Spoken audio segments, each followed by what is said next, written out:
Hey y'all, happy Friday. I was bored, so I figured I got stuff ready to do. Might as well just come on and do it. But my groceries will be here in a few minutes, so I will probably have to take a small break and, oh, there's Dexter, of course, and go do that. But I wore my shirt too. Roses are red, people are fake. I stayed to myself, so I won't be on the first 48. Pretty fitting for these internet streets. We're gonna talk about a taco and a burrito today. Oh, the fun is about to begin. Let's go.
How are you guys? How's your Friday been? What y'all up to? Hey, Melly. Hey, Cash. Hey, Cambry. Whispers in the Shadows. Candace. Catherine. Snazzy Trinkets Jewelry. Gotcha. Spitfire Chef. Rebel Rose. Aries. Thor. Lily Rose. Smurfette. Electro, Mal, Pika, Mrs. in my opinion, Fletcher, Terry, Casey, Skip, Pretty in Pink, Hindsight, 2020 in my opinion, Janelle. I will, Mal. I'll send you the shirt link. Hey, Julie. Tacos and burritos, oh my. Hey, Rapunzel. Scooter McBooters, Marcy, Lisa, Janice, Kathy R, Jeffrey, Sheila. Oh, stop it, Dexter. 3M, Steph. How many of you remember the Uncle Taco tour? Dent Knees, Banana Pug, Brandon Barn, Andy, Trish, Lynn Love and Light, Midnight Shadow, SS, Turtle, Miss Leah, Ho.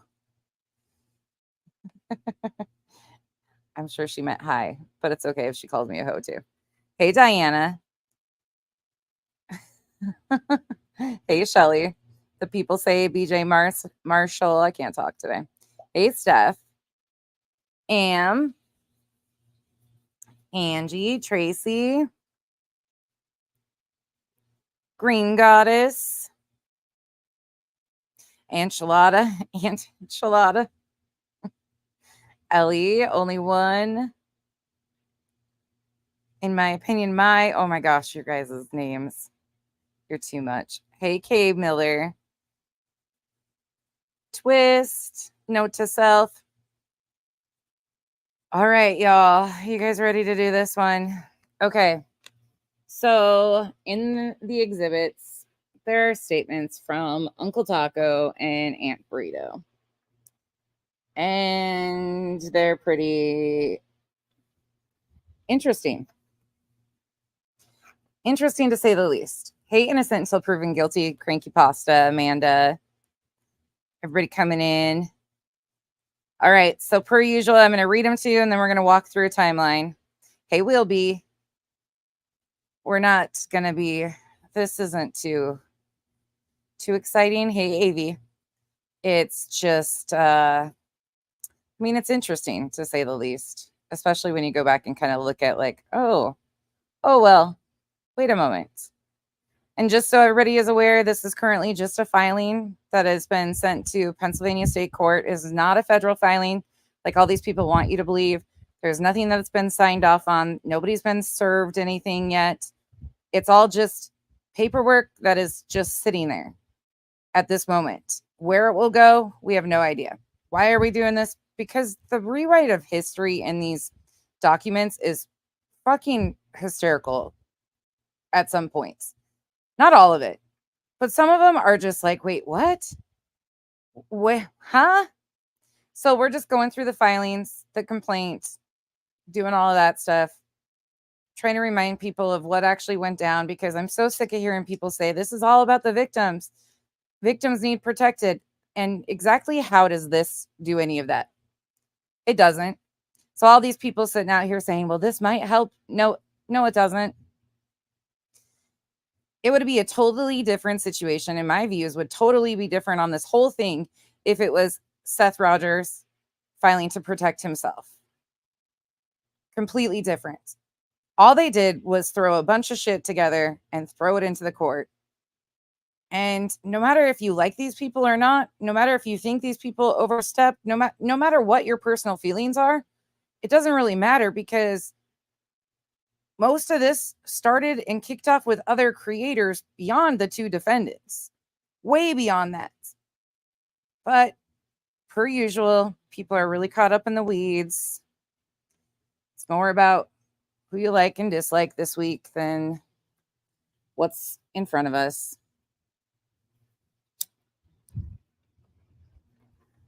So let's go. All right. The first one is going to be Aunt Burritos. Aunt Burrito. I'm not really sure. She's not a plaintiff. These two are not plaintiffs in this. These two are, I guess, what you would call, they're considered declarations is what they signed, but not really sure why they're thrown in there to begin with. You make up your own opinions after you hear this. I, Aunt Burrito, being duly sworn according to law, hereby depose and affirm the following. I, Aunt Burrito, residing in Oklahoma, which we all know they've said publicly, declare under penalty of perjury under the laws of the Commonwealth of Pennsylvania that the foregoing is true and correct to the best of my knowledge and belief. Hold your hats, because this is where it gets interesting. On September 30th, 2024, my husband left for work at about 3:15 p.m. Not long after, around 3:30 or 3:45, there was a hard knock on the door. It was a hard knock, life. I was home alone with my grandson at the time, and the knock startled me. When I opened the door, there was a man who identified himself as an FBI postal inspector. He told me that there had been some threatening or harassing mail sent to this address. Right away, something fell off. His badge didn't look great to me, and his overall demeanor made me uneasy. As I asked more questions, especially when I mentioned our missing nephew, Sebastian Rogers, out of Tennessee, the man's behavior shifted. He avoided eye contact and quickly changed the subject, almost as though he didn't want to address Sebastian at all. The moment set off alarm bells in my mind, and I didn't feel safe. My son, who was home with me, approached the door. I thought she said just a couple paragraphs above. Oh, she did. I was home alone with my grandson at the time. The knock startled her. Okay, well, now the son's there. Okay. Anyways, forget logic or consistent telling of stories. Okay. My son, who was home with me, approached the door. First, it was the grandson in the paragraph 2, and now in paragraph 4, it was my son. My son, who was home with me, approached the door. When he reached out to shake the man's hand, the man looked startled and uncomfortable, as if he wasn't expecting anyone else to be here. Well, I don't know if anybody was there. First, it was you were home alone with your grandson, and then that was paragraph 2, and paragraph 4, your son was there. I mean, I think you might have been startled too. Anywho, carrying on. The man looks startled and uncomfortable. They hear? Yeah. Okay, I'll be right there. I'm gonna bring him in, take him out of the bag, and Perfect, thank you. Kenzie's getting the groceries for me. As if he wasn't expecting anyone else to be there. My son usually works night shifts, but he happened to be home that day. The man hurriedly tried to leave after this interaction. And I noticed another person sitting in a black SUV outside. From what I could see, it looked like a Ford Explorer, although I wasn't sure. Kind of like black Explorers that followed Steph, the fake dog handler, around, asking for a friend. There's been a lot of black SUVs seen throughout this last 7 months. And also white station wagons too. Anywho, paragraph 6. What concerned me the most was how the person in the passenger seat kept turning his head away as if to avoid being seen. This only made me feel more certain that something wasn't right. I couldn't help but think these people were not who they said they were. After the man left, I was shaken and worried for my safety. I reached out to MSB, in parentheses, with Dog the Bounty Hunter and Nick the Hat's team, end parentheses, to share what had happened, and they put me in touch with Nick the Hat from that night. And I also spoke to Mr. Dog. Wow, yippee yo, yippee yay. I had seen MSB working with Dog the Bounty Hunter's team, so I trusted them. I also reached out to a YouTube creator known as CJ in the comment section of his live stream. I felt like I needed to get the word out and let people know about this strange encounter. I didn't know who else to turn to, and Nick the Hat's team was my only source of support at that moment. J-Dub, thank you for the gifted memberships. Y'all, welcome to the cabana, and thank J-Dub if you got a membership. I've been home alone a lot, and I'm disabled, so this experience has left me feeling incredibly vulnerable. I fear retaliation from Christopher and Katie Proudfoot, as well as Chris's parents, Terry and Catherine Bowersox.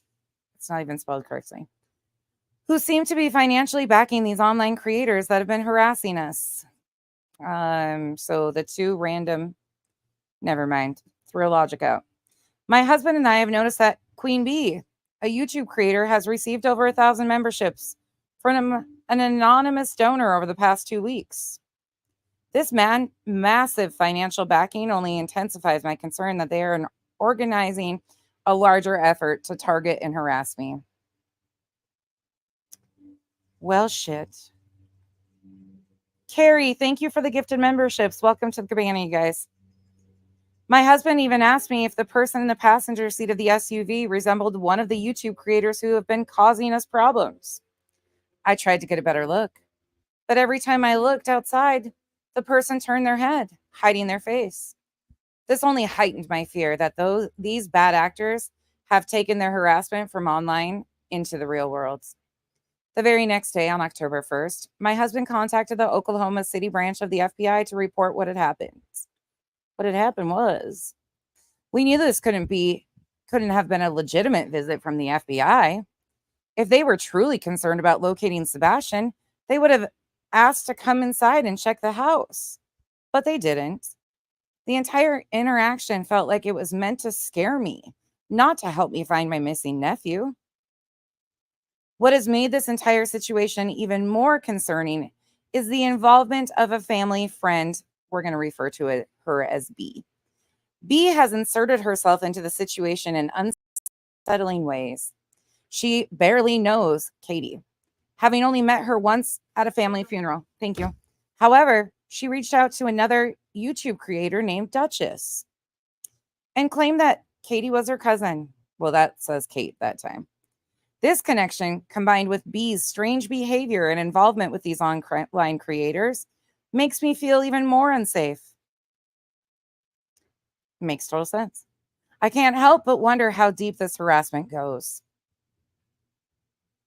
Chelsea, I can't either. Truly. Serve away. Or am I getting hot dogs, hamburgers, french fries? Like, sure. Have a great day, Chelsea. Chelsea is, I think, my new friend Brenda under a different account. Pretty soon she'll be standing with somebody. Just give her the benefit of the doubt here, people, in the comments, because she's been standing for a long time over the past few days. She's probably delusional at this point in time. Anywho, carrying on. Beth was also trying. Oh, by the way, Chelsea. By the way, Chelsea, the defendants on this filing haven't been served yet. Just a quick note of,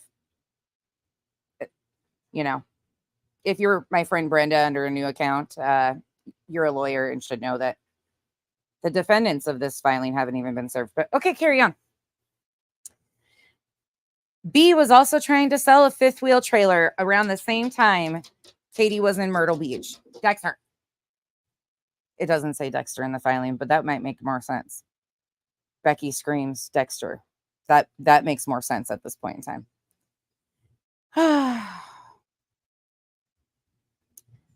Beth was trying to sell a fifth wheel trailer around the same time Katie was in Myrtle Beach, only an hour away from her. The timing of these events, coupled with B's communication with the YouTube creators targeting us, has left me feeling even more isolated and afraid. Your Honor, I'm a disabled woman from Oklahoma, simply trying to protect my family. Ever since my nephew, Sebastian, went missing, my life has been turned upside down.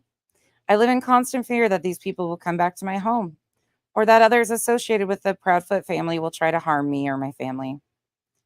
I have already been doxxed online with my personal information spread across the internet. Now it seems like this harassment has escalated into real-life intimidation. I can't sleep. I'm constantly looking over my shoulder. I feel unsafe in my own home. Please, I'm asking for protection and justice. I have never imagined I'd be in this position, but I am terrified. I don't know who to trust anymore. I'm asking the court to help me protect my family and myself from further harm. I am fully prepared to testify under oath and provide detailed accounts of these organized and sustained attacks, including the incitement of harassment and violence, the continuous threats to my life, and the severe and emotional and professional harm I have endured as a direct result of their actions. I, Aunt Burrito, swear and affirm and verify under penalty of perjury, under the laws of the United States and the Commonwealth of Pennsylvania, the state of Tennessee, the state of New York, the state of Florida, that the foregoing is true and correct. I understand that false statements herein are made subject to penalties of perjury and other applicable laws. Well, friends, that's Aunt Burritos. Let's take a little gander to what she's talking about going to CJ's. Then we're going to read Uncle Tacos. All the leaves are brown and the sky is gray. I went for a walk on a YouTube street and got lost today. My brain cells have left already. I don't know how this harmed her professionally when she says that she's disabled. I mean, that's one question I have. No shade at all. I hope you the best. She's been in my comments section, and I actually thought I had a decent conversation with her. But it seems like, oh, and by the way, too, just in case you don't know, Uncle Taco has his own Facebook group. It's called Uncle Taco's Haberdashery. So there's that. And she is one of his mods. And when Sebastian went missing, they kind of did a tour around YouTube for a little bit. So I'm going to take you, we're going to kind of work our way backwards this time because we read hers first. So let me tell you the date of this one. So this is going to be in regards to Dexter Charles. The fake postal, whatever they claim it was. September 30th on CJ's. Okay. All right, sir, you can have your TREATSs. Okay, here we go. Shake your head yes if you want your camera. Okay. All right, hold on. What's up, man? Not much, man. How you doing? I'm doing all right. Thanks for hanging out the show. like you have You're been for a fine. while. What the hell happened, man? Are you still at work or? Yeah, I'm at lunch right now. Hold on, let me get my headphones working here. All right. My head, how's that? Okay. Yeah, no problem. All right, here you go. Yeah, I'm at work. My marvelous work. Oh, sweet, man. Look at that. Front row access. Appreciate it. Yeah, I'm at my desk right now, so I'm just chilling. Oh, That's all. nice, man. So what the hell happened, man? Man, that hat though. Got that hat on. My brother used to say, like, when it was your hat was turned to the front, I think he would say it was lock, stock, and roll or something like that. The different angles of the hat. I don't know what this is besides crooked as fuck. About as crooked as that declaration we just read. Anyways, carry on. And like they hostile mail towards you? Yeah, I'm not really sure. They came to my house. I was already at work, so they got to my wife. I told my wife you should have took pictures and stopped answering questions, and you should have sent them my way. But They never came to your work? they never came to my work. I figured they'd know where I work because they're the Federal Yeah. Bureau of Investigation, right? Yeah. Pretty much they know what their answers are before they even come. So I'm not really sure it was for real or who was out there. I didn't get to see the ID. My wife was all starry-eyed Probably because shook of the up. company. You know what I'm saying? Plus, Right. my dog was wanting to eat the guy. So Wow.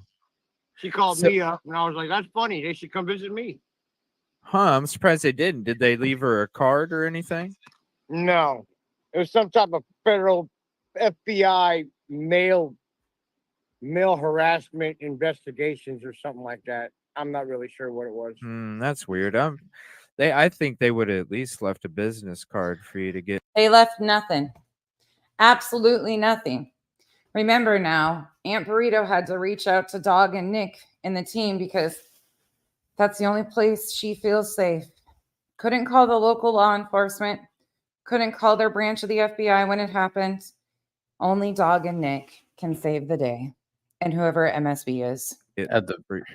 For you to get a hold of them. You know what I Yeah, mean? at least fucking came out here and fucking made a big scene at my job, at least for 15, 20 minutes. You know? get you off the clock for a few, huh? But, you know, something. Huh. So hostile mail, they didn't go into any further than that or nothing. They just what No. they do, just ask if you live there and then said that this is who we are, and then they left. Yep, they flashed a badge to my wife, and that was about it. Man, that's crazy. You would think they'd left a card, like if you need Yeah. anything type of deal, or like an open-end statement, like whatever. Here's our card. Yeah, hey, You would call think. us. For anybody that doesn't know who is on your screen right now, this is CJ from Evil CJ something. He likes to throw his 150 PPP around and calls everything a hot dog steak because he's that cool. He's that guy. He was also the one out there searching and filmed himself stating that he wanted to get access to behind Chris and Katie's home and was going to be going door to door to neighbors' homes. Chris made a post and basically said, I wouldn't be doing that. This is your warning. He then went on to throw a big fit on Pascal's, so on and so forth. Now he's the one that suffered from the serpentine belt bandit that was out there in the white station wagon that they didn't get a plate for, but they called in a plate and they were getting intel on a plate, but they couldn't see the plate. That's this one. And then he also redoxed Granny by sharing all the stuff that Nick had put out there, and then threw a fit about all the stuff that Granny supposedly did. Meanwhile, it was me that had called his ass out on all that shit. He's also kind of a little bit of a weasel. He likes to say people are transgender when he can't take criticism. It is just how he is. The guy sitting next to him is Narc Diver, who I actually had a lot of faith in Trey. And then he got himself aligned, went from one bad character to another, and now Trey needs equipment, and it might be the end if he doesn't get his GoFundMe goals met. And the other one on your screen is Uncle Taco. And we're going to take a journey back with Uncle Taco, but I'll let him finish. Call us. We're looking for you. You know what I'm saying? Yeah, because I mean, if it's a hostile threat, don't you think if they're actually coming to your house to warn you, if it was legit, that they would actually try to make sure that they contacted you, whether by And whoever said that in the comments, I think it was SG above, about the postal inspector will be the one to handle. Yeah, but we're beyond that point. And somehow these people that randomly knocked on her door when she was home alone with her grandson in paragraph 2, but then in paragraph 4, her son was there, so she wasn't home alone. When he reached out to shake his hand, you know, then a black SUV and all of these things, and somehow she would have randomly brought up her missing nephew Sebastian when they're talking about mail. All of this just doesn't really make sense. But yeah, the postal inspector is kind of who starts that stuff. But okay. by phone Yeah. or showing up or giving a business card to come back tomorrow. Well, Like, not ding dong ditch me, you know what I'm saying? I told the ladies, get the dog next to you and break out the gun, and I'll be home at 1:30. You know what I mean? ding dong. Ding dong did shit. That's funny as hell, man. Yeah, that's I don't know. That's got to be a little worrisome then, man. If it doesn't. Is there Not telling you what to anybody- do, but I would want to at least like document it with your local police or something. That's Yeah, just man. me. I think tomorrow I'm gonna call the local branch here and see if they have actual people out. Yeah. You know what I'm saying? Because if it has something to do with the mail, I didn't think it was a separate branch of the FBI for mail. I thought, Or you would think you would just call your local law enforcement if it was that concerning and people are coming to their door impersonating somebody, or maybe verify some way, shape, or form, because I'm sure there's probably cameras in the area that they can track down this black SUV. I'm sure that somebody, you know, with all the interaction that was going on, there was plenty of time to take photos of the vehicle and the passenger that was turning his head, you know, license plates. I'm sure that was all available. You know, everybody has a camera phone to quickly snap pictures or quickly take a video, but they're not included as exhibits. So here we are. mail had their own shit because they're pretty much above everybody else. You know what I mean? Yeah. Huh. Yeah. I don't know. Any names? Did she? Did they give any names or anything, or just she was probably just so Yeah, like wow, You know- FBI's here. My dog's going haywire. You know what I'm saying? yeah. I'm a big dog, man. She's like 100 pounds. Yeah. Right. Well, that's crazy, man. Well, prayers in case anything happens. You know what I mean? Notice he doesn't mention their adult child that shook the hand. Notice how the stories kind of conflict between what he's saying. Of course, he was at work. He was just on lunch break. Okay, we'll give him the benefit of the doubt here. Prayers, definitely reach out and contact your local Those thoughts and prayers are going to help a lot. Yeah. authorities, letting them know. Most definitely. Hey, everybody. Yeah. Have a good evening. I I got to go back to appreciate work, you. man. Yeah, no problem. Thank Thank you for you. hopping in. Appreciate you, bro. Have a good night. You too, buddy. Sebastian Man. Strong, right? That's Sebastian, right. baby. That's right. Sebastian. That's right. Appreciate you. That's right. That's right. Holy shit. Man, that's crazy, dude. That's skeptical It's about as crazy as a serpentine belt snatcher. as heck. I'd be making sure I got that one documented just to be like, I don't know if these guys were legit or not. That's Well, they might not have documented them because there's no police report included with this declaration in this filing. So for those of you that are coming in late, this is the exhibits that supposedly go along with this filing. And these two are not plaintiffs. They are, you've heard, they're asking the judge, Aunt Burrito's asking the judge for protection, but she's not even included in this filing that is just a filing to begin with. So yeah, you're probably as confused as I am. And you notice that, I mean, it says it again. So don't forget, hold on. Ever since her nephew went missing, her life has been turned upside down. I live in constant fear that those people will come back to my home, or that others associated with the Proudfoot family will try to harm me or my family. I think they're a little busy searching for their son, and trying to, work jobs and so on and so forth. But okay, let's go on to Uncle Taco's, and then we got more videos to watch. So Uncle Taco, it's not, he's not blood relative They've known them, I think, since 2008 is what you'll hear today. So I, Uncle Taco, being duly sworn according to law, hereby depose and affirm the following. And just so you guys know, I'm not full of shit here. Like I'm not full of shit. And he's put his own name out here publicly, so this is why I'm sharing it. Let me see if I can do this without putting. Okay, hold on. Declaration. I'm not full of shit. These are in the exhibits. This is exhibit 46. All right. He duly swore, according to law, hereby depose and affirm the following. I, Uncle Taco, Oklahoma, declare under penalty of perjury under the laws of the Commonwealth of Pennsylvania that the foregoing is true and correct to the best of my knowledge and belief. All right. On the afternoon of September 30th, 2024, my wife, Aunt Burrito, called me in a state of panic. She told me that a man claiming to be an FBI postal inspector had knocked on our door while I was at work. The man said he was investigating some kind of threatening or harassing mail that had been sent to our address, but everything about this situation seemed off to Aunt Burrito. She told me how the man looked away and became uncomfortable when she mentioned our missing nephew, Sebastian Rogers. The whole encounter left her feeling very unsettled and scared, especially when the man rushed off and avoided further questions. Aunt Burrito immediately called Nick the Hat, someone she trusted from at night.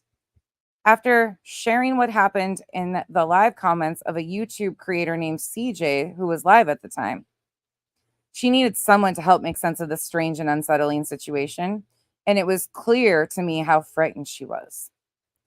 By October 1st, after hearing the full details of the encounter, I knew we needed to take action.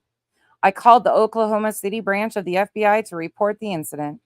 I told them everything Aunt Burrito had experienced, from the man's odd behavior to the black SUV he left in. I wanted to make sure that this wasn't someone trying to harass or intimidate us.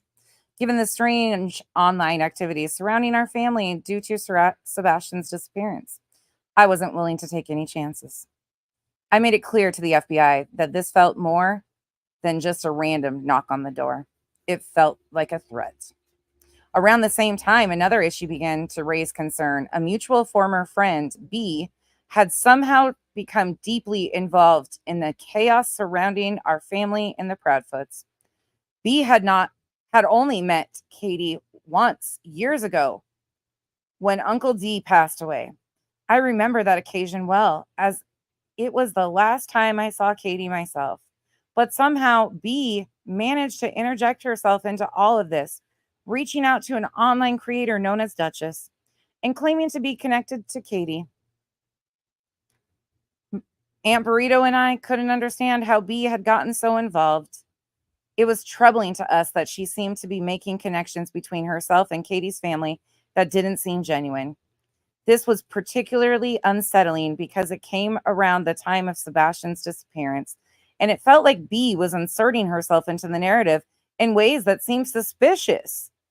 I later learned that B even put Duchess in touch with Katie directly, further deepening her involvement.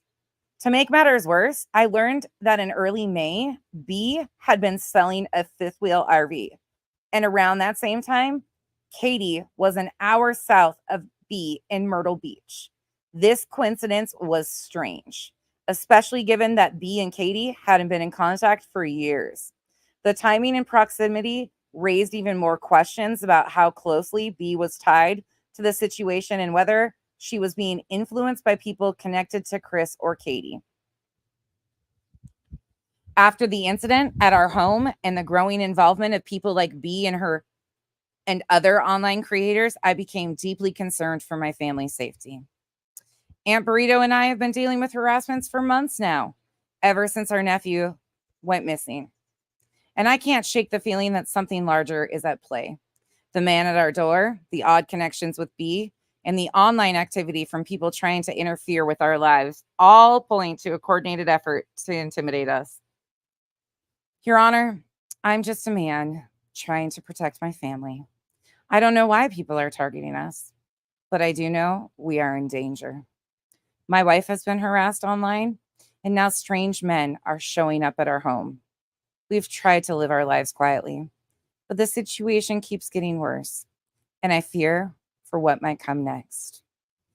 I am fully prepared to testify under oath and provide detailed accounts of these organized and sustained attacks, including the incitement and harassment of violence. Including the incitement of harassment and violence, the continuous threats to my life, and the severe emotional and professional harm I have endured as a direct result of their actions. I, Uncle Taco, swear and affirm and verify under penalty of perjury under the laws of the United States, the Commonwealth of PA, the state of Tennessee, the state of New York, the state of Florida, that the foregoing is true and correct. I understand that false statements herein are made subject to the penalties of perjury and other applicable laws. Signed, Uncle Taco. Oh, well. And there is no exhibits attached for any of their proof. Okay. Well, how many of you remember when Uncle Taco came around? Anybody remember? I think there was actually a call-in to Dolly's once by Uncle Taco too. But Dolly's taken down most of his Sebastian content. But if you missed out, we're going to take a little gander. We're going to take a little walk back. I mean, he had been around in comment sections and stuff previous to this. But what we are doing here is we are going to go to May 24th, 2024. So he had been calling in, talking to some people. But on May 24th, things kind of changed with Uncle Taco and Aunt Burrito. This is from Trev's live stream. We're about the 2 hour, 53 minute, 19 seconds in. All right, listen up. So much drama. You know, he's peeking around corners. Mad. You got Chris talking crazy. I'm like, nah. Y'all know. You know something. No. But anyway, T, love you. I will be safe. I will lock my doors. Thank you. Everyone be blessed. Trev gang, love you much. Thank and I'm going to let you go on that note. I appreciate it. Thank you. Thank you for calling back. Bless you. Lock your doors. Stay vigilant. And thank you for being a voice tonight. We appreciate you. Alpha male, you are correct. Taco was there was some confusion going on and people were digging into people around Seth. And yeah, there was a whole lot going on, but he started calling in and telling his story. And that's what he's about to do here. Okay, hold on 1 second. Here we go. Okay, hold on 1 second. No, there you are. What's going on, brother? Here we go. Can you hear me? Hello? What's going on, brother? My hey, man, bad. sorry, I don't know what happened. I don't know what happened either. But what's going on, man? So you were talking about you played with Sebastian online, I right? played with Sebastian on Call of Duty Mobile when you visited his father. That's cool. That's cool. I played that Call of Duty Mobile with Seth, I think once. Yeah, and it was straight slated with all 6 of my grandchildren. We all play online together. I try to keep connection because I have so many grandchildren, and it just breaks my heart, this whole situation, seeing my buddy go through this, you know? Mm-hmm, man, the whole point you asked me earlier about runs with scissors. I'm really glad that there is ring cam footage that they can turn into law enforcement and get to the bottom of whoever showed up at their home in the black SUVs that look like a Ford Explorer that there's no pictures attached with or a police report that I could find attached to any of these declarations. Again, these aren't even plaintiffs. These people aren't plaintiffs, but I guess they're using these statements to bolster their claims against Granny and Barbecue. This is we're gonna take a trip. I'm gonna tone it down though on the speed here because I want you guys to be able to hear what's said. what my whole take about it is. If our parents back in the day would have said they didn't know where we disappeared to, they'd probably end up in jail like tomorrow. You can't just sit there and say you don't know.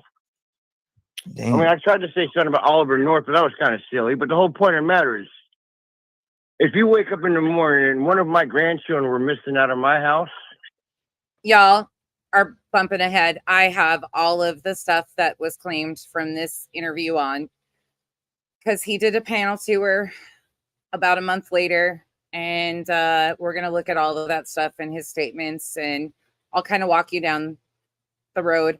If you missed the first part of the declarations or why we're even looking at this, that might be where you want to start and rewind, because it is confusing. It's not, I'm not telling you it's going to get any clearer by the end of this. That's not what I'm going to say. You might be still scratching your heads at the end of this. Welcome to my world. It'd be hell and high water. I mean, I have a lot to pay for. I mean, I have a lot to say, well, I can't go camping. I can't leave the house. I can't get drunk and do interviews. I don't know where he's at. I don't know where he took off to. Closed captioning is not available on T-Rev's video. I'm sorry. I would absolutely do that, and I try to do that all the time for you guys, but it's not available. Sorry about that.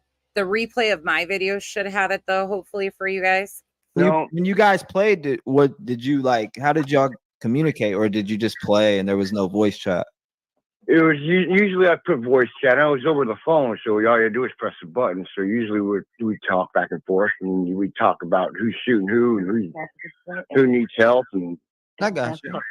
Yeah, you know what I'm saying? It was just in typical communication. Nothing like he knew who I was, because he was always happy to speak with me. It was like Uncle Taco. He was thrilled, because they come visit me a few times here in Oklahoma as they pass through the United States. Oh wow! I prefer CC on these too. Even at 2x speed, I still prefer. I watch everything with closed captioning on too. My daughter used to babysit Sebastian. He was 2 back down in Georgia. So I'm the guy down the road. Interesting, man. So you knew the kid personally, and that's great. Yeah. I mean, do you think that he's totally capable of just walking out the house and surviving for 90 days? Or you think? He does what do you think? What's your hunch here? Like what? He does. There's a possibility he could be foraging and running through the woods like a feral child, man. But it was cold times when he come up missing. It was literally cold outside, and just to survive, even if he had a go bag, where would he hide it? He was special needs. I'm not really sure what his social life was there at his mama's house. Not really wanting to even go into that very much, but the people that were in the household with him, no comment. It's just I've sent friendship things, because I've been friends with Katie also. Me and Seth have been friends longer, but since they were married when I met them, we're both friends. You know what I'm saying? By the way, calling them Uncle Taco and Aunt Burrito is not defamation. It's about the nicest things I could figure out to call these two. And on the screen, you just saw them being called Aunt and Uncle Taco. So Aunt Burrito and Uncle Taco fits. Yeah. Katie don't even want to talk back or even say anything back. Huh? She knows you'll know. She knows fucking, what there's accountability issue here. So what would she know? There's accountability, man. Yeah. Say again? What would she know? Like, what would you be able to pick up on? I don't know. I guess I'd make her nervous. I don't know. I want to be there everywhere they go. I want to sit in a restaurant with one of them cut out cardboard with Sebastian and have lunch with them while they're having lunch. You know what I'm saying? So I just want to be a total shithead storm, a thorn in her side. I don't want to be anybody thinking I'm CP for no reason. I can't wait to meet CP, but I can't wait to see Katie, because I know she'll turn like child predator. She'll turn like 16 other shades of white, because she'll know. There's no. Are you hearing some of the things in the background being stated by Aunt Burrito? No way you're just going to lose your kid, man. Yeah. From a parent raising children together, man, you just can't look at a parent, but our children we're raising the kids together. My kids are older, but I still had kids. You know what I'm saying? We lived in the neighborhood together. We were in a village together. To see a child come missing, I wanted to do so much, but I'm bound. I ain't got no money to be able to go to Tennessee when I want to. Yeah. But if I was able to, I bet you if Katie was to see me, she'd flip out. And I really don't care. I want her to flip out when she sees me. Appreciate the white. I want to see the shades of white, and I want to see Chris get all red in the head, and I want him to realize, you're not going to be a push-up on me like you push up on everybody else. You're not going to talk like you are when you're talking with everybody else either, man. You're going to totally bite your tongue and have the respect you should have for everybody. That's my nephew missing. You're supposed to be a stepfather, not a bully. Man. That's my words. That's how I feel about it. No, and I appreciate you actually, calling in. Is there like anything that stood out? Like what you said you guys used to play Call of Duty Mobile on there. Was it? Yeah. Did you play with him a lot or just a little bit or? Well, yeah. Sometimes I didn't know whether or not it was Seth or son. Sometimes, sometimes Sebastian was a little more close the door behind himself kind of thing. Right. Which I've learned to do myself because you close the door, no one thinks you're rolling through there. But, it's just polite anyway. No one lives in a barn. Close the doors. Mm-hmm. Right? Just joking, man. Yeah, he was very tactical. He was very tactical and really cool because when my other grandsons were on, it was just like playing with them. I was like, I have problems. They have problems. We all went where we need to be. We all take care of each other. We covered each other's back. He knew what camaraderie was. How's that? You said he knew what being a buddy on the battlefield was all about. Another note for anybody wondering about Uncle Taco and Aunt Burrito. On Facebook, there's public posts of theirs that started around June 3rd of 2024. We have to pay power, electric, and are down to 24 cents. Could anyone help out? You can make a payment on our behalf, or I can message you my Cash App, and I could make a payment. Any help would be great. Thank you in advance. No shade to those needing help. Timing a little weird. May 21st, I am on power pay for my electric, and I am down to $6.22. And it runs that almost every day. Is there anyone that could help me? My Cash App is blank. I would be so grateful for any help at all on it. I am disabled and don't get paid until the 3rd. Thank you in advance. And she fully put her name and address attached to these. And groups such as Tulsa, or Craigslist, Tulsa, and Northeast Oklahoma. All of her information. So her claiming that she was doxxed is kind of irrelevant when these posts are publicly available on Facebook. And the date of those was May 21st, June 3rd. And then about the 23rd of June, asking if there were any food banks open. Again, no shade to anybody needing a hand up. But she fully doxed herself. I would show them, but her address and account number and everything is on there, fully available. So carry on. Oh, wow. Okay. I mean, that's what his dad instilled. It's a That's smart. what his dad instilled in him. A smart kid. Yeah, this smart kid. He was a very smart child. Right. And Don't let autism fool you. yeah, don't. Yeah, no. My best friend actually has autism. Was. He's autistic. I have some friends that are autistic and they're sharp as a whistle, man. I can't even stop it. You know what I'm saying? I feel like I'm autistic with a little shade of I've been hitting the head a couple times. You know what I mean? Speaking of that, he's in here right now. My buddy. Speaking of the double that guy Smoke, that's what my best friend. He's autistic. He's autistic. Oh yeah. That's his best friend. The guy that helped him do the fake calls in Maddie Soto's case. Of course, they're besties. And again, doesn't really change. I've met autistic people that are smarter than me. Right. That's like, man, it doesn't mean crap to me.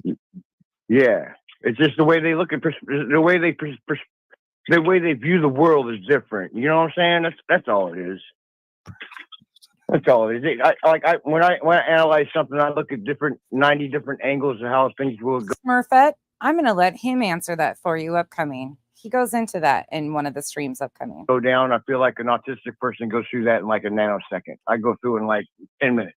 And they go through in and then they come up with the most absurd idea, and it usually comes out to be right. So I usually do a goofy style. That's what I call it. I don't mean to be weird, but I try to. I didn't mean that. I thought honestly you were trolling for a second, man, and then I found out I was like, no, he's not trolling. He's the real deal.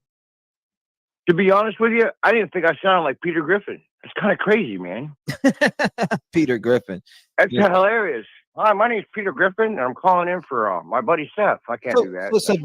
So Sebastian called you.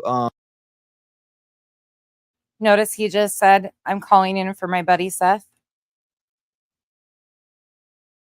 Uncle Taco, you said? Yeah, that's what I'm known through all the world, through all the children I've ever had contact with. They know me as Uncle Taco. Uncle Taco. Well, I do appreciate you calling up and and just sharing the little bit that the memories that you do have of him. Yeah. Yeah, man. When was the last time you rocked out Call of Duty with him before everything? It was literally a week before he come up missing. Oh wow! So a I week. lost contact. I started working for 3 weeks, and I got back online, and I found out through Seth this happened, and I was like, it's like the world got turned upside down. And literally, there's not a day I go to work not thinking about my nephew, because I work nights, so there's a lot to think about. Interesting. I want to donate tattoos for the cause, ribbons or whatnot. I do tattoos also here in Oklahoma. I'm not licensed, but I do work. I do pretty good work. Oh, you can get an unlicensed tattoo. Sounds right up my alley. No regrets. No regrets. I want to raise money for Sebastian any which way I can, and I want to help for any which way to find him and to get him home or to get him someplace safe. Because if I was being abused by anybody in the house, I don't know if I'd even want to go. Duchess, I did read both of their declarations already in the beginning of this. We did that already. We did that. Yeah, you got mentioned in both. Because how could you know the cousin? And even though you've explained that in depthly multiple times, it's now this really odd syndicate of sorts and enterprise. Go back there. Mm-hmm. So let's just hope he's just off wandering in the woods looking for his dad's house. You know what I'm saying? Maybe he just got lost. Who knows? That's good. Who knows? God protects his children no matter what. Right. Bring them home. Yeah, man. 90 days. It's just unbelievable when you see it's like, damn, it was day 40 yesterday and you wake up and now it's 90. It just doesn't. Yeah. That many days with no answers is crazy. I've never thought this would be so close to me, something like this happening. And I wish I was closer to my friends so I could be a more supportive type person. You know what I'm saying? Yeah, for sure, brother. You said you're in Cali or Oklahoma? No, I'm in Oklahoma. I'm right down the road from Tony. Tony lives on a nicer part of town, on a greener side of town. They call it green country, but it's even greener where he's at. I got you. So you live close to Tony. That's what's up, man. I do. Yeah. Oh, did he mention the Tone? Sure did. Tony lives just down the road. We're bros. Have you? I have a question for you. This person have you ever met Sebastian in person before all this? Oh yeah. Like I said, Sebastian, his mom, and his dad come through Oklahoma, stayed at my place for about a week, 2 weeks, maybe 2 weeks, 2 weeks. and then they turned around, went back to California. Seth and Sebastian came by themselves twice. Tracy, I sure did. Thousands of memberships. Okay, and that has to do with what? She has a supporter that loves her and throws memberships. What is that? I mean, yeah, I totally did though. Wow, man. I thought it was kind of fun because Seth came up in a Mini Cooper, and I thought that was pretty fun. It was snowing like hell here in Oklahoma. That Mini Cooper's badass in the snow. I had a blast, man. It was great seeing my buddy. That's awesome, man. I'm glad you got that. Yeah, man. So it connected more for you. I hope you all are now starting to realize why those of us that have been looking at this complaint and the filing are pushing back and saying, wait, hold up here. Hold up. Let's actually talk about this stuff. Because you heard the declarations of Uncle Taco and Aunt Burrito. Now you're hearing how they inserted themselves. Yes, there was talk about them. They were looking into people. True crime creators were looking into everybody around Seth and Chris and Katie. I'm not going to deny that happened because it did. People were going to the extremes about everybody around anybody that they could try to attach to anything. But now here we are. You notice what wasn't said in those declarations? This was the first one that we've read that wasn't directed at Granny or Barbecue, though. This one mentioned Duchess and the cousin. What? It connects more for What's you that? and makes it even more personal because of that connection. Right. Yeah. I mean, I call him my nephew. We have no blood, but Seth's the only friend I've had I'm a Navy brat, so I don't have very many friends in my life. Thank you for serving our country, brother. I appreciate that. No, I'm not. I was never in the Navy. I'm a Navy brat. Oh, I thought you said My dad Navy was a vet. I'm like, thank you for serving our country. No, I'm not a Navy vet, man. Okay. No, I wasn't allowed to because I moved around too much. My credits were screwed up. So yeah, I never got to serve, but my dad was in the Navy for 29 glorious years. But Yeah, But that's yeah, Right, man. Remy? It's all about keeping the faith and keeping headlong in the wind. I just want all the drama to stop. it's pretty wild out here with all the drama and everything. You know, it goes and goes and goes and goes and goes. It just doesn't stop. And I feel like with this case, the way it is, the quietness, the people, it's crazy at this point, right? It's a damn circle. Sammy, and these people are running around in chats saying that we're all going to jail. We're all like anybody they're trying to convince subs that if you support these channels or if you're seen in there and if you're sending money to them that could implicate you in something. Like, this is the extent of how this filing has kicked people into like wild space, like just this weird alternative universe that thank God I don't live in. But a lot of them do, unfortunately, and a lot of them still think it's a federal lawsuit. It's a filing in a state court in Pennsylvania. That's it right now. That's all. Circus. It's so quiet. It's crazy. You know what I mean? For sure. There should be more out there. I mean, I'm giving my hats off to everybody who was out there searching and beating feet and stepped up there wearing out his shoes and everything else. And thanks for getting them shoes, y'all, and all that stuff. And friggin' man, I just wish I was out there to be able to match each footstep because I'd be out there. Thank you for getting him shoes. Wait, I gotta back that up. What the fuck was just said? That was weird. The drama and everything, you know, it goes and goes and goes and goes and goes. It just doesn't stop. And I feel like with this case, the way it is, the quietness, the people, it's crazy. No. Duchess did not interviewed yada yada yada yada. That was BHB. That's a different family member.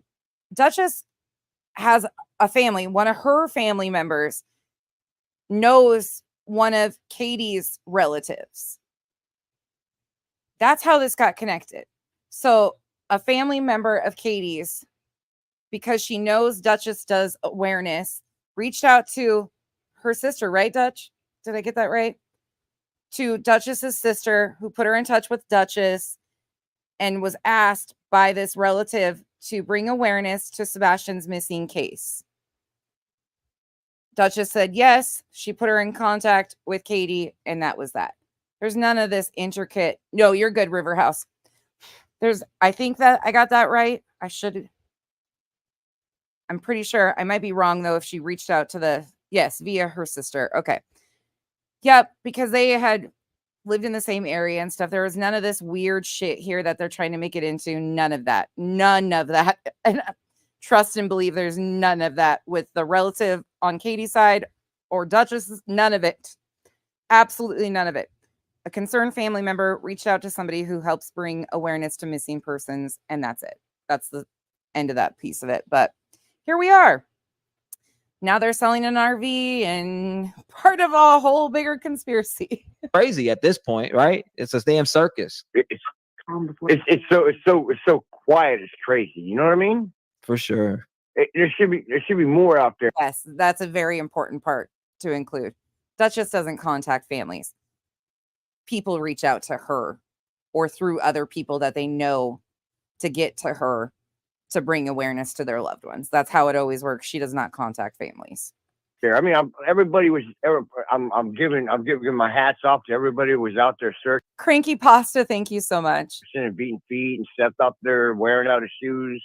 Seth's out there wearing out his shoes. Okay, that's what he said. And everything else. And thanks for getting them shoes, y'all, and all that. Thanks for getting him shoes. Seth's out there wearing out his shoes. Thanks for getting him shoes, y'all. What? Wait, what? This is so fucking more weird than I even remember. Friggin' man, I just wish I was out there to be able to match each footstep because I'd be out there. I spent like a year and a half. My wife was like, "What are you doing every day out there with the side by side at the Washington?" I was like, "I'm looking for Ian Eccles come up missing out of Ellensburg, up there, Central Washington. And I was up there in the mountains looking for him every day. I wish I could give the same effort to my nephew, but I'm just." That's beautiful area in Washington. Very, very beautiful area, Ellensburg. we gave everything we can to come down here and fight for my grandkids, and that's been my life. It's been what I've been doing. And then Crimson Moon, I gotcha. The date of this one is May 24th, 2024. I don't remember. The one thing I don't remember and I don't have written down is if he called into Dolly previous to this or after this. That's the one thing I don't remember, and Dolly's videos aren't up. So that's the only thing I don't have for timeline of Uncle Taco's tour. God has his trials and tribulations, right? He ain't putting nothing there you can't conquer. So I believe that we ain't ended this, so we ain't over. So this is far from being conquered. I just haven't else step in yet. You know what I mean? Right. Yeah, law, when I show up, man, it's going to be crazy. We had been introduced to Uncle Taco previous in comment sections and things that were being talked about by other creators. But I think was his first time calling in. I could be wrong on that though, because I don't remember the date of the Dolly call-in. We all sit around and have dinner. Me, you, Seth, and everybody. Man, this is so. Thank you. It could have been before this one too. I think it was very close in time though. It was before this one. Okay. You think Dolly was after? Okay. It was right in the same like time frame, right in the same couple days of time. So end of May is where we got to hear him start coming on panels. My thing too is, when you last played Call of Duty with him, what do you have? Like, was there any memory there? Like, do you remember the game? No, I don't remember. I don't really remember the game. I remember my son was in the living room, and I had my other grandson online with me, and we were playing. You only fit 4 people on the team, so it's kind of neat. Sebastian was off the side. And then I remember it wasn't never hard for us. I can't remember what the ratings was. I can go back to the date, but it was always a fun game. No matter what, I never really lost any games, so it really never mattered. I'm not trying to brag on myself, but Uncle Taco doesn't claim to be disabled. His wife, Aunt Burrito, does. Just to clarify that comment. Well, how often did you play? How often did you play Call of Duty together? You said. Me and Seth play often together. Not me and Sebastian. I'm not really sure if it was Sebastian because we didn't communicate vocally a lot. We just like my buddy was online, I joined the game, or he joined my game. We slaughter for a little while and we drop line and leave. It was just something we always just met in passing. You know what I'm saying? Yeah, that's it's interesting. Were there any changes in Sebastian's behavior? Yeah, I played every day. Sessions? Like, was he? Did you ever notice anything with him? No, never. He was always, jokester and playing the game and being, hey, Uncle Taco, and loud. That's dope, man. So he was just settled in and having fun. He was just having fun. Yeah, he always when you come visit me, man, he was having a blast. And he had so many memories. He had my daughter. Spent a lot of time with him, and my other grandchildren. They're a little bit younger than him, but still, I'm pretty sure he'd remember everything. I remember all the times he'd come to visit. I do remember, Ben, he wouldn't get out of the house or get out. There's a lot of interesting things that are said and then changed in the same few moments. Yeah, there's a lot of that, and you're going to see a pattern of that. I think that's kind of like in paragraph 2. She says she was home alone with her grandson, and then paragraph 4, she says her adult son was home.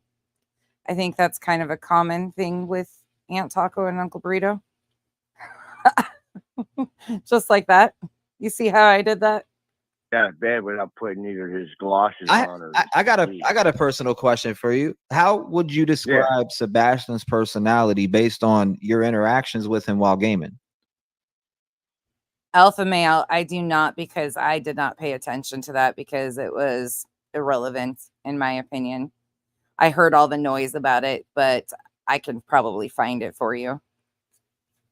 A normal 15-year-old, maybe with a little bit of hypertension added in there. Yeah, that was just how he was. He was high strung, and that's about it. I mean, he was respectful, always a respectful kid.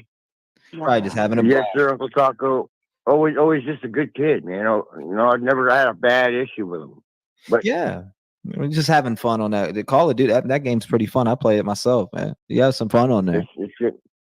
pretty wild, man. It Yeah, I'm a is. clown anyway. So my player's Gunzo, so everybody He's laughs. wonderful. And my call tag is Knuckin' Fuss, so all the kids have a blast saying my name because they're not actually cussing, but they're close They to it. think they are.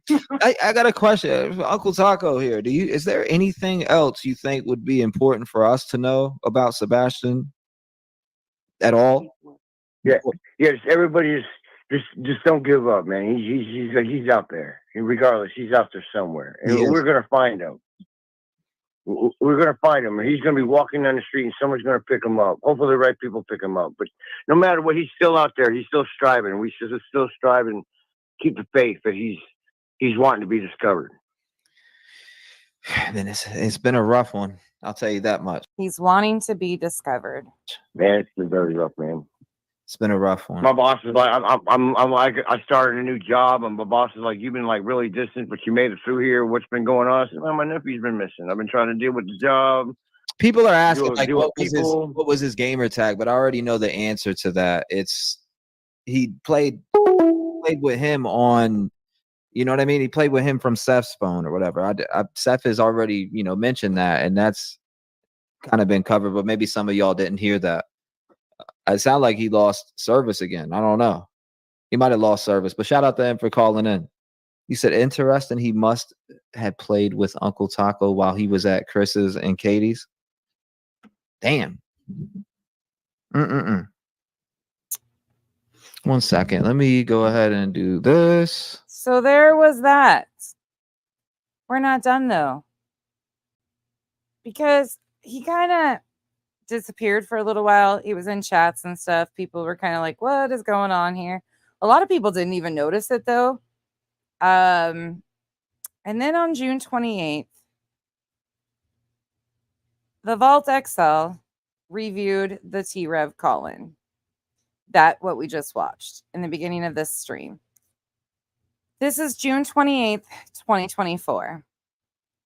This kicks off complete insanity with Uncle Taco. So again, this is from the Vault XL. In the beginning of this, she played that same call-in that we just heard from T-Revs. And now, buckle up. Because it's about to get real interesting. All have profiles with different pictures and things. That what nobody understands is that doesn't mean anything. Right. No, I don't. I'm turning on closed captioning for everybody and speeding it up to 1.25. But Uncle Taco is going to come on camera. Yeah, okay. Doesn't mean anything. Because you got the name Bob Jones. Well, what does that mean? Come on now. I don't know how to make people understand that. You're just a name. You're just a name in the chat with a profile. It means absolutely nothing until somebody can see you. There he goes. Whoop. Go, Uncle Taco. Hello. Well, shut your mouth. I'm trying not to speak a lot, man. My bad. Well, you try not to speak a lot for what reason, baby? I don't know. Sometimes I get tongue tied. I don't get to talk a lot. I'm no. Okay, that's okay. Hey, I understand a lot of men don't like talking. All right, Mr. Taco. Okay, Mr. Taco, you're going to have to explain yourself thoroughly. How you know these people, how long you've known them. Somebody wants to know, do you know Katie? How long you've known Katie, the boy child? And what I wanted to know is, I'm not here to grill you because I don't really like getting into all this, he said, she said type stuff, because in the end, so I'm going to believe you, some ain't. I'm not here to argue about nothing. All I want to know is, what was your motive for going to T? Yeah, volume warning. She is aggressive on the mic, but you can definitely hear what she's saying. Trev, that's what I want to know. One thing I have a fan who wants to say hello. Okay. Well, okay. The dog don't look like he want to talk. That's all she does is sit there and lays and stares at me. That's funny. She's hungry all the time. It's a girl. Yes, ma'am. Yeah. Well, hello. That's my baby girl, Proxima. Okay, hi. Don't get up, Goofy. All right. Yeah. So the reason why I called Trev that night, because my friend Seth, he was upset because the girl he was trying to.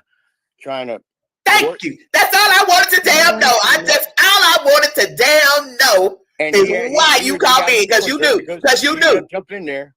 Yeah, because you knew, didn't you? You knew, didn't you, Taco? Bingo. Why people were being punks. That's all. Thank you. Break it down. You got the floor. I ain't got nothing else to say.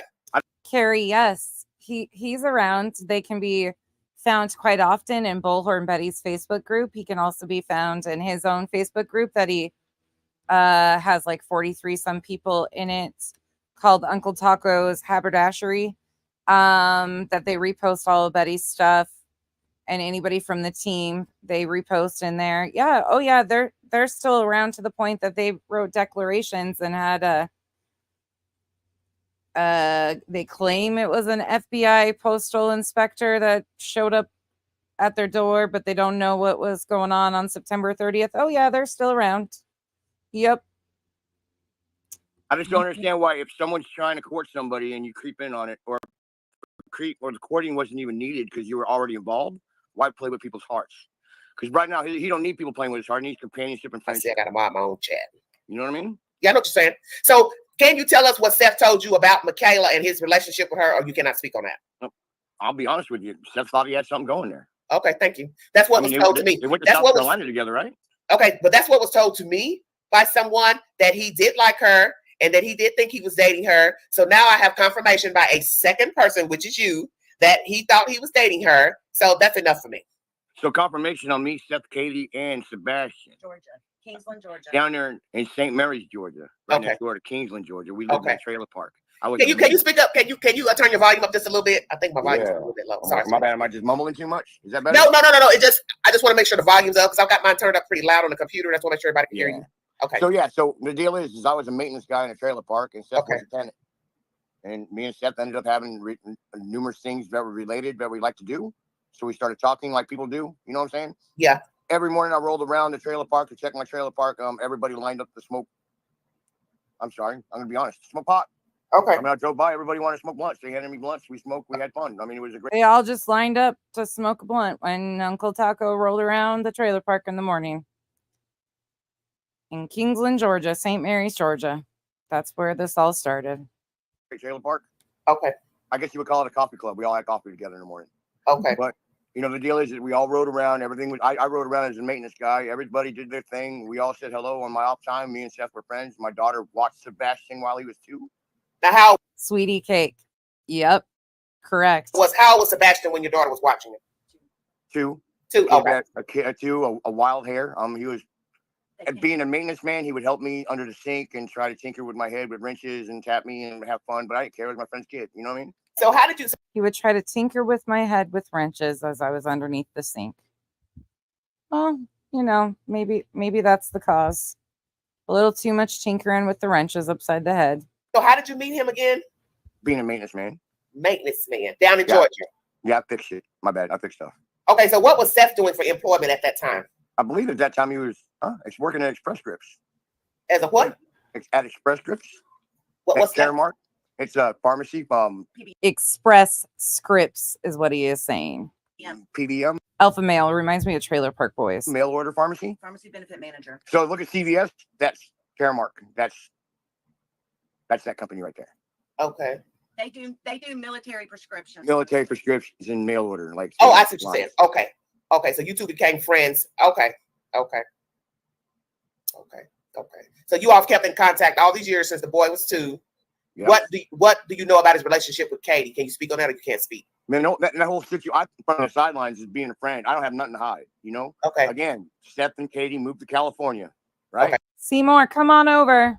It's almost gone, though. Okay. Things happen. I guess this is when Chris Proudfoot showed up in the scene and swindled her off her feet. Okay. And then they had their little relationship. Seth and Katie ended up separating. Yes. Seth was homeless. Okay, yeah, he told us that.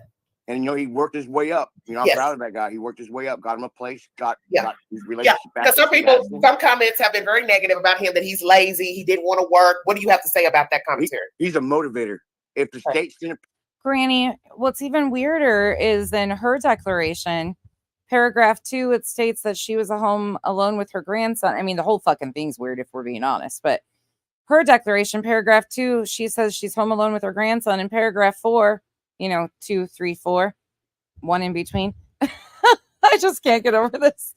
She says that her son went to the door to her adults, like their kids are grown, and we'll find that out through this. They tell that, but he goes to shake the guy's hand. Like, in that fast of a time, the story switches. But that's kind of a common theme with these two. Feel like he had the right to have the rights to his child. And if somebody gives thousands of memberships, there's something else going on here.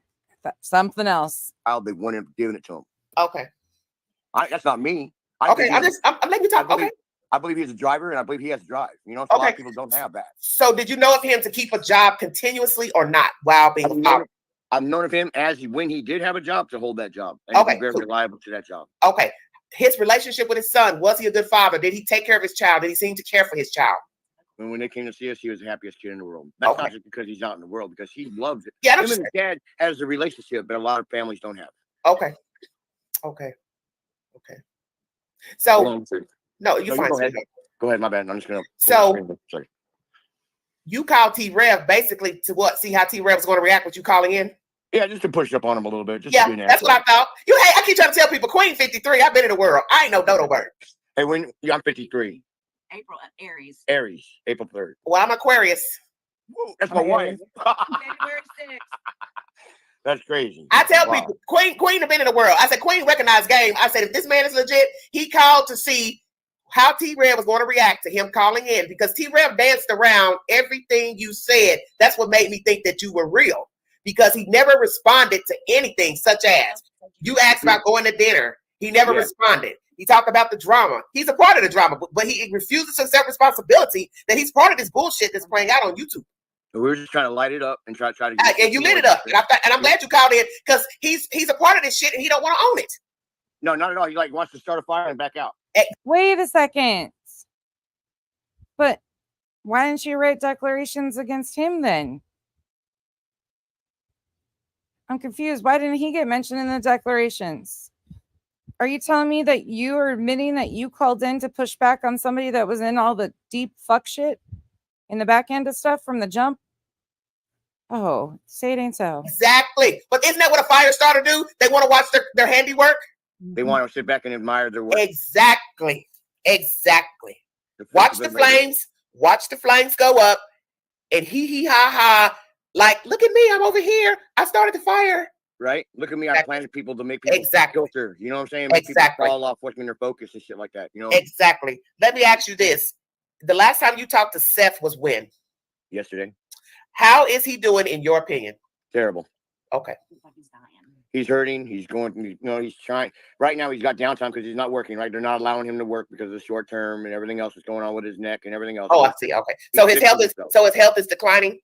Very much so. He's been out there. He's been pushing himself too hard. I've been trying to tell him to calm down. I've been trying to take his place, but I can't quit my work to go out there to help him. I'm saying, Lord, people will want me out there right now. Are you doing a live tonight to talk about what you discovered? I'm actually excited to hear what you discovered. This shit's just wild. Right now, I swear bills to pay. You got bills to pay. So I got my family. I got my you saw my dog and my wife. I got things to take care of. Wow. That's my 6 grandchildren. You know what I mean? Yeah, I heard you say being that. a grandfather. Yeah, I understand what you're saying. So Seth is not doing well mentally and physically. And wait. Mentally, I think he's sharpened to the T. That's the problem I have right now. No, I mean like distraught because the child's missing is what I mean.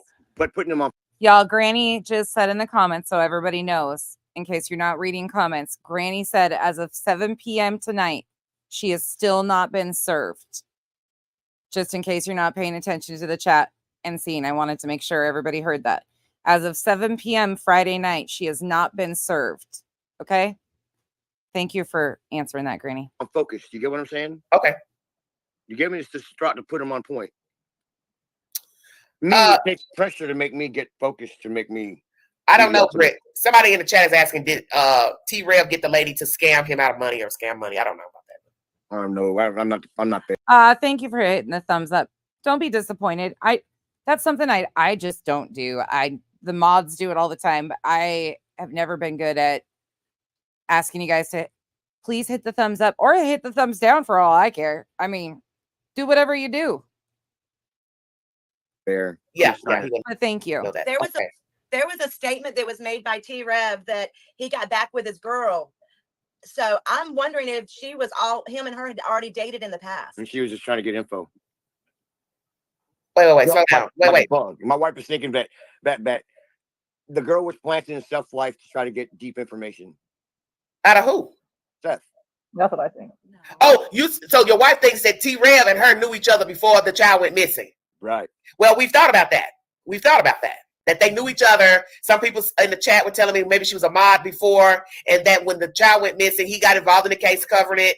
He reached out to Seth, or Seth reached out to him. He befriended Seth, however it went. And then this Kayla girl was already on board, and he used her to get close to Seth. Right. A wedge. A wedge. Okay, I got you. Wow. Dirty shit. Because she was in the background talking like, yeah, that's Uncle Taco. I've seen him talk to Seth. Yeah. And it was just like, come on, for real? You're over there watching me after you just got done watching me and Seth, and you're going to be there with T-Red watching me. With well, wait a minute. Where did she do that at? She was in the background when I called T-Red. Oh, so he's still down here in Tennessee. So I live here in Tennessee. Tuesday's dead. After what you've heard so far this week out of declarations, the complaint, and then walking down memory lane, you're allowed to make your own opinions, of course. But my personal opinion is, how does this have anything to do?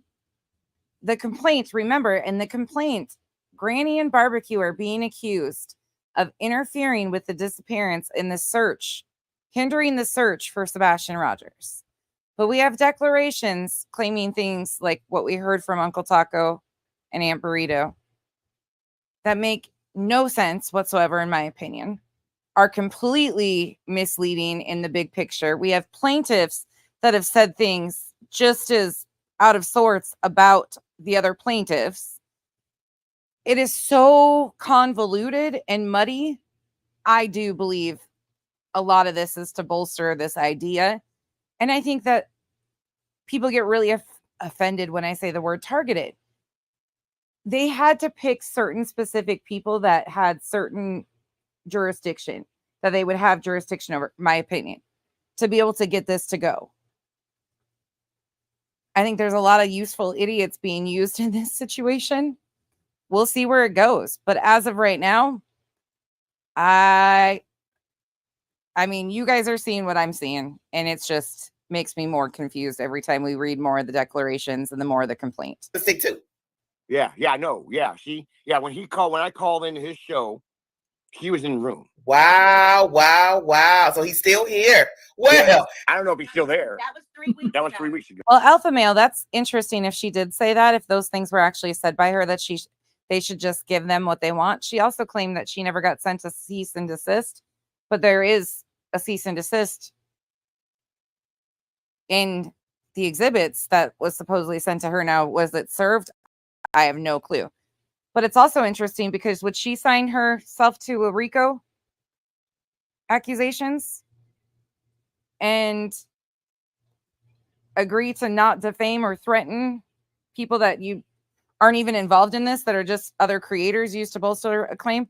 Like, if she said that, don't forget, she's the one who reached out to Barbecue and brought Barbecue over here. I mean, hey, don't shoot the messenger. Go. Oh, 3 weeks ago when this happened. Okay, see, I was wondering what happened with this. When did you all speak? Because allegedly that guy smoking him and falling out. So that's what I was asking the chat. When was this conversation recorded, and when did he fall out with the smoke guy? Right after the conversation, and then they got right back together. So him and Smoke are back friends? No, they're not. They're not friends? No. Oh, I don't know. I have no idea. My wife is the one who watches and monitors it. I just get a bunch of. Well, look, if I was you, I'd keep up with something else, because this is a hot butter mess, baby. Man, it is a mess. This is a hot butter mess. I do get in. Yeah, it's all disingenuous. I don't think a lot of these people who have invested, who have immersed. Yeah, no. And first of all, no signing of anything without legal. Yeah, no. And even if it came down to anything, let me be very clear. Personally, I said this yesterday too, but people probably misinterpreted it. The only thing that I would even be willing, like at this point in time, seeing all this, would be to do anything with Seth. Seth would be, and that's just my personal take on this. The other people, it's so freaking muddy, but I wouldn't do that even without legal representation, and never sign anything with these RICO accusations that are just, I don't know. This is why it's so frustrating to me that people can't like sit back and weed through all this stuff and realize how big this, or what they're claiming it's a federal case, which it's not. It's just a filing. So there's that. But the way they're talking about this, and like, oh, they're going to jail, they're doing this, they have this, it's going to be signed off by a judge. Like, the way they are fear mongering their audience and people are running with this stuff is crazy. And by the way, most of the plaintiffs on this, I've always called useful idiots. That's just nothing new over here. That's my reference word for them. Themselves in the case. They don't care anything about Seth, the children, It's all about money. Sebastian. They don't care. It's all about the money. Yes, all about the money. See, I was watching Boots and Rivers or Boots and Boats. Remember that episode? Granny, I don't know if you were in here when I said that in her Aunt Burrito's declaration, it claims that she was doxxed. I have her posts from pages where she posts her entire power account with her address and account number, looking for help to pay her power bill with her full name and her address and everything in these public groups on Facebook. Just so you know, too. Oh, So they were Boots and Boats. They were going down a river. And they come up on a gigantic, like 10-foot culvert, a big tunnel under, I guess it used to be a road, a culvert, but it was dark. And they walked up to it. And then they got silent. They got quiet, like they never want to say nothing about it. JLR and all them. Oh, yeah. I don't care for any of them. I don't watch any of that shit. I thought it was straight junk. Cause it was it's all junk. All this searching on the ground, looking in parks. First of all, you don't know where the child is. So we're at a point in the juncture where you're going out here looking and fucking around with mattresses and all this old dumb shit. You don't know where he is. You don't know if he's alive or deceased. What is the point to it all? Law enforcement are the only ones that would have any inkling to where the child is. So they're the ones that should be on the ground looking, in my opinion, because we're so far along now, you wouldn't know where to look if indeed it's foul play. See what I'm saying? Bottom line, the whole coordination and search shouldn't be done by civilians. It should be it shouldn't. But they tell you that. Enforcement agency. Exactly. They tell you that. They don't want people searching for the very reason that people get lost in the wilderness. This is why you don't need to be out here looking around. They don't want you even helping when they have a real search because they don't want anything to happen to you. Right. Right. They don't want the crime scene disrupted. Exactly. It's just wrong. And for so many days, Sebastian is either out there surviving. I tried to tell them all to look at the homeless camps. They're like, we did. I was like, if the homeless camp saw an abused child, they're not going to tell you he's there, y'all. Oh, okay. Really? Okay. And the only way you're going to see him is if you move the fucking camp. Okay. You know what I mean? Yeah. If he's in the neighborhood in a homeless encampment, he's thriving. And he's silent. Give him because they can't communicate. And they're going to keep him quiet because they saw him hurt. And if Chris Proudfoot hurt him, well, let me ask you something. Or Katie hurt him. And let me ask you something. What do you think of what you've heard on YouTube, if you've paid attention? What do you think of the Proudfoots and the relationship with Sebastian Rogers? I don't like the way the Proudfoots raised their son. Okay. You just look at their son, Chris, and you can see that. No, Chris is a Proudfoot. Chris is a Proudfoot. She's talking about Chris and Katie. Chris and Katie. Are you talking about Chris and Katie? Yes, sir. The unaccountability is loud as fuck. Say what? Sorry for cussing. Katie's unaccountability. Okay. Okay. You can't wake up the next morning and say, "Where's my kid?" Oh, he's missing. He might have went for a walk. Come on, man. Okay. Without his shoes, I know he don't go outside without shoes. Okay. I was there when he got attacked with the ants. Okay. Literally on the porch with his dad. No, I was on my golf cart, and I told him, Sebastian, that might not be smart, and he went over there and did it. Okay. So it's just, Sebastian went and left without his cell phone. What kid's going to leave a house without a cell phone? Yeah. I talked to a kid on the spectrum yesterday at the mall, and he's like, I can't see him going out without the phone for whatever reason. Impossible, man. That's his lifeline. Yeah. He went out all right. I think he went out on somebody's shoulder in a trunk of a car. Oh, not these accusations. Oh,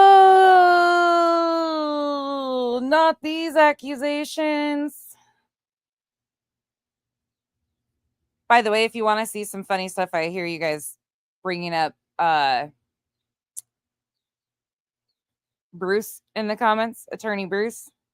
Go put in his name on YouTube and look at all of the funny stuff when he made opening statements. You'll get a good laugh out of that. We watched some of that the other day.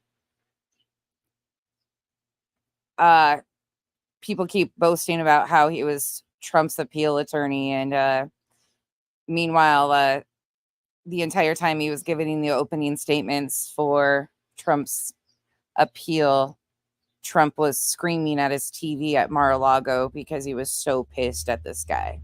But carry on, friends. You think what, baby? I think he went out on someone's shoulder or in the trunk of a car. A trunk of a car? Like, how about he never made it home? Well, I think he made it home, but I think he was never able to leave the garage. Uh-huh. And he argued with his mama, and his mama probably put him in a fucking unknowing chokehold and choked him out too hard. So let me ask you something. You heard these The attorney is one of the attorney's names is Bruce Castor. Bruce Castor. Conversations from a neighbor that the child slept on a mattress, pressure washed. Do you believe any of those allegations, Taco? I've heard really fucking close family members upset about the same situation but couldn't prove it. Say what? Other family members discussing that they've heard it but couldn't prove it. Other family members such as who? The only other family member, Seth. I'm sorry. Seth Rogers was worried and concerned about that fact. He couldn't wait for his son to come to him. Okay. See, this is where a lot of us are troubled. If Seth told the public that his son told him he did not want to go back. So what we're puzzled is, why would he let him go back to Katie and Chris's house if he thought they were abusing his child? Did he even talk to him about why the child wouldn't want to go back? When did the child tell him that? See, I don't have all that information and I'm curious. I think it was just windows of opportunity. Like Seth did have a job and he's a hard worker. Okay. He's not just he can't just leave his job for some. I believe he would just up and leave his job for no reason, but it doesn't. Seymour, you got me beat. I only got it twice. Once in the finger while I was on live with you guys in the pool, and I got it in the arm when I was on live with you guys that turned into cellulitis, and once in the finger. You got me beat though. Those buggers. Doesn't seem like his demeanor. It seems like he's really into his job. Yeah, well, he should be. Well, there's just so much said in this, all of this that just makes your head hurt, you guys. And we're not done yet. We've got 2 more appearances that are going to make you scratch your head. The family man. He's a family man. He's got to support things, right? Yeah.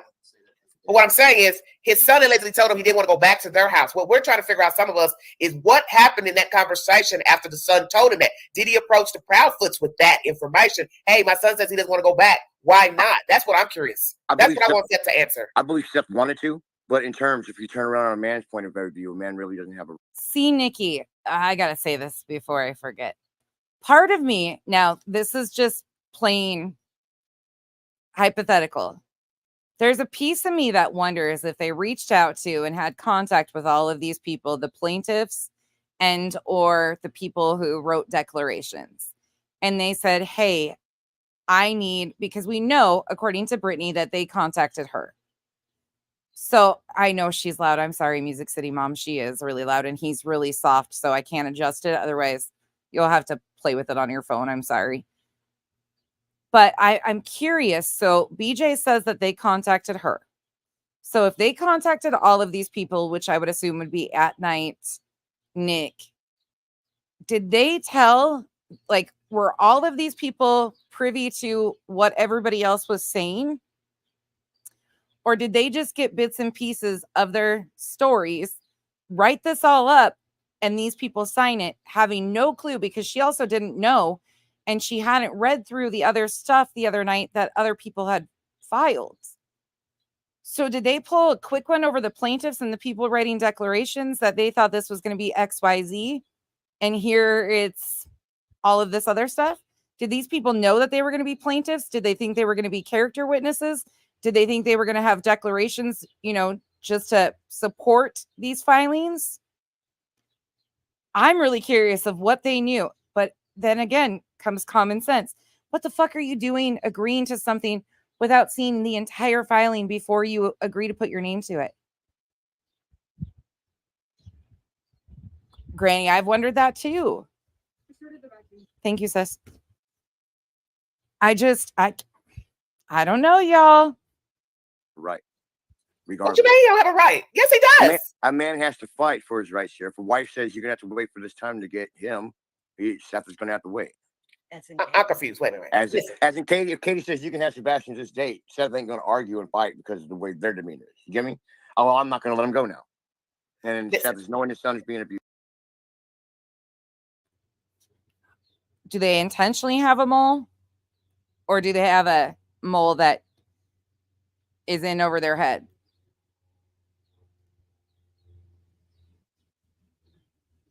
Yeah, did they know their personal information and their addresses and stuff? You can't claim that you're in fear and then put your full information out here too. Yeah, there's just a lot of questions. Okay, what did she post? God dang it, you guys are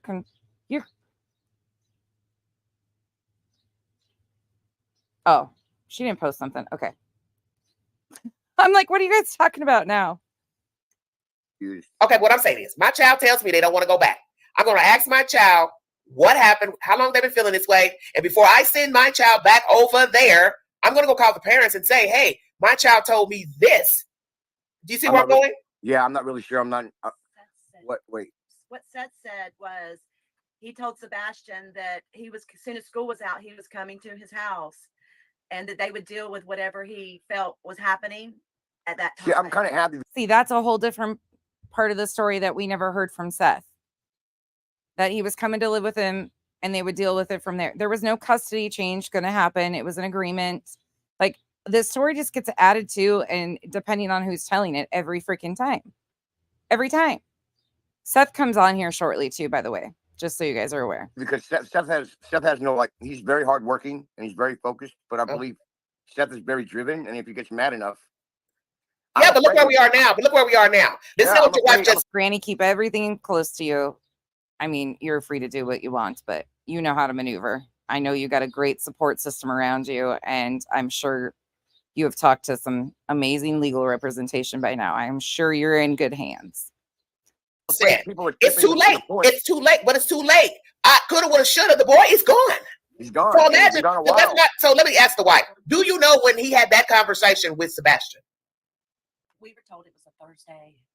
It was like Thursday prior. Thursday before he went missing is what we were told. Thursday before he went missing. Do you believe that? But do you believe that? I'm not sure. To be honest with you, I'm not really sure what happened. What about the wife? Wife, do you believe it?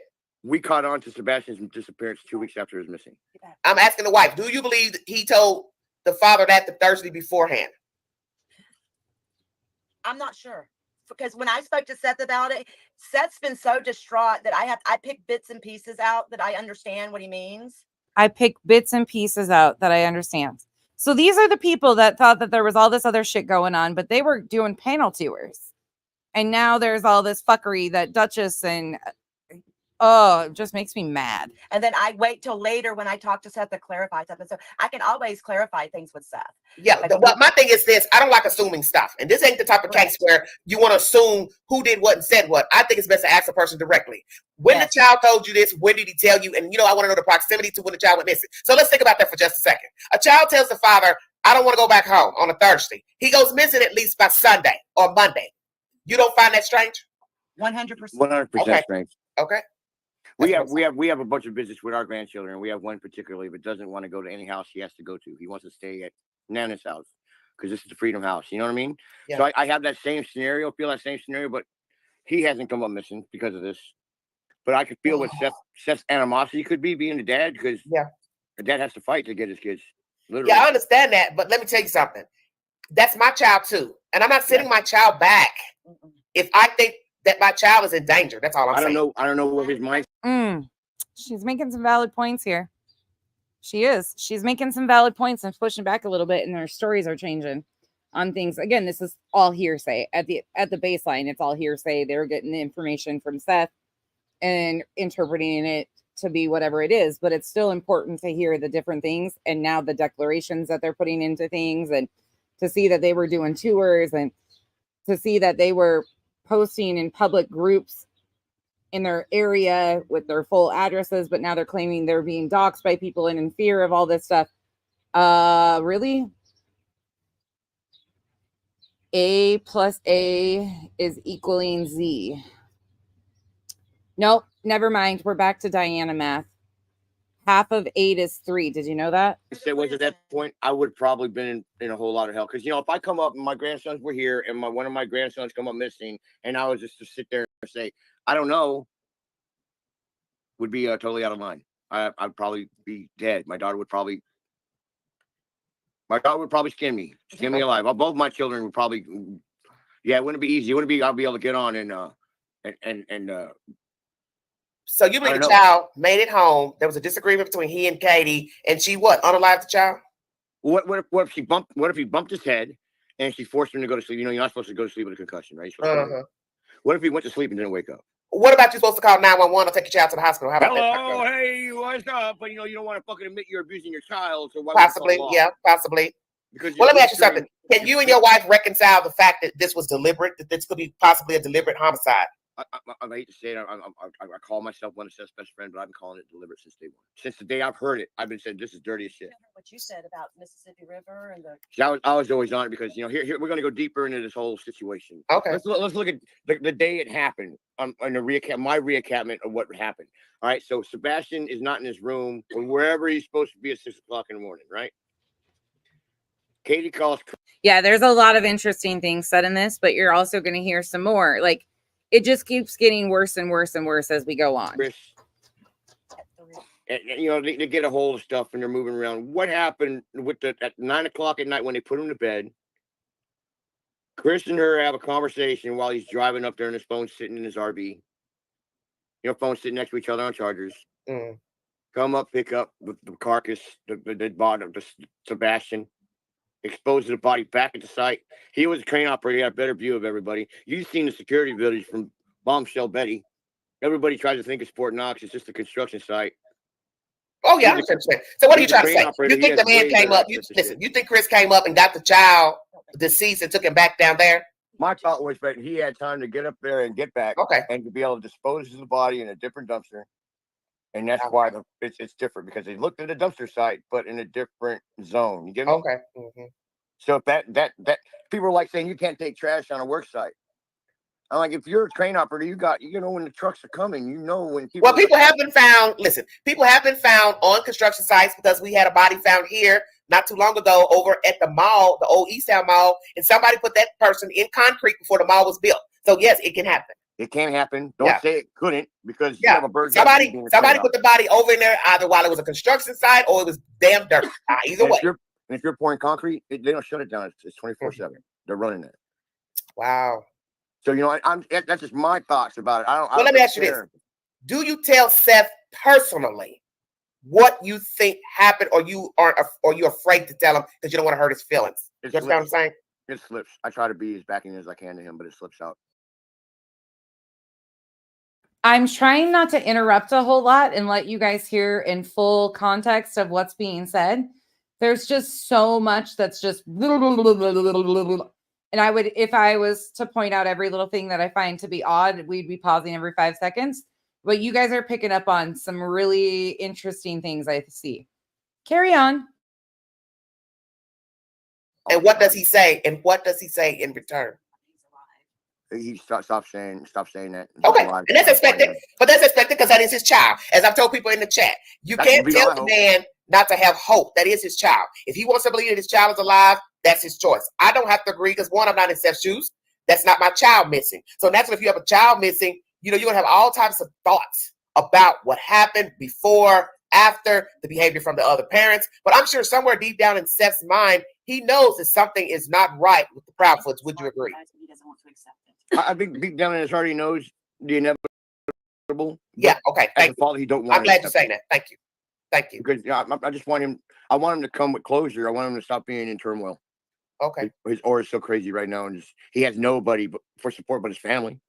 Okay. His mom. Let me ask you something. Do you know if Seth, and it's off topic from Sebastian, but do you know if he was dating anybody before all this nonsense happened with Michaela and all that? Do you know if he was dating anybody? No. Seth? Okay. No. Because I think maybe he was at a weak point in his life, his child missing. This heifer comes along acting like she cares and wanting to be a part of the search team or whatever the hell. I don't really know how she got involved, but do you even know how she got involved? She was printing I guess she was a what do you call it? A digital designer? Oh, digital designer. She was creating flyers. Oh, I see. Putting up flyers. Right. And so that's what I told the chat. Making them, I guess. Don't you people find it strange? She comes in to help Seth, but she ends up with T-Rev, a YouTuber. You can't tell me that don't sound fucked up. What flocks of a feather? What is that term? Birds of a feather. Yeah. Flock together. It's all money making scheme. Yeah, because it don't look right. You a YouTuber living far away from Tennessee, and you get tangled up with father of a missing child, and then out of the blue, you're screwing a woman that he got tangled up with or help, whatever the arrangement. That is just weird to me. And nobody can tell me that don't sound orchestrated. Side drama for money? Yeah, whatever.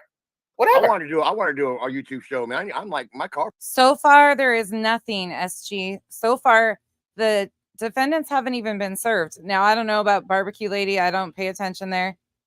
No, I don't have nothing good to say there. Not even gonna. It's best I just keep my ass out of that whole situation because I find her behavior to be so fucking performative. It makes me sick. Sorry, just going to say it like it is. But I'm sorry, flying to Tennessee numerous times to hang flyers and record yourself hanging flyers seems very performative to me. Very performative. Very like, oh, let's play a game back and forth. And I find it to be really odd that they lumped. Yeah, I'm sorry. No, nothing there.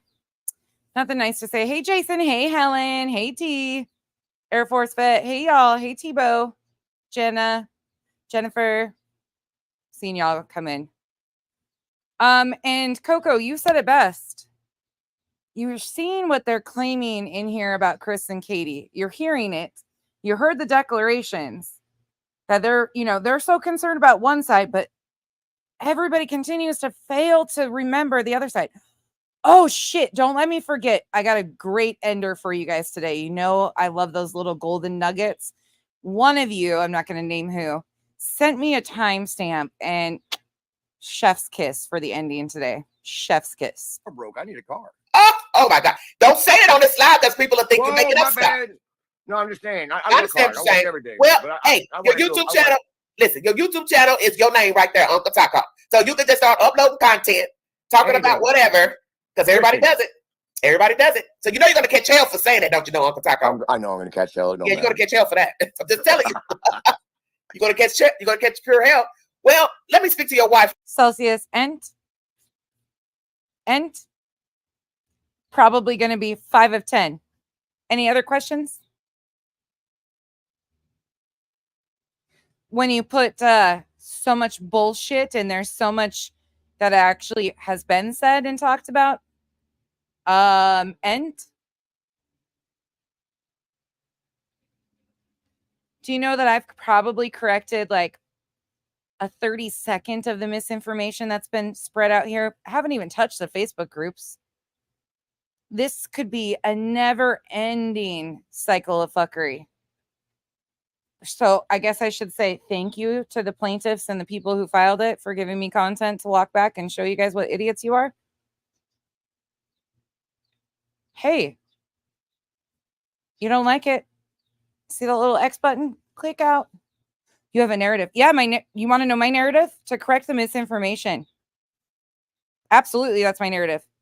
To put out what actually happened by these people who are claiming that they were impacted professionally and emotionally by the very things that they involved themselves in. 100% I have a narrative to correct the bullshit. Let me see. But I want to hear what she has to say about this You want to be on video, but I'm going to hand her phone. You don't have to show her. No, you don't have to show her stuff. That's fine. Hi. Well, hello, dear. How are you? Doing good. All right. What's your name? Michelle. Michelle. Oh my God, it's my sister's name. Get the hell out of here. I'd rather have a narrative of correcting misinformation and putting out the truth than sitting here making up lies about a missing child and calling it true crime and acting like I care so much about one high profile missing child, or as Jennifer Coffendorfer says, a famous missing child. All missing people deserve to be brought home. And yeah, my narrative is don't put out misinformation and try to make it a career and blame everybody else for your bullshit. Pretty simple. Pretty easy narrative to follow. Don't be a dick. So the Aquarius, though. Okay. Aquarius.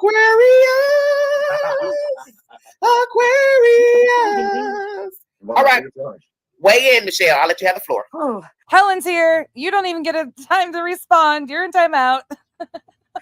It's a lot. I told Ken from day one, Katie did something to him. Okay. And I was like, I hate to say that as a mother, because I could never do something to my children. Like I couldn't. But I believe she did something to him. I think it was an accident at first, and she didn't know how to respond. She was worried about losing her pay from the military or anything, because they will take it from you for anything. So they. Wait, is this the woman that's so fearful of her life? She's so fearful by all the harassment and targeted stuff she's received. This couldn't be the same woman that wrote that declaration and is publicly stating all this about Katie, right? It couldn't be. He covered it up. Okay. But I don't think. Let me ask you this, Michelle. Sebastian make it home from the steakhouse? I'm not sure. I don't think it was him taking the trash out. I don't either. I don't either. I don't But either. there's too many scenarios that could have happened between there and the house. Okay. And wiping everybody. Yeah, Katie worked for ADT. Who's to say she didn't put a wipe on the screens on most of the houses out there? That's why they got no pictures. And anybody remember the jammer stuff? Now that Katie worked for ADT, which is factually incorrect as is.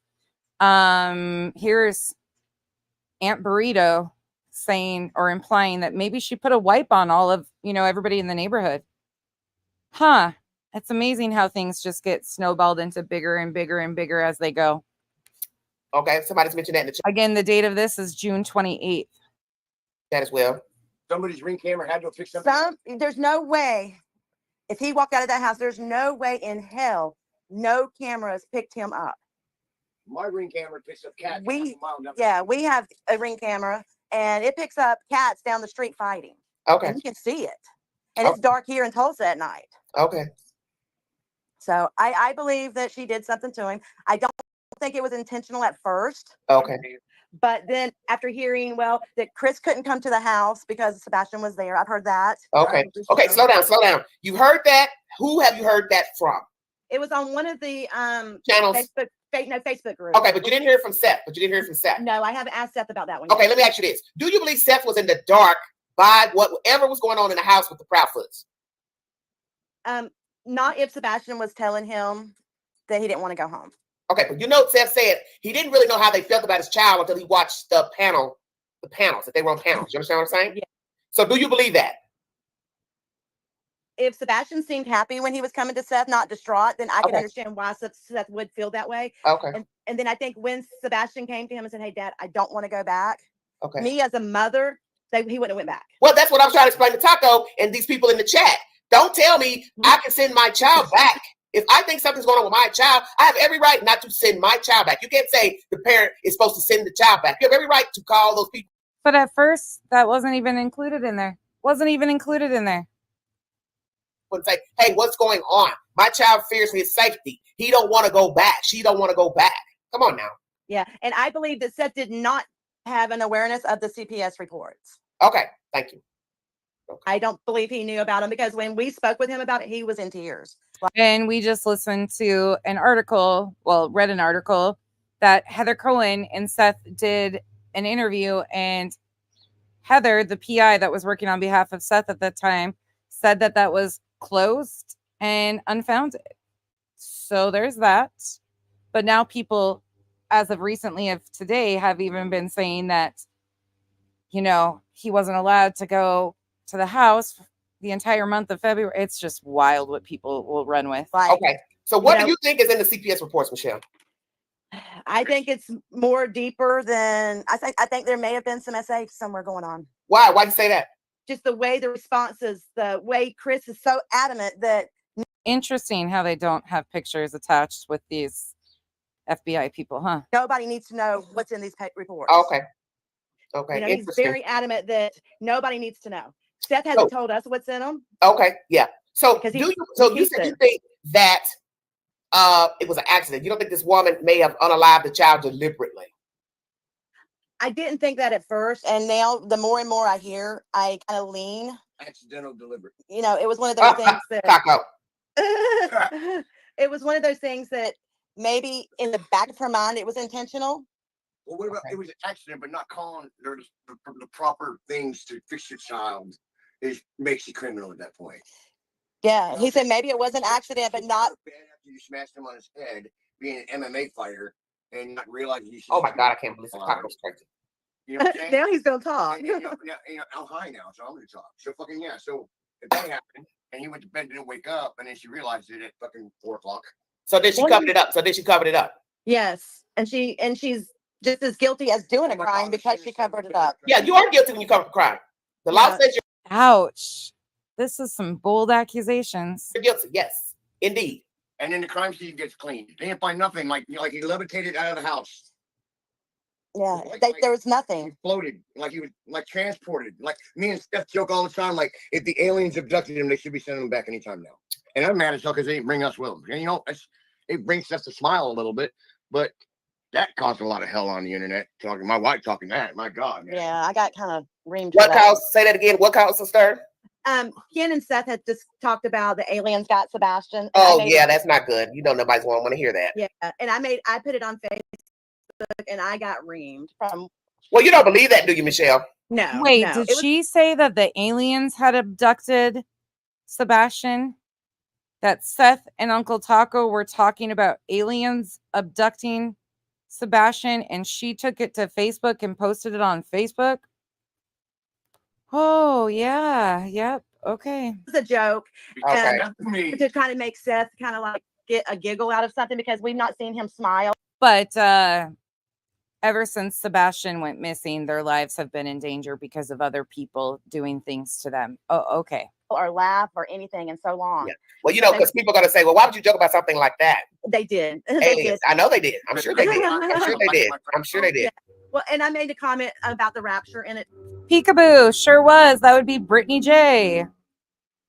too. I was like, maybe the rapture happened and we all got left behind. Well, and hey, that'll be a sad thing, won't it, to find out we were left behind?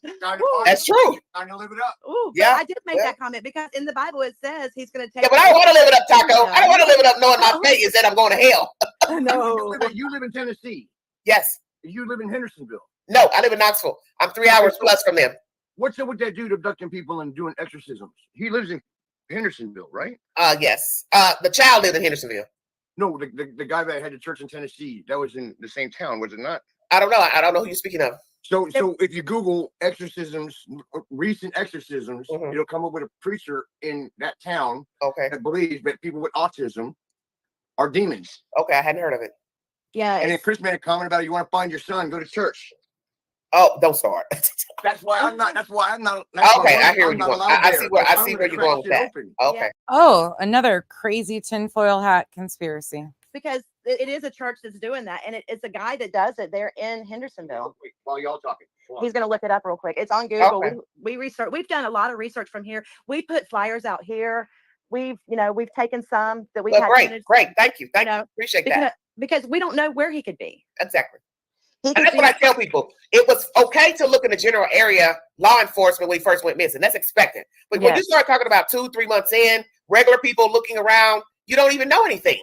So how would you know where to look when you don't know anything? Correct. You don't know where to look. And it runs with scissors. Thank you for mentioning that. Somebody actually reached out to me. I haven't done my own digging further, but somebody else reached out to me and said that that's possibly not a 501c3. And the way it's listed could be a different type of setup. I need to look further into what they sent me and do my own gathering of information. But as of right now, I'm not really sure what that, it's an NCOR. Not sure what's going to come of that yet. To be seen on that. So I just got a question mark looming over that part for right now. this case has hit an all-time low of idiocracy. Okay. This case is horrible. I agree with her on that. It has hit an all-time low of idiocracy. Idiostasy, as Bullhorn Betty says. It makes me sick. It's Father Dan Real. Okay. It's national news. Really Michelle? Yes, ma'am. Go in your phone and are you on IG? Instagram? Yes, ma'am. Well, look me up, Big Sexy 71. Send me a message because next time when I do a live, there won't be a chat because I see what I'm gonna have to start doing from now on. So you look me up next time. We'll talk if you want to talk, and there won't be no more chat. Okay. Because I don't have time for all this nonsense that's going on right now. So next time we talk, it'll just be us talking one-on-one. Okay. So just go on your phone now and pull up Big Sexy 71 and send me a message.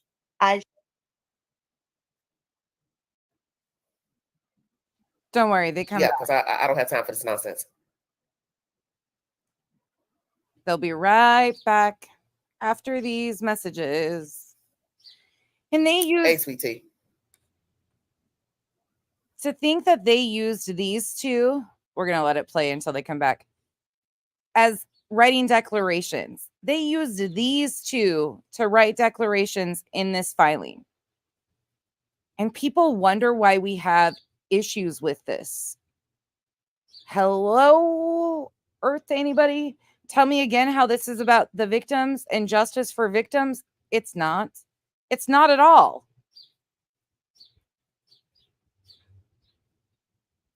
It's just wild, and it just gets wilder and wilder. The more we go in this, the wilder it's going to get. And you guys, there's more declarations. Part of me wonders why they were busy blocking you for asking valid questions, and not shocking, Heather, at all.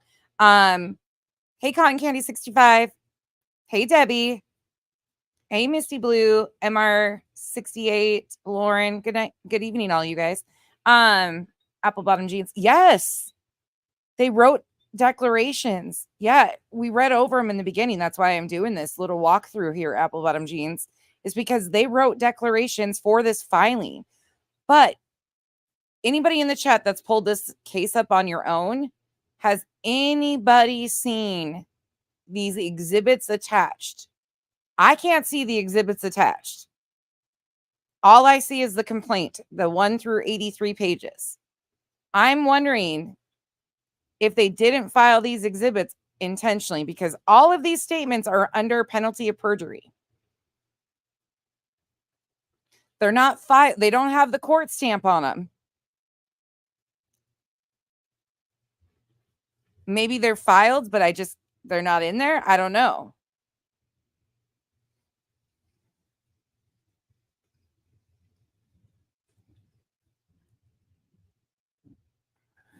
Oh, they're back. Hold on. I gotcha. They said he was 2 when they met Sebastian. So she wouldn't have been around, maybe, or was she? I don't know. So Michelle. X, it is one of my, are my mods in here? I don't know if my mods are in here. I'll put it in the chat for you right now. If you do message me, just let me know you messaged me. I'll ask you, was she around when you met them? She was. At first, Okay. she and I worked together. I worked at Express Scripts also. Okay. So she and I worked together after Seth wasn't working there any longer. Okay. She and I worked together for a while. Oh, and I got your message. I got your message. I just didn't check it because we're on the live right now. So okay. Okay. I'll get to it. So we would go to the pool together. We would, like, because there was a pool in the trailer park. We would go to the pool. She seemed cool. She seemed very attentive to Sebastian. Okay, thank you. I appreciate that. Both of them did. Okay. When I found out about this, I was like, what the hell happened to her? Okay. You know, so when you said that to yourself, Michelle, what happened to her? What made you say that? Because she just didn't seem like the same person anymore. Like, elaborate. One of the ladies in the chat said that Katie has told her that she has no idea who we are. Oh, wow. Yeah, her name was Heather. She doesn't want him around me. It's so crazy. And they won't even respond to us. We reached out to Katie right after we found out what happened. No response whatsoever. Oh, so she's acting like she don't know you all because she knows she don't want you all coming out talking. That's 100%. Because she knows that we know that this all kind of odd vehicles parked in front or around our house and don't belong in the neighborhood. The Union, thank you so much. Thank you. I haven't gone far with that just because I don't even know what the intent is of that at this point. Yeah, we've had checking us out, or we've had cars parked out here. We've had people on our internet that we have had no idea who we had no idea who they were. Let's back that up one more time and hear that all. Remember what was said in the declarations, okay? Remember that. Remember, this is June 28th. What happened to her? What made you say that? Because she just didn't seem like the same person anymore. Like, elaborate. One of the ladies in the chat said that Katie has told her that she has no idea who we are. Oh, wow. Yeah, her name was Heather. She doesn't want him around me. It's so crazy. And they won't even respond. Kathy ain't got time for BS. That does not shock me. His who's in here that when he came on the scene, we did like a looking, me and a couple of my friends went looking, and he had a ton of videos up on his page at the time, and they were all targeted at trying to get attention of production companies. Every single one of them was in line with like a production company wanting to be noticed for a production company. None of that shocks me at all. None of it. To us. We reached out to Katie right after we found out what happened. No response whatsoever. Oh, so she's acting like she don't know you all because she knows she don't want you all coming out talking. That's 100%. She knows that we know that this all kind of odd vehicles parked in front or around our house and don't belong in. Aries, thank you for the updates. I appreciate you giving everybody the update, but that really affects people. Like, people will find out, unfortunately. And again, like, I'm not telling you don't say that stuff or anything, but we see you, and I just don't want anybody like getting fear mongered or freaked out or anything like that. Like, it's all adults over here. They'll protect themselves and be informed, I'm sure. Thank you, though, for keeping everybody informed. Oh, so she's acting like she don't know you all because she knows she don't want you all coming out talking. That's 100%. Because she knows that we know that And we have this. all kind of odd vehicles parked in front or around our house that don't belong in the neighborhood. Trying to figure Yeah, out we've had guys checking us out or what. we've had cars parked out here. We've had people on our internet that we have had no idea who we had no idea who they were. We've had to take our internet down and put a complete block on it. What? So wait a minute, slow down. So when did you start seeing strange people at your house or in the neighborhood parked? 3 months. About 3 weeks ago. No, about 3 weeks ago after this conversation with Trev. Wow. And we live in Oklahoma. So Notice that now it's changed. Now it's changed again. Notice the timeline changed from the declarations to this interview. Yeah. And anybody wonders if I don't care if people, let me be very clear. I don't care if people have opinions on me showing this stuff. I don't care at all. This is all being done under the guise of people care about this missing child. I will continue. Hear me? I will continue pushing back on the misinformation and the harm, the dangerous harm that continues to incite things against the parents of a missing child. If I need to spell that out any further for you, I'll be glad to. I will continue to use my voice to stand up and push back when we have no evidence that a crime was committed by these parents. There is no evidence from law enforcement, and there is a missing child. What these people have done is dangerous, and this filing is not about protecting victims. Quite the fucking opposite, in my opinion. So hear that loud and clear. For all these opinions of, we need you to stop talking about it. How are we stopping talking about it? Doing anything to help victims and their families? No, we're going to use this to bolster into an action phase of getting attention from politicians, local politicians in all of our areas, so they understand the problem that victims and their families are going through. It might take us 40 years to get something accomplished, but I'll be damned, we will. That's signed. Nonsense. 7.5 hours away from him. On the web. We live an hour from where Tony lives, or whatever his name is. Well, how do you all feel about Tony? I got so much to ask. So, do you think the Proudfoots have sent somebody to watch you, or what? I Or don't you think it has or you think anything some to do with trolls just found you? I think it And the Islanders. Period. could be trolls, or it could Yeah, be the police looking more into it too. Oh, okay, Because okay, of course. they were such good friends. If they have any suspicion, because nobody's been cleared. Hey, babe. Of No course. one. Okay. So And the if they whole have point of any IP suspicions, tracking is false because I can leave a phone behind any day I want. well, we're not talking about that. Just saying. So it's weird that we have had people, strange cars parked outside of our house, just sitting there, and people in their cars, and they had their camera pointed toward our house, just looking like, Yes, Angie. they're happy. And I was like, something's weird about that. Their cameras. What do you mean their cameras? Their phones, like their phones. Oh, their phones, like out their car, standing outside their car. Yeah. Okay, I got you. And Having a conversation in our direction. And you know what the thing is, too, is the difference between me and a lot of these other people. I'm just going to give a hypothetical. If Aunt Burrito, BJ, or any of the other plaintiffs ever were in the spot of these parents, any of them, I would do the same thing if the internet was doing this to them. This isn't about me liking people, disliking people, me thinking people are innocent or guilty. I have no clue what happened to Sebastian. Zero clue.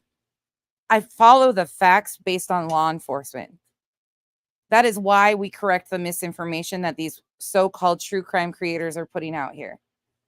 This isn't about personal like or dislike of creators. I could give two. I don't like nobody. Y'all know that I'm an equal opportunity hater. Sincerely. It's about victims. Victims have rights. We live in the United States of America. It is innocent until proven guilty in a court of law.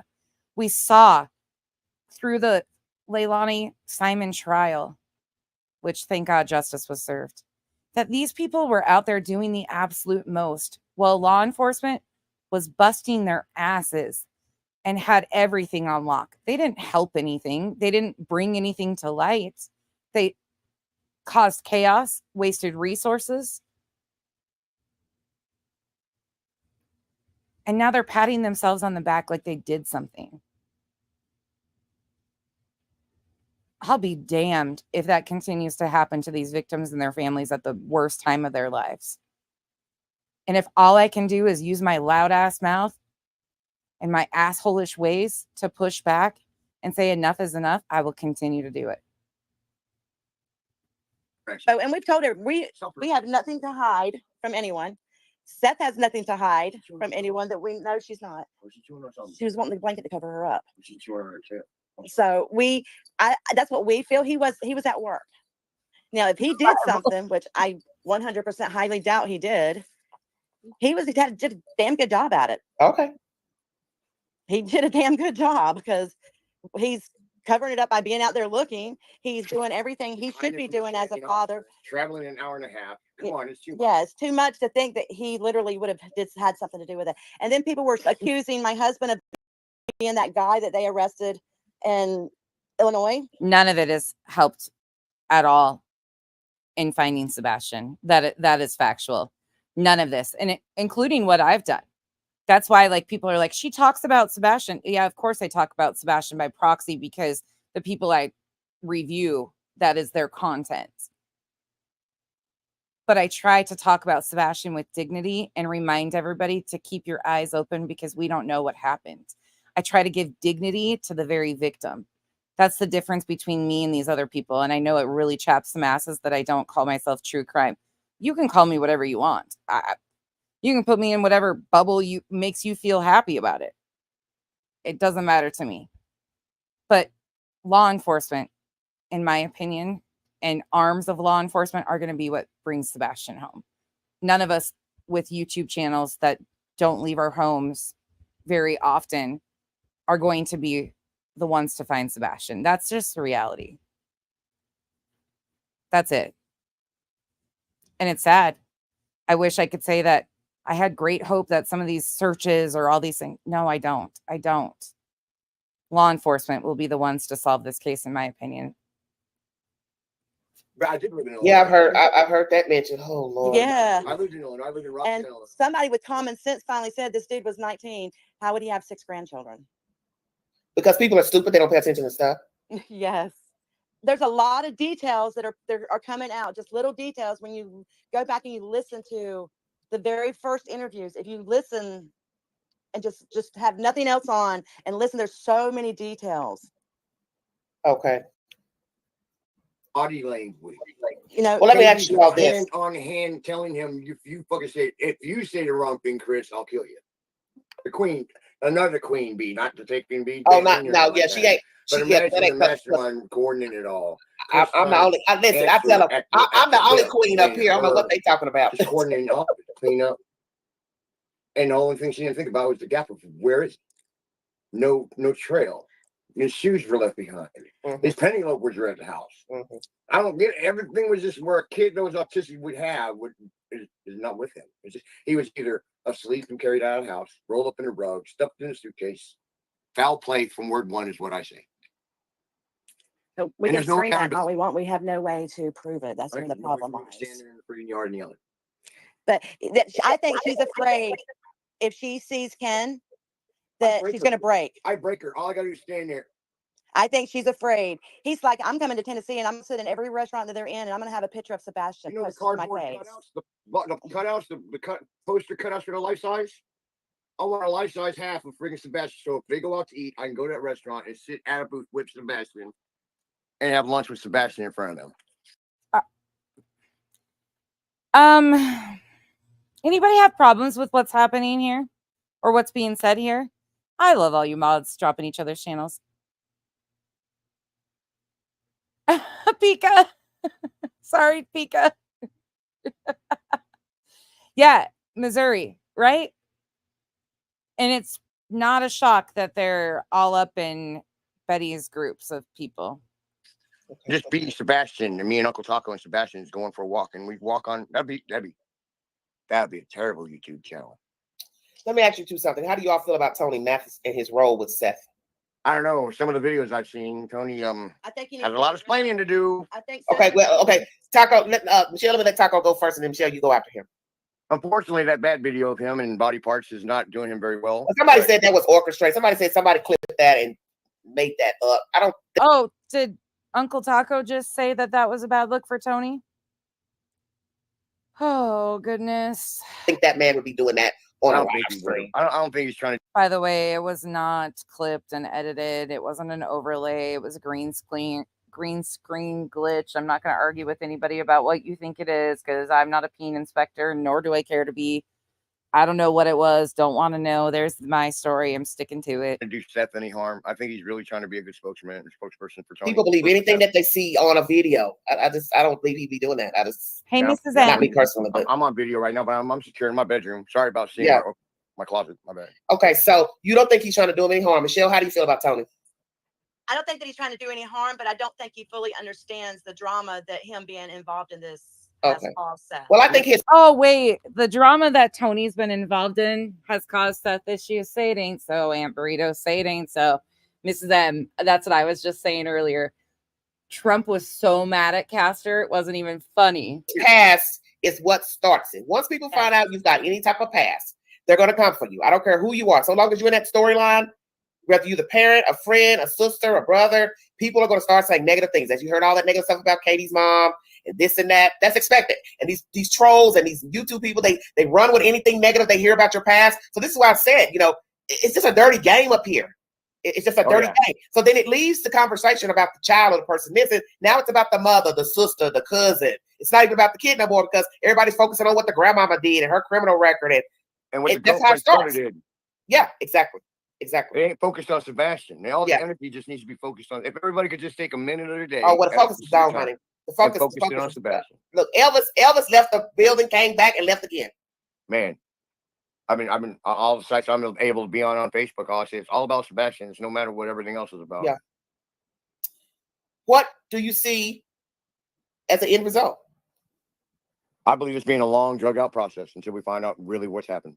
Okay. Until we find Sebastian, until we get some answers, Okay. until people become accountable for what happened that morning. Okay. That's all. They need to be questioned a little harder, and they need to be like a test fit you take just to live in life. The same question that's 9 million different ways. That's the kind of test, a NACES test, I guess that's what they call it. Okay. So they need some type of test that's just going to make them make the answer get out, because one way somebody knows what happened to Sebastian. Yes, and I agree. Somebody knows exactly. And it's just, I don't know, it's just the last person to have contact with Sebastian's on accountability. Exactly. Be questioned. Let me ask you something. With all that you've heard play out on YouTube pertaining to this case, do you believe that Katie and her husband genuinely cared for Sebastian? I believe at one point they did, but I believe there was a certain turning point in their lives where they started turning away from Sebastian. And what might that be? I'm not really. Put a 1 in the chat if this is helpful to remind everybody why these filings don't help victims. Or put a 2 in the chat if you remembered all of this and this isn't nothing new. That's totally fine too. I just want to see how many people this is helping remind of some of this stuff, because there was so much going on. I forgot about some of the shit they said in this. And I think it really helps. There was a lot of people around me that were very nervous when this filing came out. They were very, very nervous. Rightfully so. They care about people. They especially care about the victim's family, and they were worried about the input that this was going to have, or the backlash that this would have on the family. And so they were really concerned about Chris and Katie. But I think it's really good to highlight this so people kind of remember, these are the same people that did all of this for no reason. And I think it's calmed quite a few people's nerves a little bit that these people did all this too. I mean, yeah, you have to go through the legal process and address the claims that are made and so on and so forth. And it's one-sided, but there's a whole lot to work with here. There's a whole lot. if you go down that avenue. My opinion. Not legal advice, just an asshole with a YouTube channel. Really sure. Okay. Have you had any thoughts about what it might be? Sebastian's behavior. So a couple you remember this pretty well. Steph, it doesn't surprise me that you or Snazzy, like you two are really up on shit. So doesn't shock me at all. You guys were probably right in that. Mrs. M, thank you so much. Hey, Keto Kim. Yeah, Debbie, that's how it was originally. People were really thinking like, oh, he has him. Like it's the friend that gamed with him. Like it went crazy. And I'm not going to deny that that happened. Creators were doing the fucking most. The most. Duchess, I should have been a little bit more dramatic with my reading of this. Spitfire, you haven't heard any of this yet? Hey, Pam. Oh, that's interesting. Yeah, there's a lot here. Him being close to people. Being what? Being close. He had a proximity issue. He'd like to be close to people. Yeah, well, Chris talked about that. He liked to get in people's face. Well, he had a disability, so that's expected. It's expected. That he would behave like a normal kid. So if I'm working underneath the sink and your child's hitting me in the head with my crescent wrench, I just have to either fix the sink and not bother, or just tell you, hey, your kid needs to get. But he had boundary issues because he had a disability. So that's not his fault. I lowered my shield. I didn't care. But I'm just saying that's not the child's fault that he had boundary issues. That's because of the disability. It's up to the parents to try to work with him in therapy to help curb. You know, you may not be able to control it, but you have to talk to him to say, hey. Thank you, Jay. Is it Jay Reese? Thank you so much. I appreciate that. I tell you guys, it's a blessing and a curse being detailed with notes and anal about stuff like that. Like I'm very anal and thorough with stuff like that, but it's came in handy in situations like this because I'm just like, oh, Tammy, thank you so much. And then all of us creators like that are still kind of talking about this stuff will remember different pieces off of what the other one's doing. And we're like, oh, but wait, this happened too. Like, cause each of us was catching a different spot. They say it was all coordinated. No, it wasn't. It was just a lot going on. And we were all trying to figure out what the fuck was up. You can't touch people. You can't be in their face. You can't ask thousands of questions. He's not going to know that any better. You remember the cartoon Ryu, right? The little bald-headed kid? No, I don't watch cartoons. Caillou or whatever. My grandkids, I watched a lot of stuff. But he there was a lot of stuff like that in his. I hated the cartoon. But looking back at what you just described, I was like, man, they described stuff like that, like taking a special child and taking the time to explain it properly. You know what I mean? Hey, you can't take that wrench and hit him in the head because it hurts. And you know, it's funny because either people will do it or they won't. You know, Seth is like, you might not want to do that because that might be hurting him. And then Sebastian was trying to see if it would or not. And it was like, well, yeah, you kind of hurt me, and I just take the wrench. But you know, Sebastian was a special child, and you have to expect that, especially when you're in close quarters. Kids are going to be kids. Yeah, that's true. Regardless. That's true. I love Sebastian regardless. Whenever Sebastian came here, he was happy. Uncle Taco, and he up out of the car, running up at me, Seth yelling at him not to get out of the car, and you know, just funny stuff. You know what I'm saying? It's just sad to know. But you know, I woke up one day, called my buddy, and this is all transpired 100 some odd days later. Alpha, you don't annoy me at all. I love it when you get a little bit like spicy too, because I get a little spicy with you, and we disagree on some things, and then we're like, but wait. Did you know this? Or you'll like throw something in there that I forgot about, and I'll throw. I like that. I like people who have differing opinions or see things that I might have forgot because I'm like, oh shit, you're right. That did happen. I like it. You don't bother me at all. I don't mind people pushing back on me like at all. Not one bit. It's the blatant ignorance that I can't handle of some people, and you don't have that. So we're good. I even like my friendly trolls. Penelope, where are you? I guess I need to cover Betty again so Penelope can come in here and tell me how loved Betty is. So let me ask you something. How soon was it? I think she said something. Michelle said something earlier about how soon it was when you all got contacted that your boy was missing. I had played a game like 2.5 weeks with Sebastian and Seth, Call of Duty Mobile on our cell phones. Okay. I lost contact. We stopped contact for like 2 weeks. I ended up calling him up, and he dropped a bomb. And I was like, so may I ask, how did you lose contact? Just stop. We don't call every day on a basis before this happened. Okay.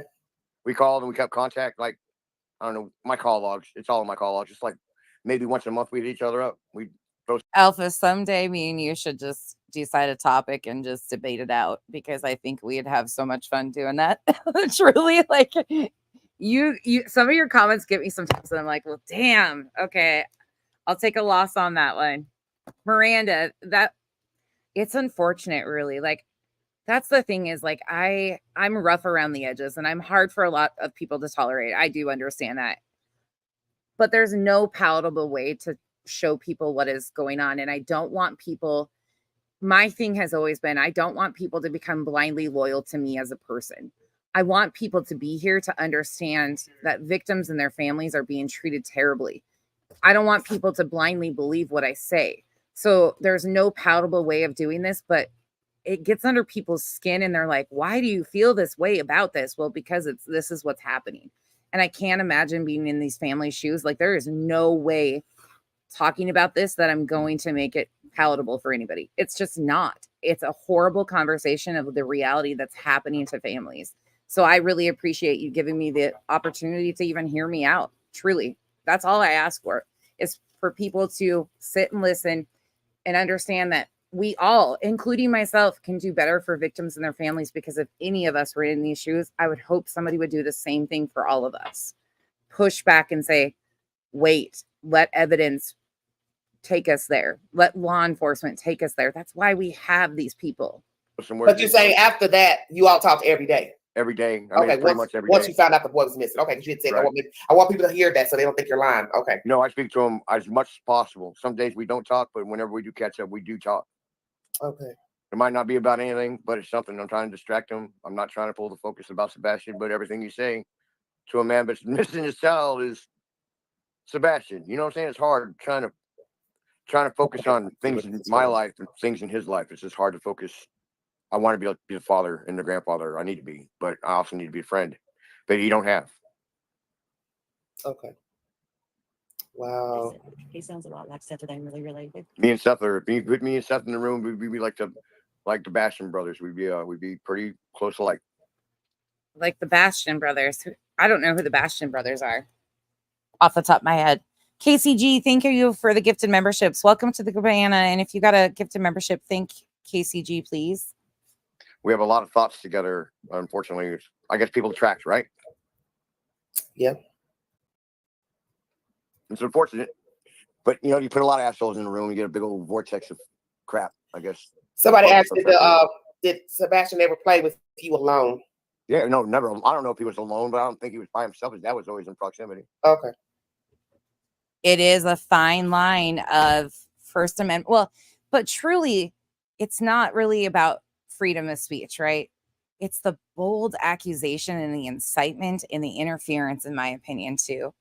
But how do you bridge that gap? I'm unsure of. That's over my head. That's why I do what I can, and we're going to try to take it into an action phase and get a hold of politicians and people that can help facilitate, like, what would help protect victims and their families, that they can't be profiting, people can't be profiting off their pain at their worst moments. And you know what? There's always going to be investigative journalists. There's always going to be media. I'm not trying to stop that in any way, shape, or form. Dignity for victims needs to be forefront. How do we bridge that? I'm not sure. I'm really not sure. For me, yes, my channel is monetized. I'm not going to deny that, as you guys see. What I do is I try to give back to my community, to organizations that help the little we can do. It all adds up in the end. And, we can all do a little bit better, including myself. No, I still play. I mean, right now I'm waiting to get on Fortnite to meet up with my grandsons. Okay.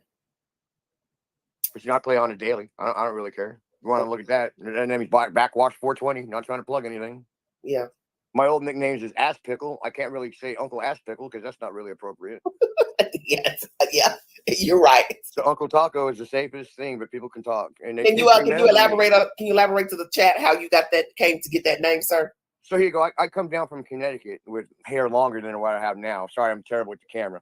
But I come down from Connecticut with blue Varney sunglasses as my glasses to wear. Okay. Long hair down into Southeast Georgia. A weird looking, big, small Filipino guy. They wanted me to play. Misty, that is all a technique of fear mongering. It's kind of the slippery slope fallacy, in my opinion. It's like, well, we're headed down a slippery slope, and if they do this to me, then this could happen to you, and you could be next. When in reality, that's not what this is at all. Like, Betty actively kept them under surveillance, went to their house from another state, did all of these things very publicly, very proudly at this parent's worst time, inciting more of a mob of hate, in my opinion, against this family. It's just so it wastes our resources of law enforcement to protect these families. It's just got a whole thing, but that's what they do on purpose. That is my opinion again. Football. Okay. I'm a Navy brat, so I was already 20 years old because my credits would never match up wherever we moved. Mm-hmm. So I was like, I can't play football because I'm already 20. I'll be like a grown adult playing kids. I can't do that. So they got mad at me. So all the kids they set up hanging around me to join football will call me Ching Chang and other racial slurs. So the football coach started calling me Taco and stuff. Well, why would you being called racial slurs? Are you mixed with something? Or another nationality? Huh? I was a Filipino guy with a tan with super long hair. Filipino. Okay. Are you full Filipino? No, I'm only half. Half. Okay, it doesn't matter. Okay. I can't speak it, but I can cook it. Okay. Okay. Mary, I love that idea. Love that idea. Please keep us posted on anything that you're doing or any results that you get. I would love to hear. Sorry, I forgot to put my teeth in. I'm trying to do the best. That's okay. Don't worry, honey. Look, I just well, you talking to whomever. How many panels have you been on so far since you've been out? Just two. What's the big dude? What's the big dude's name? I called him one day. Just T-Rev. I've been on T-Rev and the other guy. What's the guy that drives the Cutlass? Dolly Vision. I've been on Dolly. I called Dolly Vision. Oh, okay. That's a joke. And then I got on JRL just to try to call him out a little bit. So you got on. So Queen makes 4. You're the third. I'm the third. I think the fourth. T-Rev, Dolly, and you. JLR, me. That's 4. I'm not never on JLR. Okay, you have it. Okay, yeah, another screen queen. Yeah, his hard ass prison self. Yeah, he's a screen. That's a straight dub. I love it, man. Just drawing. I love the traveling. I would love to travel and be like that. Well, you can travel. If you can travel when people are donating and you get a lot of views on your channel, that's where the money comes from. I'm a driver. Real. I just drove from Washington, moved back to Oklahoma, and then we drove back to Florida. I love driving, man. I do it all day long. Right. That'd be a cool show, man. Just about nothing. Seinfeld being naked. My bad. But yeah, this has been great talking. Well, I appreciate it. I've got Michelle. What up, the ghost? Good to see you. Is that Tebow that said that about the year? Yeah. I just made a note of that. I sent it to Am to make a note of it, so I remember to look into that later. Thank you so much for that information. Anybody, if you have ideas, please email them to me. If you live in another country and they do have laws like this in place that you think might be something that would translate to something more that we need over here, please let us know. This is it takes a village. It takes an island of people. And again, I have to give a huge shout out to the lawyer mystery maven. She is somebody that I have a ton of respect for what she does for victims. Private information, and she can talk to me. And Michelle, you call me anytime you want to talk. But I'm going to ask this before I let you all go. Seth does not mind you all speaking on platforms. And told us to stop. Huh? He hasn't sent us a cease and desist yet. Okay. Oh, damn. But I'm saying he knew that you were going to eventually talk to someone. He knew eventually I was going to crack and say something. Okay. I haven't let too much out of the bag. I don't know as much as anybody else does. I mean, the private stuff that's going on between LE and them, he's really professional about it. Okay. Somebody said you was on a Brittany J's channel last night. Not me. I was working last night. Okay. I literally moved 15,000 pounds of truck bed bodies. Somebody's talking about the child having friends. He had none. I don't think he had very many friends. Or does he think he was kept from having friends? I think he was kept away from other children. Okay. Why was somebody? It's crazy how far behind the states are in laws to protect victims. You guys in the chat are talking about different privacy laws and stuff that you have in different countries. It's wild, but we need to catch up for sure. And you're right about people that don't know about what the internet can do, don't know. I don't want to keep a child from having friends. Social disorder is wanting to be close to people. A lot of kids don't like that. Okay. My grandchildren, I have 2 grandchildren that are very want to get close quartered with other people, and the reaction to the other children are like, "Would you get back?" And oh my God, these kids are strange. And I'm like, man, it's just a social how you all are brought up. If you're brought up in a social order, all the kids are social. If you're brought up in a house where you're not allowed to play or activate or socialize with the kids in the neighborhoods, then you're going to act like antisocial. See, what I find so crazy is that, whether he had a disorder or not, that's still a lonely life for a child not to be able to interact with their schoolmates, kids in the neighborhood, or any other kid. I mean, what kind of life can it be? You come home from school and all you do is sit at the house with your mother. What kind of life is that? You play with you play with your snake, or you play with the puppy. Yeah, that's not get old. Stuff they took away from him. Wow. You know what I mean? Why'd they take that away? I don't know what happened within the household, but they took all his. My dog is my soul, my break from life. My dog is my break from life. His break from life was the snake and the puppies, and they took that away from him. Good night, Lauren. Hi, Lee Michelle. Imagine what that did to an autistic child. Explain that, because I heard somebody mention that the other day. When were his animals removed from the house? I'm not sure of the day. Hey, Brantley. But I know that Sebastian had a snake. He had snakes, and they were breeding puppies, I guess Yorkies. Okay.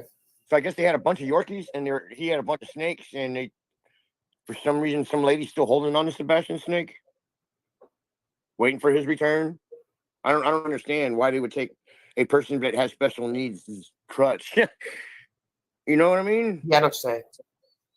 So I'm wondering about the animals, when the animals were removed. I don't know. I have to do some more research and dig in, because it was all laid out. I'll ask Seth when was the animals taken. Okay, I'm sick of this bitch. That's that. Yeah, she's kind of annoying. Well, her ass is out of here. I'm sick of this shit. Which one? Heather. Yeah, Heather. Just go on and on and on and on. Oh, you're a troll. Oh, people don't agree with you. Well, when you just keep going on and on and on and on, give it a rest.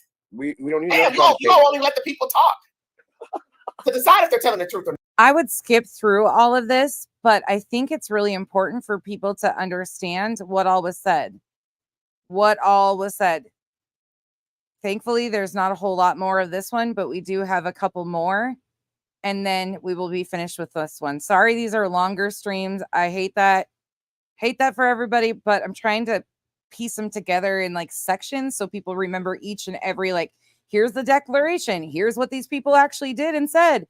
That completely contradicts their declaration. I mean, we just heard them make all sorts of blatant accusations.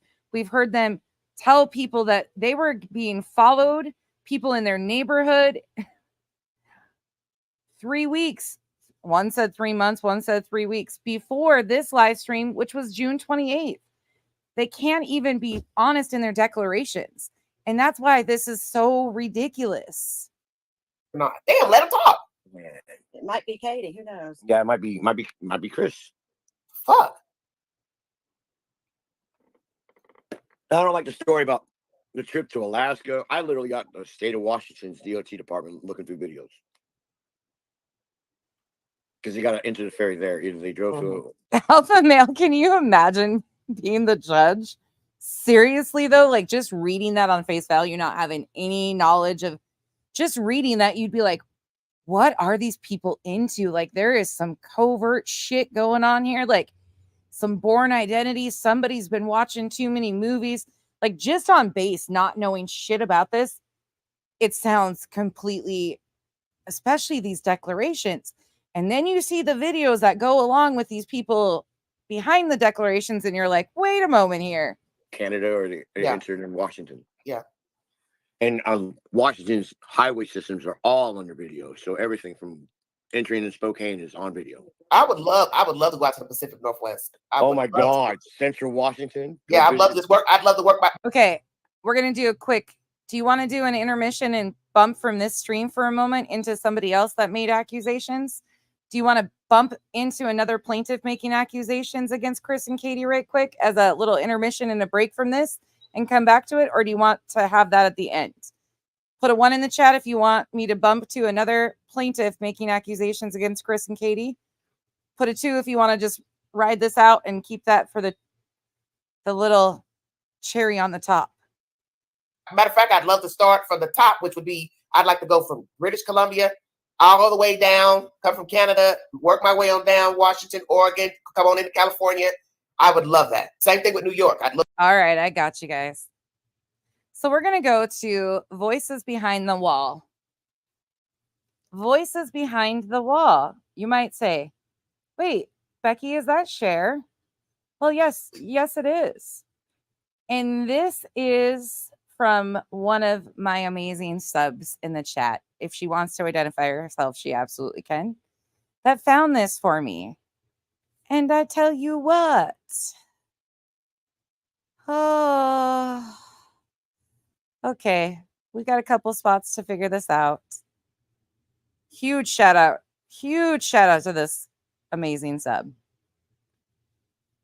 for all you do. Okay, here we go. That it's an immature thing to do, but that's how goofy he sounded when he mocked Sebastian. Well, it's incredibly frustrating too, because I mean, there's this growing trend, and to answer what you said, or you asked about Tony, a lot of people can't look past him, and that's where I'm like, okay, I think he's terrible. He's an opportunist. If you go look, he was in Moscow, Idaho, right after those college kids were, brutally unalived. He was there with drone footage, taking pictures with Brian Enton. And then he shows up with Caleb Harris's dad to be the spokesperson for that. I mean, wait, did she just call Tony, the co-plaintiff, an opportunist? Did that just happen again? It couldn't be. It couldn't be that was said again. Obvious what's going on with Tony. But at the end of the day, like, listen, call me biased, but out of all of these parents, Seth is the only one that we know was at work the night that Sebastian went missing. We cannot establish an alibi for Katie or Chris. Right. Other than she said she was at home, but now I'm trying to find this timestamp quick. Well, we got another one in this same one here. Another one. Oh, we can go back actually. There's one in front of this too about something else that is just blatant misinformation, but it's interesting to watch it passed off. Let's go right here, right quick. The whack sound. He said whack. Kind of got him. Oh, he was proud. He was proud of that moment. The only reason, in my humble opinion, gotcha, Alpha. The only reason that he started backing up from all of that was when he realized that the public was not having it. And then that's when he started downplaying it and saying, okay, it was only one time. Right. But to answer your question. Ago. Yeah. Oh God. Even though he was an embarrassed 15-year-old that went back and sat down at the table, and Chris said, ha, ha, ha, I told you. Yeah. And the CPS worker lost her job allegedly, according to So it's irritating. So there was never any proof of that, was there? Okay, let's go here. You know, the one that's never made any allegations? Never made any allegations? Oh, things that I'm sure you wish probably disappeared. The 3 and 4 o'clock hour. And Dawn took Summer from her there. What about you, Brittany? Okay. So I'm in agreement with Mandy. If Sebastian was taken out of the home in the middle of the night, it had to have been through the garage. But I also, this is where I'm conflicted, because then there's a part of me that's like, maybe he didn't come home that day. You know, they went to the bowling alley allegedly, and they went to eat dinner. Law enforcement. I think they absolutely made it home. You think so? Absolutely, yeah. Okay, so either that, he didn't make it home, or either it's like Mandy said, it was through the garage. Well, I have another theory to that too. Her work truck, I've noticed this. Her work truck is parked right beside the garage, and the garage has a side door, and that side door is right there at the work truck. So I could see somebody coming out that side door, and it immediately, like if she pulled her work truck up a little, I I could see somebody coming out of that side door and hopping in that work truck and not being seen that way too. That's I a don't good know. point. I didn't think Then about we, that. She's never accused them of anything. Saying allegedly protects it, right? This is just hypothetical, discussion. That's what protects them. They've never implied, accused, nothing. yeah, if you look at it, and if you remember the Nancy Grace interview, when Nancy asked for the make and model of the work truck, Chris is like, well, we don't got permission. I'm like, Yeah, we can't share that. That might risk the integrity of the investigation. Law enforcement told us not to talk about that. Next question. Nancy's like the van in the driveway where everybody can see it. where everyone can see. Exactly. So for Summer, I've always had the same theory. I think Candace might have had some kind of weird, sick jealousy of her. Oh, not accusing multiple parents in the same live stream. That couldn't be, could it? They don't ever accuse people of anything, right?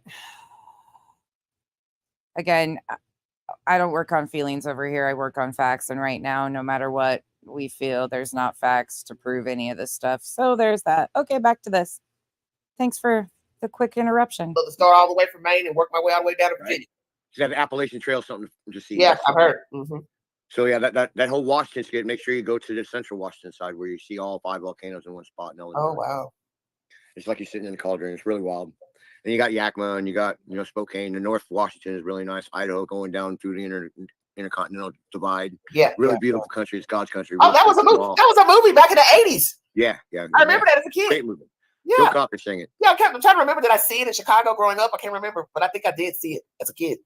When did you live in Chicago? That's what they had to do with those Mensa panels, is mix the two cases together to try and bank off of everybody's emotional state for both. Yeah, that was done. There's a whole lot more where that shit comes from too. And again, huge shout out to that beautiful sub that sent me to that. Because the Mensa panels happened on multiple creator streams, multiple different channels. That is also where some of the allegations of the substance abuse and trying to count the bottles behind their heads and implying that they were potentially under the influence, and all, that happened on some of those too. Southside. When? Oh gosh, last time I was 97. I lived in Rancho, Illinois in 81 to 84. Okay. I remember the blizzard. It was really wild. 84, yeah, I was there in 84, the blizzard. And then I was all over the place. Guam, Scotland, Georgia. Oh wow, you lived overseas? Yeah, my dad was in the Navy. Oh, okay. That's right. You said something about the Navy. Wow, Scotland. I would love to go to the UK. Oh my goodness. It's wonderful. It's like a couple states combined, like New England combined together. Okay. Really cool. Okay. You can just carry your passport, go from. But you can see that when you watch videos. If you've never been to the East Coast, I could tell that they brought that over here when they came over on the ships, because all that with the cobblestone streets, Massachusetts, Connecticut, Washington, all different type of makes. When you come central, you see a bunch of Dutch type houses. Like you see up in Pennsylvania, you see a lot of those type homes here in Central. Okay, Ebony. Now you all. She's correct. We can forward it a little bit. It gets right back into it.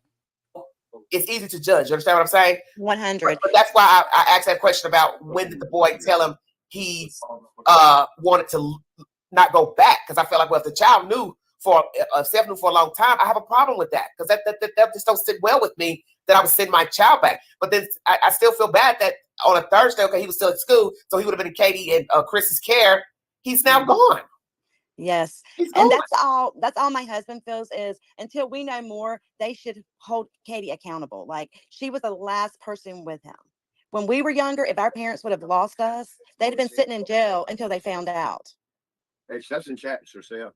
Hi, Seth. Everybody say hi to Seth. Where is he? He's in chat. I don't see him.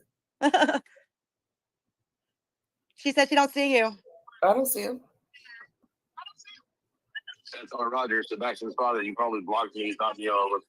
Huh? I thought I was a troll or something. Oh, hey, by the way, Queen, this is Seth.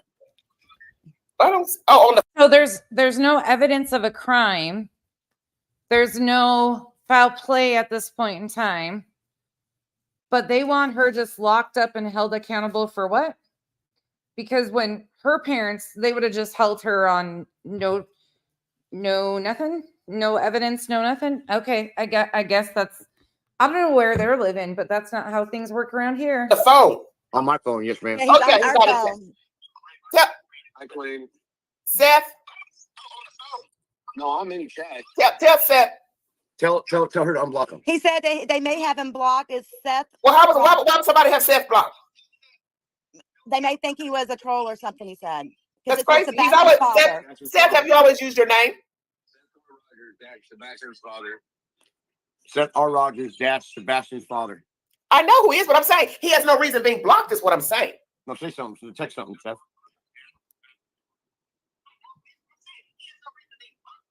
Tell Seth. One of your mods did it. Well, but I'm saying, did you come in the chat as somebody else? My name now, Miss Crane. Yeah. So he's on the chat with y'all right now. What I'm saying. He's on live with us. Period. Okay, let me ask Seth, is he on IG? She said, "Accept." Ask him, is he on Instagram? Seth is going to end up joining by phone call to Uncle Taco and played on speaker. Are you on Instagram? Are you on Instagram? No, ma'am, he's not. Okay, let me ask Seth this, if he can answer. He shared, he had a channel up, and he had his son's video up there.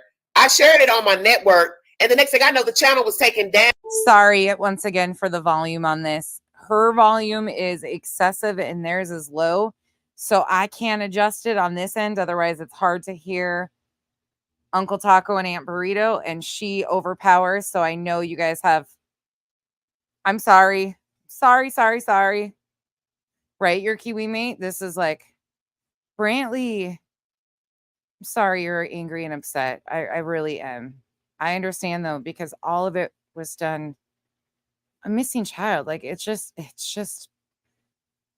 unreal to think about it. It's just truly unreal at this point. So I didn't know if he got upset because the video was shared or what? Of him at the playground. Playing it, yes. Turn your volume down. I didn't get upset with that the video was shared. I got upset with I was upset. I took like 2 weeks off. I killed my channel and took 2 weeks away from YouTube. I tried doing it, A-Balance. I don't know how to do it. I didn't block Seth. That's what I'm trying to explain to everybody for the last time. I had no reason to block him.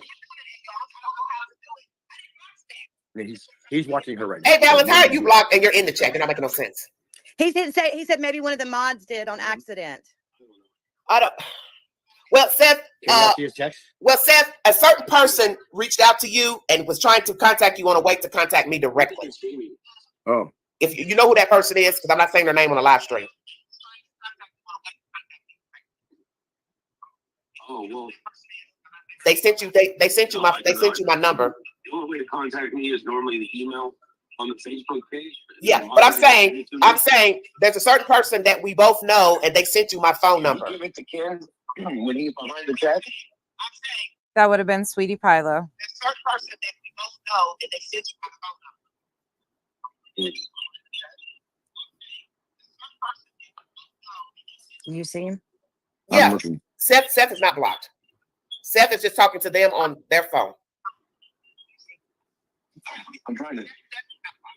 Yeah, He said he's trying to think who it is. Oh, he knows who it is. Trust me. She said, "Oh, you know who it is. Trust her." I'll put it like this. He knows that the conversation he's cared for a certain person and he feels betrayed. You know who he's talked to. A conversation where you feel betrayed. Yeah, I know, Sweetie Pie. Yeah. You weren't supposed to say her name out. No, but she was just trying to, let me know how you felt. And I just felt like people need to hear that, because I think that's, even though you may not feel like that's a part of the storyline, but I feel like you were duped. I do. I feel like he was duped. I feel like he was used. And I will say that. And I've said it during this live stream. I just feel like he was used. I find it strange that this person is now down here living in Tennessee out of nowhere. I do find it strange.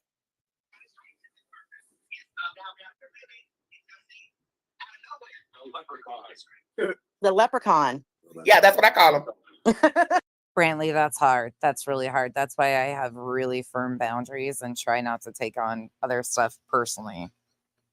And I have at times with this, like my heart breaks so much for Katie. And I have to try to like disconnect emotionally because I can't fix it. I can't fucking fix it. And I'm a fixer, or I attempt to be. And so I just put all of that emotion into trying to push back and trying to show people like, this is what is actually going on here. This is what is actually going on here. It really, yeah. I'm gonna give him a bath in hot dog flavored water. That's what I call him too. Seth said that's what he calls them too. Well, down and squirt him with hot dog water. is there something?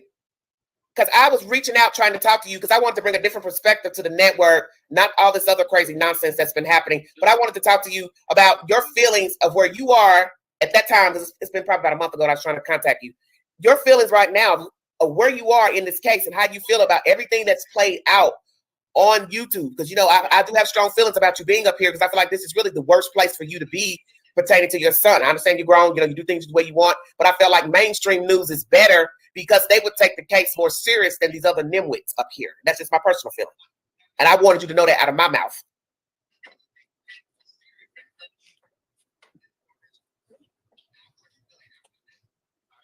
This is ridiculous. Sorry.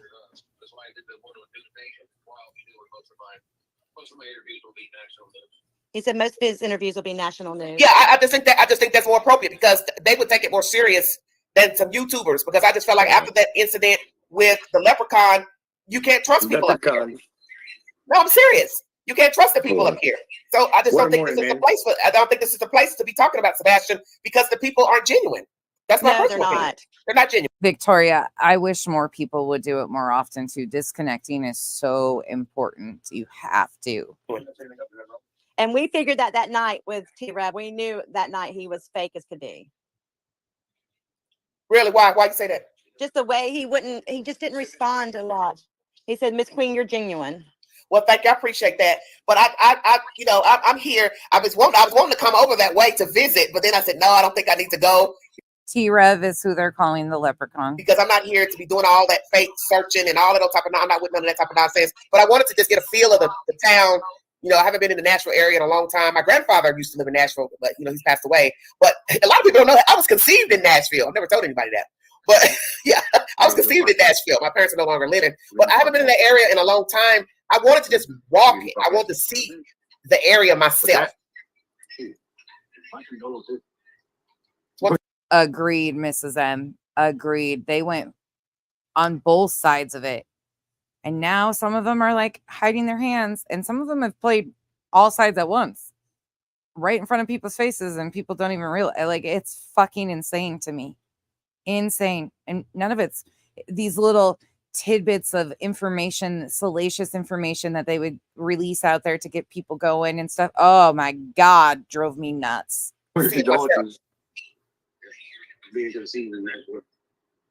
Oh, he said his condolences being conceived in Nashville.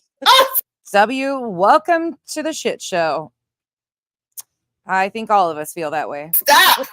hey, let me tell you. Hey, Queen, listen, I don't tell all my business up here, but let me tell you, these were two young people who made a kid, and they were just two people who, hey, you know how it is. They weren't meant for each other. Yeah, nobody can see Seth's comments on this.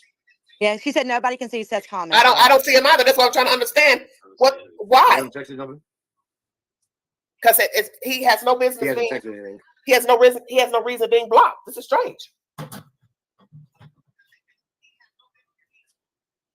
He has no business being blocked. Rumors that from YouTube streets going to get Seth a felony. Example: leprechaun pew pew accusations. Come on, folks. Stay out my chat. Let me tell you something. I've told you all. This will be the last. Angelica, no. Nobody's been served yet either. Last time. This will be the last live you'll enjoy. No, this will be the last live you'll enjoy. Don't block Seth. I didn't block Seth. Okay. He hasn't said it. My bad. I know I haven't blocked him. He hasn't been in his chat in near a month. So oh my God. I gotta go forward, you guys. I can't handle this back and forth over technical difficulties. This is annoying. Yes, he totally makes me sick. you know, just like all that stuff, getting on the channel talking about he's seeing his kids and all that type of nonsense. That's to make people stay away, stop talking about him, and so he can. The state won't come down here and try to pick his ass up for owing child support. Now they're on Trev. They talk all sorts of shit about Trev.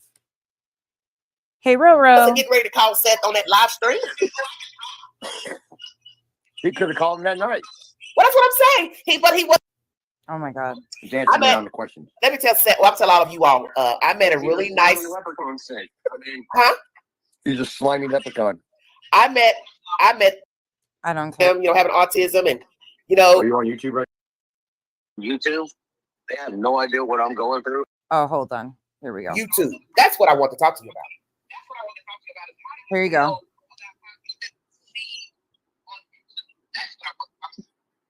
Nobody's walked in my shoes. These people that judge me on YouTube, they have no idea what I'm going through every day. Oh, X. Yeah, please let me know. Every day it's just wake up and pray. And somebody has seen my song. Yes, you guys.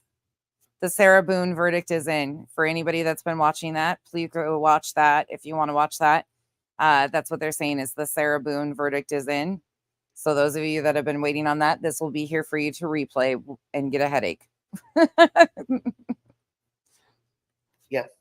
Pray that Sumner County has done their job and located my son. There is no closure. It's the same fucking nightmare that it was February 26th as it is today. So are you not confident in what they're doing? Behave or how I act. Yeah, and I know you caught hell from that because I want to say that. But do you have any regrets, Seth, about what has transpired with all the stuff you've been through? Huh? He said people don't understand what it's like to have a child poof and vanish. Okay. So does he have any regrets according to all the stuff that's played out with all this telephone leak and all that stuff? If he could go back, would he redo things? How about that? With all of this up here on YouTube. She said, well, if I can go back and know what I know now, oh, without a doubt. Without a doubt, there would have been less YouTube. Okay. There would have been more local, if anything. You know. Okay. It's just like some YouTubers, you know, that I reached out to. They seemed like they were my friend, or not my friend, but they were friendly. Yeah, and knowledgeable to the situation. Some YouTubers that he reached out to, pay attention. Yeah, and then all of a sudden they get their feelings hurt, and it's not even they get their feelings hurt by me. Somebody else rubs them the wrong way, and they just take it out on me. And by taking it out on me, you're taking it out on my son. Well, let me ask you this. Who reached out to whom first with you and Trev? You reached out to him or he reached out to you? I reached out to him because I had seen him talk about missing children. Okay. I just wanted my son's name out there. Wow.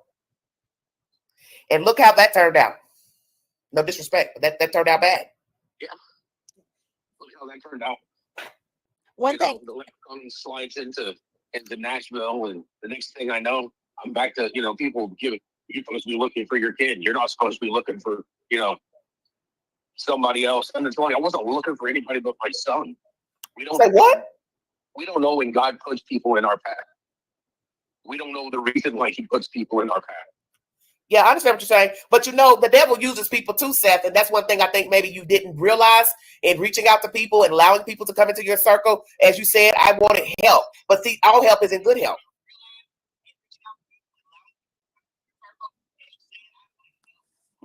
I can say I understand Seth's point of now. See, I may be a deputy sheriff and I may work with a bunch of criminals, but I give everybody the benefit of the doubt. I may be a deputy sheriff and I may work with a bunch of criminals. Yeah, I heard that. Literally refuse to acknowledge that people are just bad. Yeah, I know what you're saying. But some of them are. But if they look at the could end do result. life like that, I feel like I'd be a horrible person at my job. Yeah, I know what you're saying. Do I trust these people? Yeah. No. Yeah. But do I want to believe that they can do better? Yeah. Yeah. Well, see, that's the thing about it is that your job is separate than looking for your kid. And you probably took the same attitude. Well, I'm looking for my kid. I want some help. But you didn't have any idea, I guess, what these people, how they navigate up here with YouTube. But the thing is, when I tell people are people. It doesn't really matter if they're incarcerated, not incarcerated, broke the law. People are people. Everybody's not genuine. Everybody has not changed.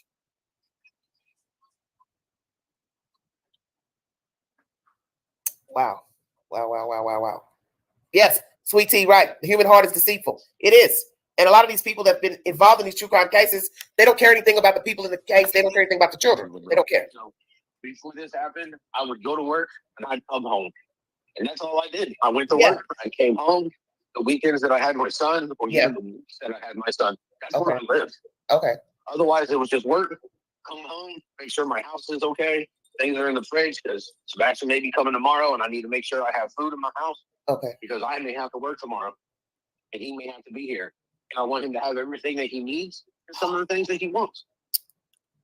And now, last 4 months. But didn't he, sorry, you guys, I am in the house again, getting dinner put together. I made a roast in the crock pot for the family. Wasn't he on leave? Wasn't that proven that he was on leave? And it just returned back to work? I mean, not that it matters at all. I don't care. But I think he had been on leave for an injury up until not too long before Sebastian went missing, if I'm correct. I don't know. The only thing that I can is my son. The only thing I want is to find him. Okay. Let me ask you something. Taco and Michelle was saying the Thursday before your child went missing is when he told you that he didn't want to go home. Is that true?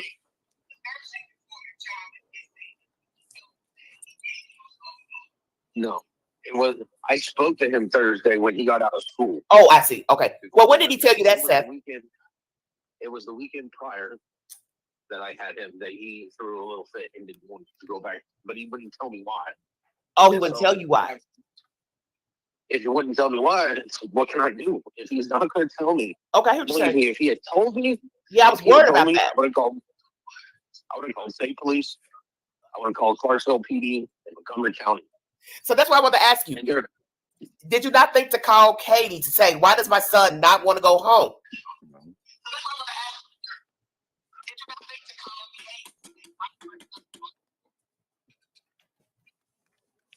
I asked her. Pika, June 28th. Did you? That's what I've been wanting to know. I asked her when I got there. Oh, what did she say, Seth? Normal thing. He doesn't want to come back here because he doesn't want to go back to school. Huh? So he gets freedoms here, but he doesn't get there. And now I'm finding out that he really had a lot more freedom here. Wait. That don't make any sense. She said he don't want to go to school. Is that what you said? You know, leaving here on a Sunday, going back means that he's got to go back to school on Monday. You know, kids don't want to go back to school after a weekend. Oh, because of what he was doing at your I house. understand that. Okay. Because I'm not thinking that he's in an abusive situation there. Yeah, and that's why I was upset. I said, well, I told him. You know, normal reaction, normal, like, it's the weekend and he's upset. Okay. But the weekend's over. Yeah, because I told Dan, Taco and Michelle, I said, I don't want to judge Seth for that. I'm not thinking he was in an abusive situation. I was thinking it was just a normal kid not wanting to go back because he had more freedoms basically at my house than he did at theirs. But now, that's changed. Yeah, but I'm just wondering if he knew, how long did he know that the child didn't want to go back? Why take him back? Yeah, I couldn't answer. Okay. And we know factually speaking that he had him the weekend of the 16th, 17th, 18th, and potentially into the 19th because the 19th was a school holiday. Lord have mercy. Seth, can you clarify too? Because there's a lot of people that saying that you had not seen Sebastian in over 3 weeks prior. Yeah, I heard that too. Lord. This. Can you clarify that is The weekend inaccurate? that he had the weekend that he was at his mom's that he disappeared, I had him the weekend previously. Boom. So that'd be the weekend that you all had that conversation or he was acting up. We all have jobs. We all have to work. Right. Lord have mercy. What a mess. What a mess. This is a mess. If people would stick to the facts instead of adding their little bit of 2 cents. But they're going to into do it. that, Michelle. Yeah, and that's being humans. Yes. Con. It's drama con, he said. Well, the whole thing there, you know, is that's why eyewitnesses are level in court. What do you say? He's breaking up. That's why the witnesses aren't very reliable in court. Well, and they know that. That's very true. Well, guess what? These witnesses out here don't count. These are chat people, YouTubers who don't have a dog in the race. They ain't getting ready to be called in the court for a damn thing. Bait click. You can believe that. Okay. These And you know what? fools ain't gonna be called nowhere. Everybody now, but soap operas have not been on mainstream like it was when I was a kid. People look to this, and these are the days of our life. Oh my gosh, please. Honey, it ain't even on. And look, that show ain't even on TV anymore. Stop. Right. Another hit from my talk show, man. Now Oh my gosh. It's just like on and on and on. But you know what? I'm going to tell you something. I'm going to tell you what's bothersome to me about missing children. I walked in the mall and this lady I talked to, the mother of the autistic boy, she has no idea this boy is missing. And I told her, I said, so you don't have cable? She said, no. I said, you have Wi-Fi? She said, yes. I said, so do you go to YouTube? She says, no. My son, he goes to it. You know, of course, I try to monitor what he watches, you know, on social media, whatever. This is what I'm talking about. Nobody knows. And we live right here in Tennessee. We're 3 hours from Nashville, okay? 3+ hours to Hendersonville or whatever. How is it? I've talked to at least 8 or more people at the Walmart weeks ago. Only one girl heard of Sebastian. Do you hear what I'm saying? Miss Queen, there are people in Gallatin and Hendersonville still that do not know my son. Yeah, that's ridiculous. That's ridiculous to me. There are people that have stated that people have come into their businesses and told them that my son has been found, and they took the flyers down. Oh my God! Who told them that the child was found? That's what I've heard. I've heard from people. People come in and gone, oh well, they found him, and they're like, oh okay. And so people take the flyers down. You know, something else I'm finding out because I put flyers everywhere is that some corporations won't allow missing persons flyers to be put up in. Yeah, I know what you're saying. Yeah, yeah. Well, hey, I'm right on the road. One of them. See, this is disturbing. So you got people in Middle Tennessee. On the other hand, Papa John's will take flyers that I give them, and they'll hand them out to their drivers to give to people. Oh yeah, you know, okay. Turn around and told us it's against policy for them to do that.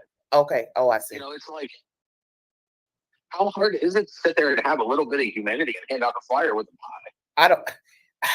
I don't know. I just know I haven't seen any flyers here. Handed it out for a cheese pie that my son would love a cheese pie. You know, it's.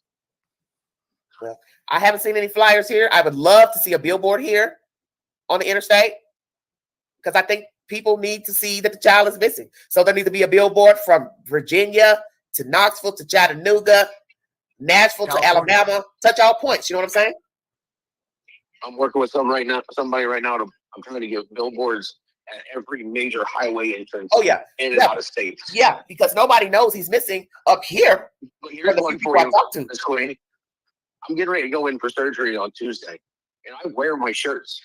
I wear these shirts. Have you seen Sebastian? Okay. And I'm sitting there, and I've been talking to this nurse for like 15 minutes, and I look at her, and I'm like, "Have you once looked at my shirt?" And she's like, "No." And now she looks at my shirt, and she's like, "I didn't see that." I was like, "But I'm right in front of you for the last 15 minutes, and you haven't even seen my shirt." Crazy. My son is missing, and you haven't even been observant enough to notice that this short, fat guy in front of you with a 3X shirt on has a shirt that says his kid is missing. Yeah, that's how blasé people are.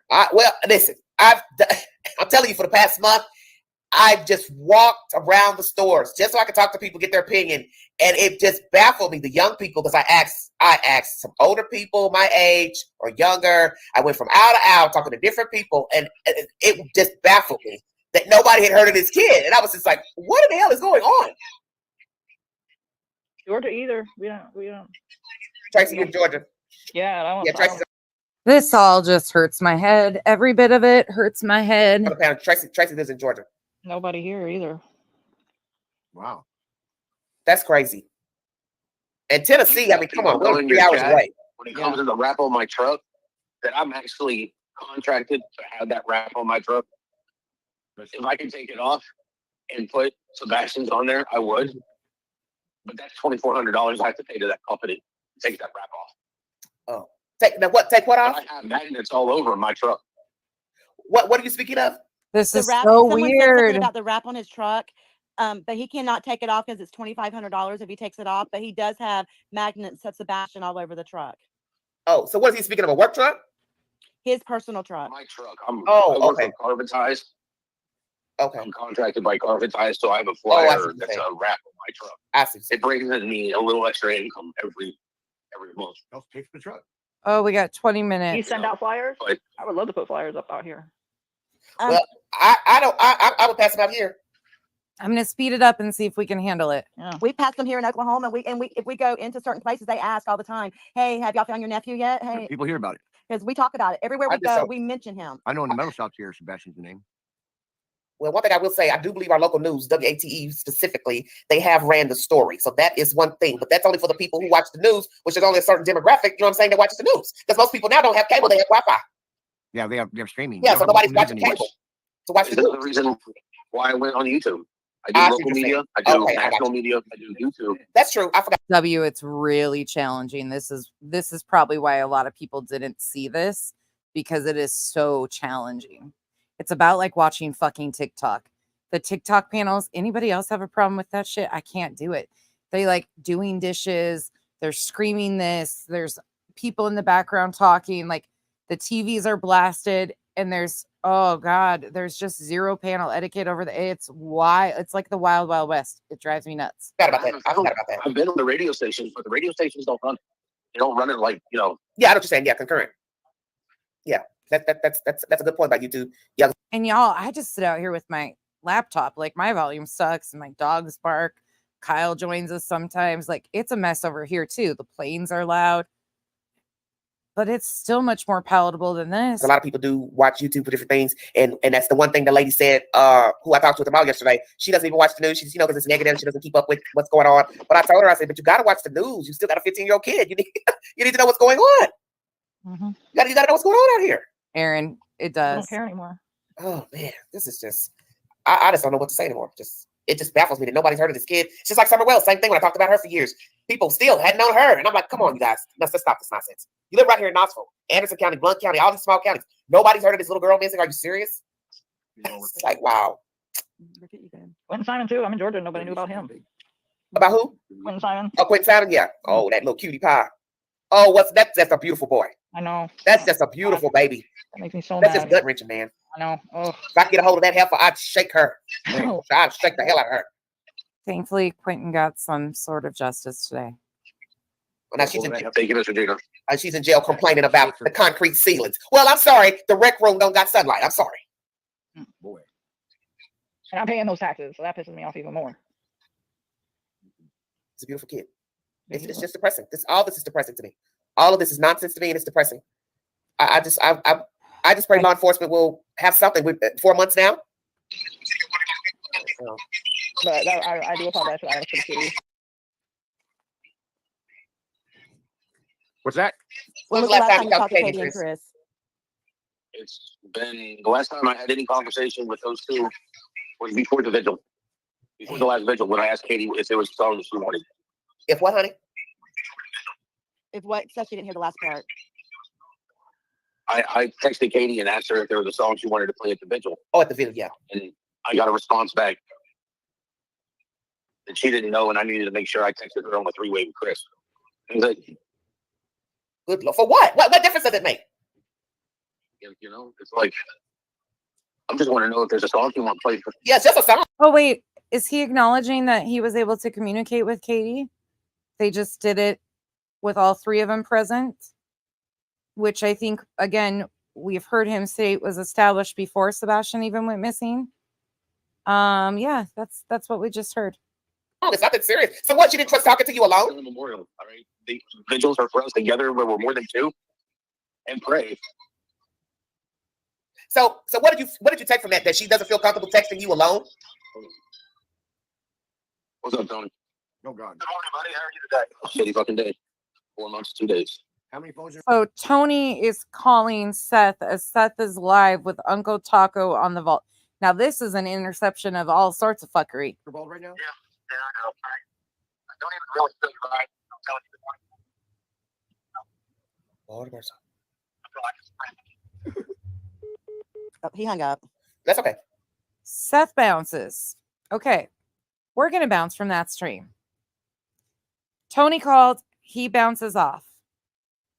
Well, wait. Do you think Uncle Taco is done? Oh, crap. So the vault happened. And then the same dates, June 28th, 2024, J for Justice happens. This is only about, oh shit. It's long, but no, it's not. It's not bad. It's only like 20 minutes. And we can speed it up. This is from Jay for Justice on the same date, the 28th. Remember what the declaration stated.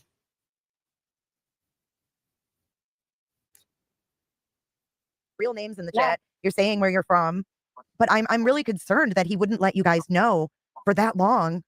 Were you upset? Were you confused? Yeah, we didn't understand. Let's go back. Pay attention to if stories change. And remember, we're going over this because I called the checkup. we're going over this because they put declarations in with this filing to Pennsylvania. That's why we're going over this in the timeline of how things actually happened. And they were saying that people were outside their house 3 weeks previous to these June 28th moments after they had called into T-Revs, and now all of a sudden that's changed again. And there's, as of September 30th, you know, this has happened.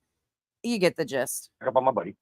I woke up that morning. I figured I need to call my friend Seth, and I called. We talked for a minute, and he dropped a bomb on me, and it was like my world flipped upside down.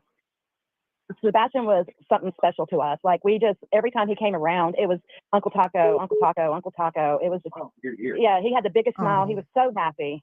And it's been hard. It's been hard. We've been passing out flyers here in Tulsa. We go into a dispensary or we go into Walmart. People ask us, and we don't hesitate to talk to anyone. We're asked when we go into a dispensary. How many of you have been to a dispensary lately and been asked about a missing child? That's kind of a rarity. I mean, not that people in dispensaries don't care about missing kids. That's not what I'm alluding to, but that's just kind of an odd thing to throw in there. Okay. All right. Alpha male, I'm telling you, it just gets worse. One thing I will say about Jay, though, is Jay has good audio usually.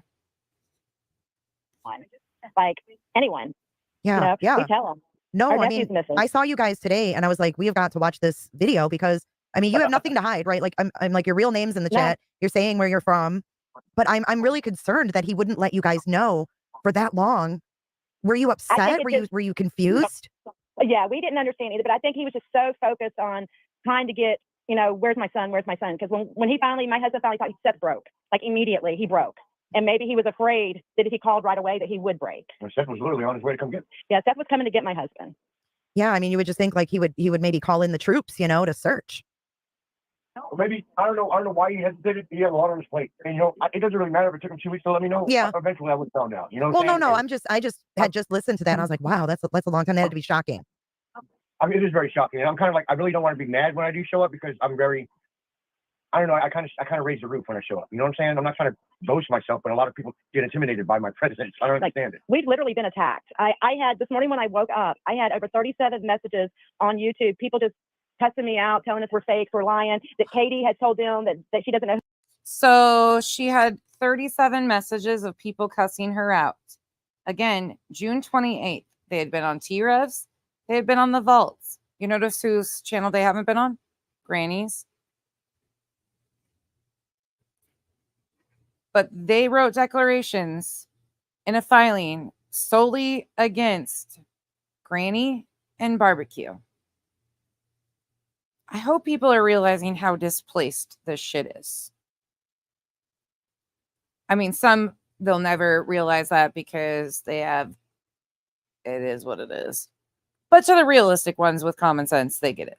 Who we are. And I told the one girl, her name was Heather. I was like, well, she's a liar. Wow. I said, I can tell you that she worked at Express Scripts in 2008, 2007, 2008. Their address. Yeah, we know, we had pictures of Sebastian when our daughter watched him. Cars they've had through the years. Yeah, we know what vehicles they've had. They came to Oklahoma. Katie, Sebastian, and Seth came to Oklahoma to visit us, and they stayed with us for a week. So that was going to be my question. Obviously, in Georgia, you knew Katie. We went to the pool together. We went fishing together. Yes, we knew Katie. Where have you guys been the past 4 months? You are who we've been needing to talk to. Wow. We've been supporting Seth, trying to stay on the outside until we've seen people literally attacking Seth, attacking Katie. Yes, I feel Katie's guilty 100%, but at the same time, that's my opinion. But we still have to acknowledge the fact that she's Sebastian's mother, because maybe she didn't. Right. And if Wait, not more accusations. Say it ain't so. she didn't, we owe her an apology. There's a But chance, at the yeah. same time, I don't know if an apology would quite work at this point in time for all the accusations that you've made. accountability. That's what we've been hollering from day one. There's no accountability. If you want your son to come home, when he should be home. Yeah. Oh, absolutely. I wouldn't want to greet him through the Ring doorbell or anything like that. It wasn't working when he left the house. You know what I'm saying? Come on. Yeah, no, that's ludicrous. It's ludicrous. My husband was Dang. on the porch when Sebastian got bit by the fire ant.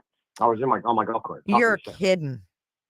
No. No. Totally. Wow. So you guys have known Sebastian since he was about 2. Yes, ma'am. Yeah. And you guys lived Well, my in daughter started watching him around 2, but I knew him before that. your daughter My daughter's babysat. devastated. Your daughter babysat. Yes. Oh Yes. my goodness. I'm so My sorry, daughter's guys. devastated. I'm so sorry. She's devastated. She's raising 3 boys of her own right now. Or she just told us she's having hell right now. I'm like, ha ha, ha ha, ha ha. I hear you guys Yeah, have we like have- 6 grandkids or something. We It's a handful. We have 6. Yes, ma'am. Well, congratulations boys to but you. one. That's a lot. Thank you. All It boys. is a lot, man. Every grandchild multiplies your time on this planet. By like, I thought it was like Christmas was last week, right? Yeah, right. Christmas in July, maybe. I'm devastated still. I got to start saving again to be broke. I know. I can imagine 6. Woo. So did you guys spend holidays with Katie and Seth? And when they were in Georgia, we did. When they moved to California, we moved back to Oklahoma again. Like from Georgia to Oklahoma, we had an incident that happened with our family that was really bad. So we had to remove our children from the environment to make them safe. It's too fast on the East Coast. So we brought them back to Oklahoma where we knew security. Right. And we have no family here. It's just us and our children and the friends that we've made. Oh, wow. Well, And we love it. I We thank love you it. for being so candid with us. I mean, it's something that we haven't really had in this case in a while. No. Everything's so And convoluted. you wanted to know why my husband was called Taco. Yes. He'll explain that to you. Okay. It's a crazy North Georgia, South Florida story. Okay. I was the guy who moved down from Connecticut to Georgia because my dad was in the submarine. He was a chief in the submarine service and for the Navy. So he moved down to Kings Bay to become an instructor from Groton, Connecticut. And then I started a life there in high school there, and a couple of the guys started being my friends and wanted me to play football. We skipped school a lot. We hung out at the beach. A neutral name they came up with was Taco because I didn't tell a full story earlier, but on the way back home from skipping school one day, back in the day, not trying to say my age, but I did earlier, Taco Bell had 39-cent tacos. I remember those days. Yeah, and I bought like 100 tacos, and I was tossing them to my friends on the way back to Georgia from across the border, from out the back of my truck on a lawn chair, drunk. It was different times back then. I'm not trying to influence Didn't that story just change too from one string to the other in the same day? nothing, but we were trash trying to get home. The driver wasn't, of course, but I was pretty trash, sitting in the bed of my truck, tossing tacos to everybody at 70, 80 miles per hour on Highway 17. Everybody landed taco on me at that point. Everybody knew me as Taco. And it just stuck. And that's pretty much it. Just stuck through the years. It's an easy way for everybody to remember me. Kids remember because everybody loves tacos. It's been said on the post millions. Originally, it was because people were making racist remarks, and now it's because he was tossing tacos at people. Okay. It's hard to stay in one lane around here. Times. Mm-hmm. Just playing. But yeah, it's catchy, and the kids remember me. Well, we definitely And remember you. Not just the kids, but all my friends remember me too. It's good when I go home and they're like, "You don't know me as my real name. No one knows me by my real name." It's kind of funny. It's good having an alias, knocking funny stuff. Just joking. Yeah, you should probably change your YouTube name to Uncle Taco. I'm going to change. I'm going to change my YouTube name. Steph, we still need to get back to the whiteboard and go back to what me and you have talked about clue, like the different back and forth and stuff, and where some of that came into play too, because a lot of people forget that she actually stated, I reached out to barbecue. All this stuff is so weird. And then the cease and desist stuff, there's exhibits with the cease and desist, but she claims she never got one. It's just all so weird. We know she got the first one, but they claim they sent a second one. Did she ever receive it? I have no idea, but she claims no. I'm going to probably start me up a show. You should. You should. Well, yeah. Yeah. Why Show not? about me and my dog. Oh, I love your dog. Your dog was just chilling earlier. Yeah, that's all she does is chill. Yeah. No, you guys seem real to me. You guys seem real to me. Thank you. Yeah. No, and I appreciate you taking the time. I know you talked a lot earlier, and I didn't want to make you repeat all of that. Right. But Seth just needs to help with defense and everything. Someone to stand by him because nobody's there. Someone said she said about her joining in Kings Bay. She did join the Navy in Kings Bay. She did. Yes. At St. Mary's. Can you guys tell us a little bit about Sebastian, like things that we don't know? There's certain things like Katie made him sound like he could be nonverbal. Like she said, if you call his name, he'll look, but then We see videos of him where he seems completely normal. The one thing that's pissed me off more than anything through this whole thing is people talking about Sebastian like he's dumb. Thank you. He is a He was on. 15-year-old young man. He was sharp. Not a baby. He was sharp. He was witty. He knew how to respond, but he knew he shouldn't respond. I mean, he didn't know when to talk, and he was meek, but he was meek, but it wasn't meek. I don't know how to explain. But it. he wasn't like nonverbal and unable to like communicate. Like they hadn't seen him for a long time, which is fine. Background information, same thing I said with Gabby. Important. Katie's made it sound like. Maybe for 30 seconds, but as soon as he knows that you're friends with the family, his guard gets down and he's open.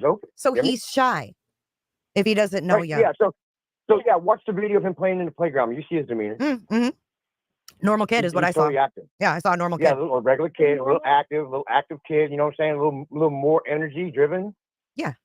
But that's it. That's all. Sebastian was just a little more driven, a little more curious. I pointed out when I talked to T-Rabbit, there's people who play games, and when they go through buildings, they either close the doors or leave the doors open. The scary people that close the doors behind them. Oh, is that right? Because you don't know anybody. Because when you go through a building, you leave the door open, you know someone's been in there, you don't want to go in there. You might get killed. You get me? Yeah, I'm not a gamer, so I'm not. Right. Right. So if you go up to a house that has closed doors, you don't think anybody's been in there. So you can close the door behind Right. you. Got you. And sit back and wait. You know what I mean? Got you. Are you nuts? It's gotten a little wild out there. It definitely has. It's gotten intense, and it's the same people pushing the same narrative to bolster Betty's claims and going along with that stuff. One thing I did find interesting, though, is a few of the creators that were obviously talked into sharing Betty's GoFundMe. Those videos that they did, a couple of them removed their live chats that shared Betty's GoFundMe. I did find, yeah, Steph, that's interesting to me. I don't know. They don't have a return of service on there, so I'm not sure, but it's just interesting to me. We know she got the first one because she talked about it on live. But yeah, I found that really interesting that they put Betty's GoFundMe in their chats and stuff and were promoting it, and then they randomly removed their live chat from those streams. So her link isn't there anymore, and they didn't put it in a community post. They didn't do anything. Brittany, so proud to support your friend Betty, but where's the rest of that link? Why aren't you making daily community posts posting that? I'm just asking for a friend. You're her friend. It's a surprise attack. So it's kind of weird when you play a game because I go through windows. I don't bother with doors. I just jump into windows. So it's kind of weird. Different when you notice different ways people play and you realize that some people, if you threw a bag of Skittles down in front of a vampire, he'll stop and arrange the colors before he can come after you some more. You know what I'm saying? It's kind of super OCD. Mm-hmm. You know what I mean? Like strategic, like an overthinker. Strategically overthinking, overclocking. You know what I'm saying? A typical kid with hypertension. Yeah, for sure. Harvey, I said the same thing. I did get a good chuckle out of that, though. For sure. You guys, did you ever notice any like frustration with between Katie and? Well, Granny, I'm sure it's really fucking embarrassing though that these people can't stand you and you can't stand them, and you've called them all the things, you've called them out, you've called them opportunists, you've said all these things publicly about them, you've told your chat, like, I would never do this, she's at the baseline, she's an opportunist, and then you turn around and you tell everybody. Tony, the one I called an opportunist also, and me had a conversation, and he's convinced me that we need to stand by our friend Betty, who I've also called an opportunist. Like, that's got to be embarrassing because your chat's got to be looking at you like, do you have any fucking backbone? Do you stand on shit? Some of them just go along with it and are like, oh yeah, she's changed as she's gotten worse. But it's got to be embarrassing. I was embarrassed for her, but I also did enjoy it. I have to admit. And Sebastian, when you would be around them, was there ever any, frustration or like embarrassment from Katie with his behavior or anything like that? She was really good at the pool with him. She was very good at the pool. You would say she was a good mom. I think they were both great parents. This totally shocking. This is totally shocking. What's going on? Yeah. It's totally shocking because we're like, there's no other thing to lean to except for Katie. As soon as I got wind of this, I sent a friend request to Kate. Say, hey, Sailor. Because if you look in Katie's old Facebook post. Tebow, I agree. And his mannerisms, His voice, was it changing? You know, things, identifying things like that. Does he have any quirks? You know, and they have talked about a few of those things, but I think those are really important. In fact, I know they won't because of everything going on, but I wish there was one segment of Katie just talking about attributes of Sebastian and like mannerisms and things like that that we could replay to remind people, like, this is what you're going to notice if you see a kid, because he's in 7 months, in teenage years change really fast. Like, he could have grown an inch or two by now. All of like the hair color could be changing. Like, I just wish we could, but I understand why they're being quiet too. Facebook, you'll see me liking and commenting on her posts Before her. before her and Seth separated when she was on the ship. Mm-hmm. Yeah. So we were actively, they were in California. Oh, Remy, you know me, old faithful over here, just running my mouth like normal. I had the time this week. It was like the perfect time for me to be able to do these streams. I had the time. So thank you all for hanging out with me. As I've said before, I appreciate it because this shit's maddening. No, she was working. So Seth, I'm a man, so I'm not going to start having full conversations with Katie. That would be out of line for me. Right. You know what I'm So saying? Seth was And around I would more talk- too. Right. Yeah, he was home because he was the stay-at-home dad. Because she was deployed, Right. and he Right. had no choice to be home. So he was the supportive father, and then Chris come along, and people get lonely, I guess, and shit happens, and Seth got to sit in a stick for a little while. Sorry for cussing. He what? He got the crap end of the stick when Katie decided to go to Chris, and then he lost his home. Yeah, and yeah, everything yeah. went backwards. You know what I'm saying? Yeah. Did he reach out to you then as a friend? Like, dude. Yeah, man. We were talking community. We were talking a lot. Yeah. Him and Sebastian came to Oklahoma a couple of times after that. His Seth's mom lives right down the road in Texas. So that was the road trips he took Sebastian on as a baby, or as a young, Yes. as a Yes. young kid. Young child. Right. Wow. That's bonding time with any child. And we even we talk to people there and we tell them, hey, when you're hollering for Sebastian, say, hey, Uncle Taco's looking for you, baby. Uncle Taco wants you to come home. Where are you at? Because that's how close to Ken and him were. Oh man, Ken, I'm sorry. No, it's something we all have to face, man. I really feel for my buddy Seth. I really feel for him. My brother. There's nothing I can do until I can give him a big hug. That's all I can give him. Right now, I can just give him support on the phone, and that's it. And try to run rebound when people are trying to shake his cage too hard. I'll shake their cage a little bit. Yeah, it don't matter. This sounds like a person that's definitely afraid, right? If they're trying to shake his cage, I'll shake their cage. Sounds like a person that they're really afraid of. Huh. Interesting. Going back to that declaration, it's very interesting to hear this. I've been sus of all three of them because they all have their own. The dynamics are just so crazy between them all. 100%. And it's just been like nobody has been proven innocent yet. Nobody. And I tell Seth that too. And Seth says, you're right. He's never denied it. Seth's not the one that's been saying, they said what's the word? We've been vetted. Thank you. I mean, Seth has never said that. It's always been Chris saying that, which we all know it's not true. Right. We've been vetted and cleared. No, vindicated. We've been, I guess, authenticated and proven clean because we've taken lie detector tests. That took him 3 times the pass is what we've been told. It really isn't. People can fake lie detector tests.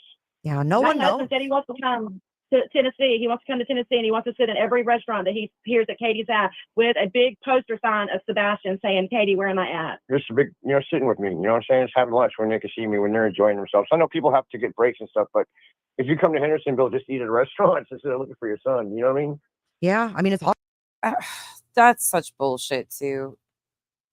They can't eat and that get made out to be such a huge ordeal about them eating dinner. All crazy. It's all crazy. Do you did you guys get any questions from law enforcement? Like about No. Sebastian? We have had some odd traffic parked around the parking neighborhood. Weird. But no one's come talk to us. We called the law enforcement in Sumner County and asked them, do they have any questions for us, as outsiders in another state? And I'm giving them my thoughts of places to search. And those are major places that were searched by them, and they've actually waived direction in the areas I was thinking was concerned. The only thing I have is an overhead view, and wishing they would have took a 10-mile radius instead of 5. He's not a baby crawling. He's a child that has motivation. Mm-hmm. What do you think happened, Ken? I mean, what do you think the odds are? If he struck out by himself and hovered out of the house, then I'm not really sure where he ran out to. But like, if he would have gotten on foot and was trying to get to his dad's, he would be somewhere in between the two. Lee, are you talking about the person that said he had him?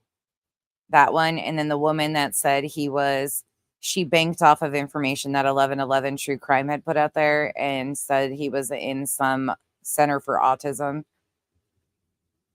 Are those the ones you're talking about?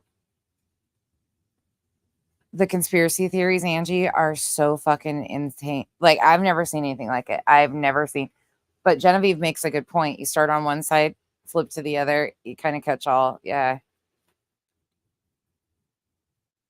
Yeah, Granny. Yep. Crazy shit. And anybody could have picked him up. That Salazar guy over here in Oklahoma said he had Sebastian. Kind of spooked me out because I remember people who used to drive up and down the interstate to help people fix their cars. I agree. Seeing a kid walking barefoot down the street, they would possibly stop and try to rescue him. Oh, you know you're talking That's about kind the of guy odd. that posted that he had him or whatever? Right. He's a roadside mechanic. He travels up and down the interstate. Ooh. Fixing people broke on the side of the highway. It's kind of spooky, right? Very. I'm sure in the last 7 months, boys change, girls change, teenagers. I have a 15-year-old and she changes. From 7 months ago to now, she looks totally different. Totally different. Boys, the same thing. Facial hair, voice changes. He did have big feet, so taller body brought that up. Very, very possible growth. All of that stuff is very valid. Who knows about how long his hair is, if the color of his hair lightened up over summer, if it's darker, we just don't know. So Seth still loves Katie. Katie's the mother of his child. Man, that's it. There's always going to be a connection there. Is Seth, There's always but gonna be is he connection between Seth and- is he truly over her? I'm not really sure or not. You never got like the feeling like He couldn't answer that outright. Think of that. Is he really over her? I'm not really sure or not. You can take that for what it is. Angie, thank you for being here. Dude, you need to move on. I'm not really sure because sometimes, me and my wife been together 30 years. We all say things that we don't mean. You know what I mean? Mm-hmm. I know that he has been successful without her, so he must be having a different drive. Yeah. Yeah. He can't be stuck on it. He's got his own place and his own job and his own wheels, Look, he's got someone else helping him pay his truck payment. I can't even get that. Imagine that. Yeah, I know. That lawyer rap thing is kind of smart, actually. I was like, I told my brother up in Washington with his business, I said, man, we need to wrap it with your business. He goes, people don't like that when you roll up on a job site. I said, I like it when you're flashy. you catch people's attention, man. I like it when you're flashy. Look, me and my wife ended up in Vegas, and we Okay, there's really not much of substance here in this one, but this is another one of the calls. You can listen to the rest of it if you would like on J for Justice. There's one other one that I want to do, though. We're not going to watch this whole thing because this one absolutely disgusts me. I've reviewed this in its full entirety before. I'm only doing this because these are the live streams that Uncle Taco participated in. Things that Uncle Taco willingly did. And then maybe I'll read the declarations at the end too, just to kind of remind people of what you all heard and then what is being said current time again, just to kind of wrap it all together one more time. Or maybe let's do that before we go into this one. Let's do that. They're not very long.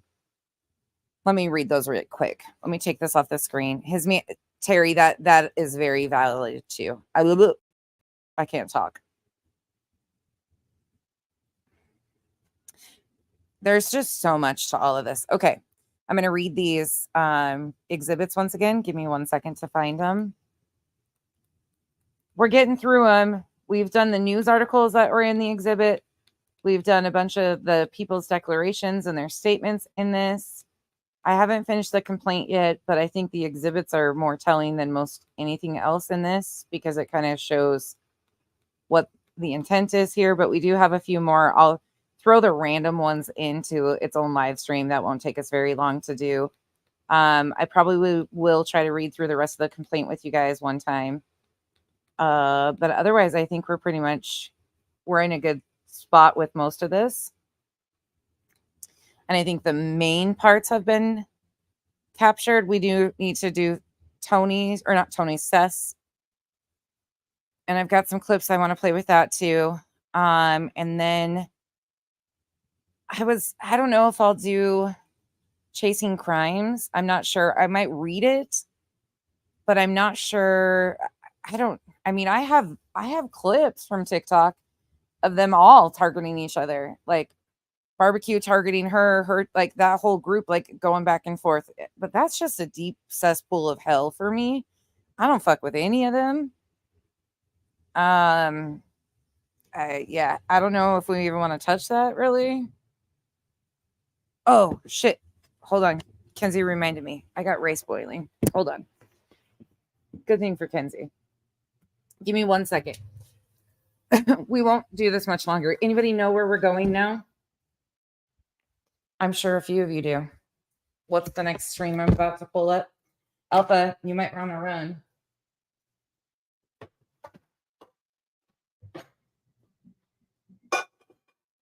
Run as fast as you can. It's a lot. I can't even imagine. The hell. with no lube. Surely, like this is, oh, I'm surprised you guys probably get off here at the end of the night and just cuss the shit out of me. What the fuck, Becky? Why do you make us do this shit? Sister Rice. Okay, let me read these really quick and then I'm gonna. No, not sniffers, thankfully. Okay, I'll read these really quick while that cools for a second. It's for the dogs. It's for the puppers. All right. I am Burrito, being duly sworn according to law, hereby depose and affirm the following. I am Burrito. Her address, all that stuff, declare under penalty of perjury, under the laws of the Commonwealth of Pennsylvania, that the foregoing is true and correct to the best of my knowledge and belief. I'm going to speed read this, okay?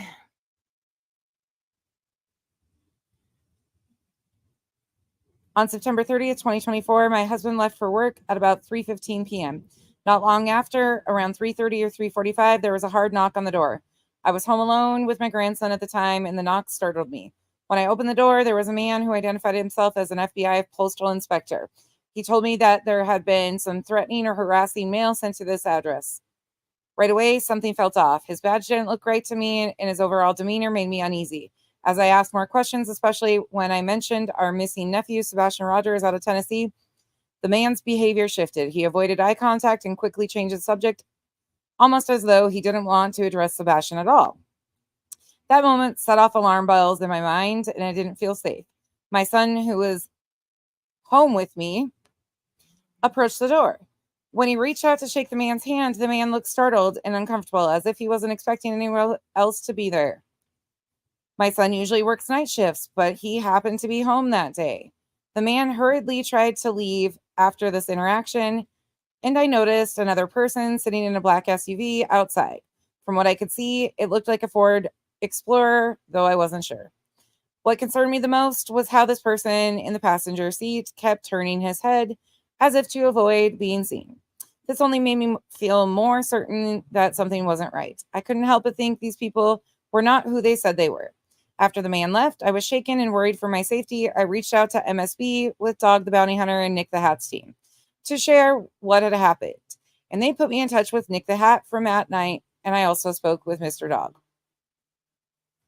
Wow. I had seen MSB working with Dog the Bounty Hunter's team, so I trusted them. I also reached out to a YouTube creator known as CJ in the comment section of his live stream.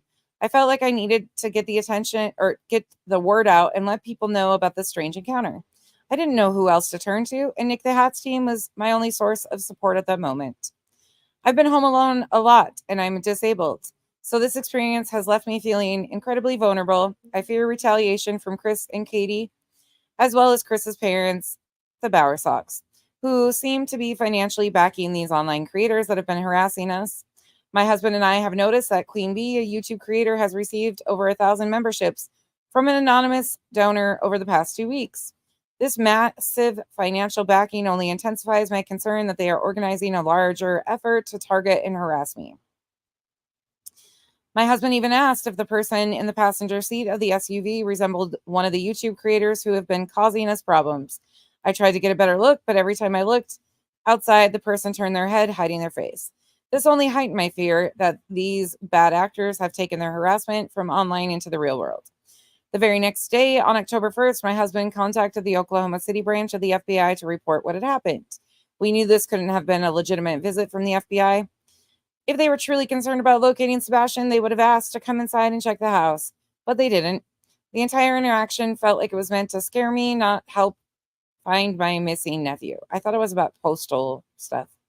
Anywho, what has made this entire situation even more concerning is the involvement of a family friend, B. B has inserted herself into the situation in unsettling ways. She barely knows Katie, having only met her once at a family funeral. However, she reached out to another YouTube creator named Duchess and claimed that Katie was her cousin. This connection, combined with B's strange behavior and involvement with these online creators, makes me feel even more unsafe. I can't help but wonder how deep this harassment goes. B was also trying to sell a fifth wheel trailer around the same time Katie was in Myrtle Beach, only an hour away from her.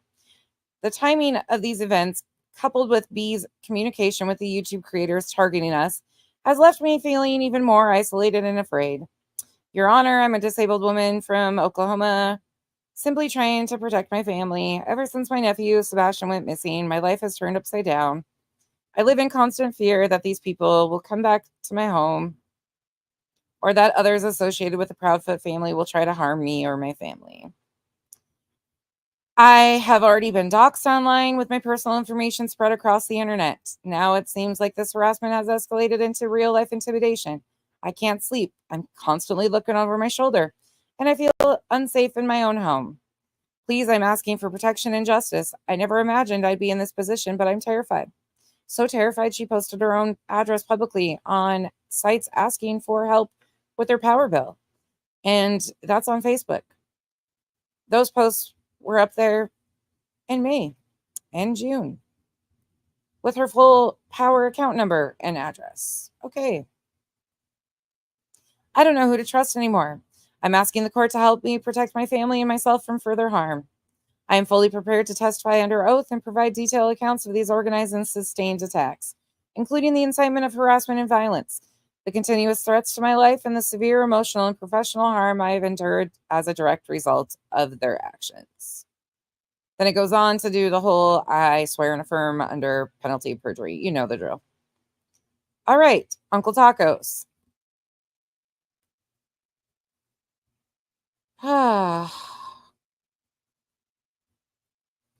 Currently, Lucia,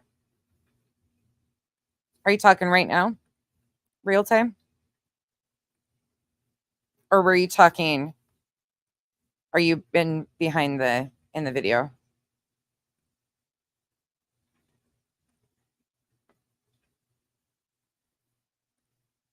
Oh my God. Trev has a new video up 2 days ago called the Sebastian Rogers Failed by Everyone Around Him docuseries. My God, these people just cannot stop. Yep. Good night, New Leaf. All right. Uncle Taco, same thing about the foregoing is true and correct to the best of his knowledge. On the afternoon of September 30th, 2024, my wife, Aunt Burrito, called me in a state of panic. She told me that a man claiming to be an FBI postal inspector had knocked on the door while I was at work. The man said he was investigating some kind of threatening or harassing mail that had been sent to our address, but everything about the situation seemed off to Aunt Burrito. She told me how the man looked away and became uncomfortable when she mentioned our missing nephew, Sebastian Rogers. The whole encounter left her feeling unsettled and scared, especially when the man rushed off and avoided further questions.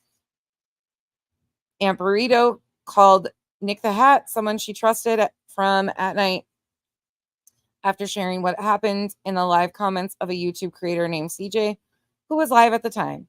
She needed someone to help make sense of the strange and unsettling situation, and it was clear to me how frightened she was. By October 1st, after hearing the full details of the encounter, I knew we needed to take action. I called the Oklahoma City branch of the FBI to report the incident. I told them everything Michelle had experienced, from the man's odd behavior to the black SUV he left in. I wanted to make sure this wasn't someone trying to harass or intimidate us. Given the strange online activities surrounding our family due to Sebastian's disappearance, I wasn't willing to take any chances. I made it clear to the FBI that this felt like more than just a random knock at the door. It felt like a threat. Around the same time, another issue began to raise concern. A mutual former friend, Beth, had somehow become deeply involved in the chaos surrounding our family and the Proudfoots. B had only met Katie Proudfoot once years ago when Uncle D passed away. I remember that occasion well, as it was the last time I saw Katie myself. But somehow, B managed to interject herself into all of this, reaching out to an online creator known as Duchess and claiming to be connected to Katie. Aunt Burrito and I couldn't understand how B had gotten so involved. It was troubling to us that she seemed to be making connections between herself and Katie's family that didn't seem genuine. This was particularly unsettling because it came around the time of Sebastian's disappearance, and it felt like B was inserting herself into a narrative in ways that seemed suspicious. I later learned that B even put Duchess in touch with Katie directly, further deepening her involvement. To make matters worse, I learned that in early May, B had been selling a fifth wheel RV, and around that same time, Katie was an hour south of B in Myrtle Beach. This coincidence was strange, especially given that B and Katie hadn't been in contact in years. The timing and proximity raised even more questions about how closely B was tied to the situation and whether she was being influenced by people connected to Katie and Chris. After the incident at our home and the growing involvement of people like B and other online creators, I became deeply concerned for my family's safety. Aunt Burrito and I have been dealing with harassment for months now, ever since our nephew Sebastian went missing, and I can't shake the feeling that something larger is at play.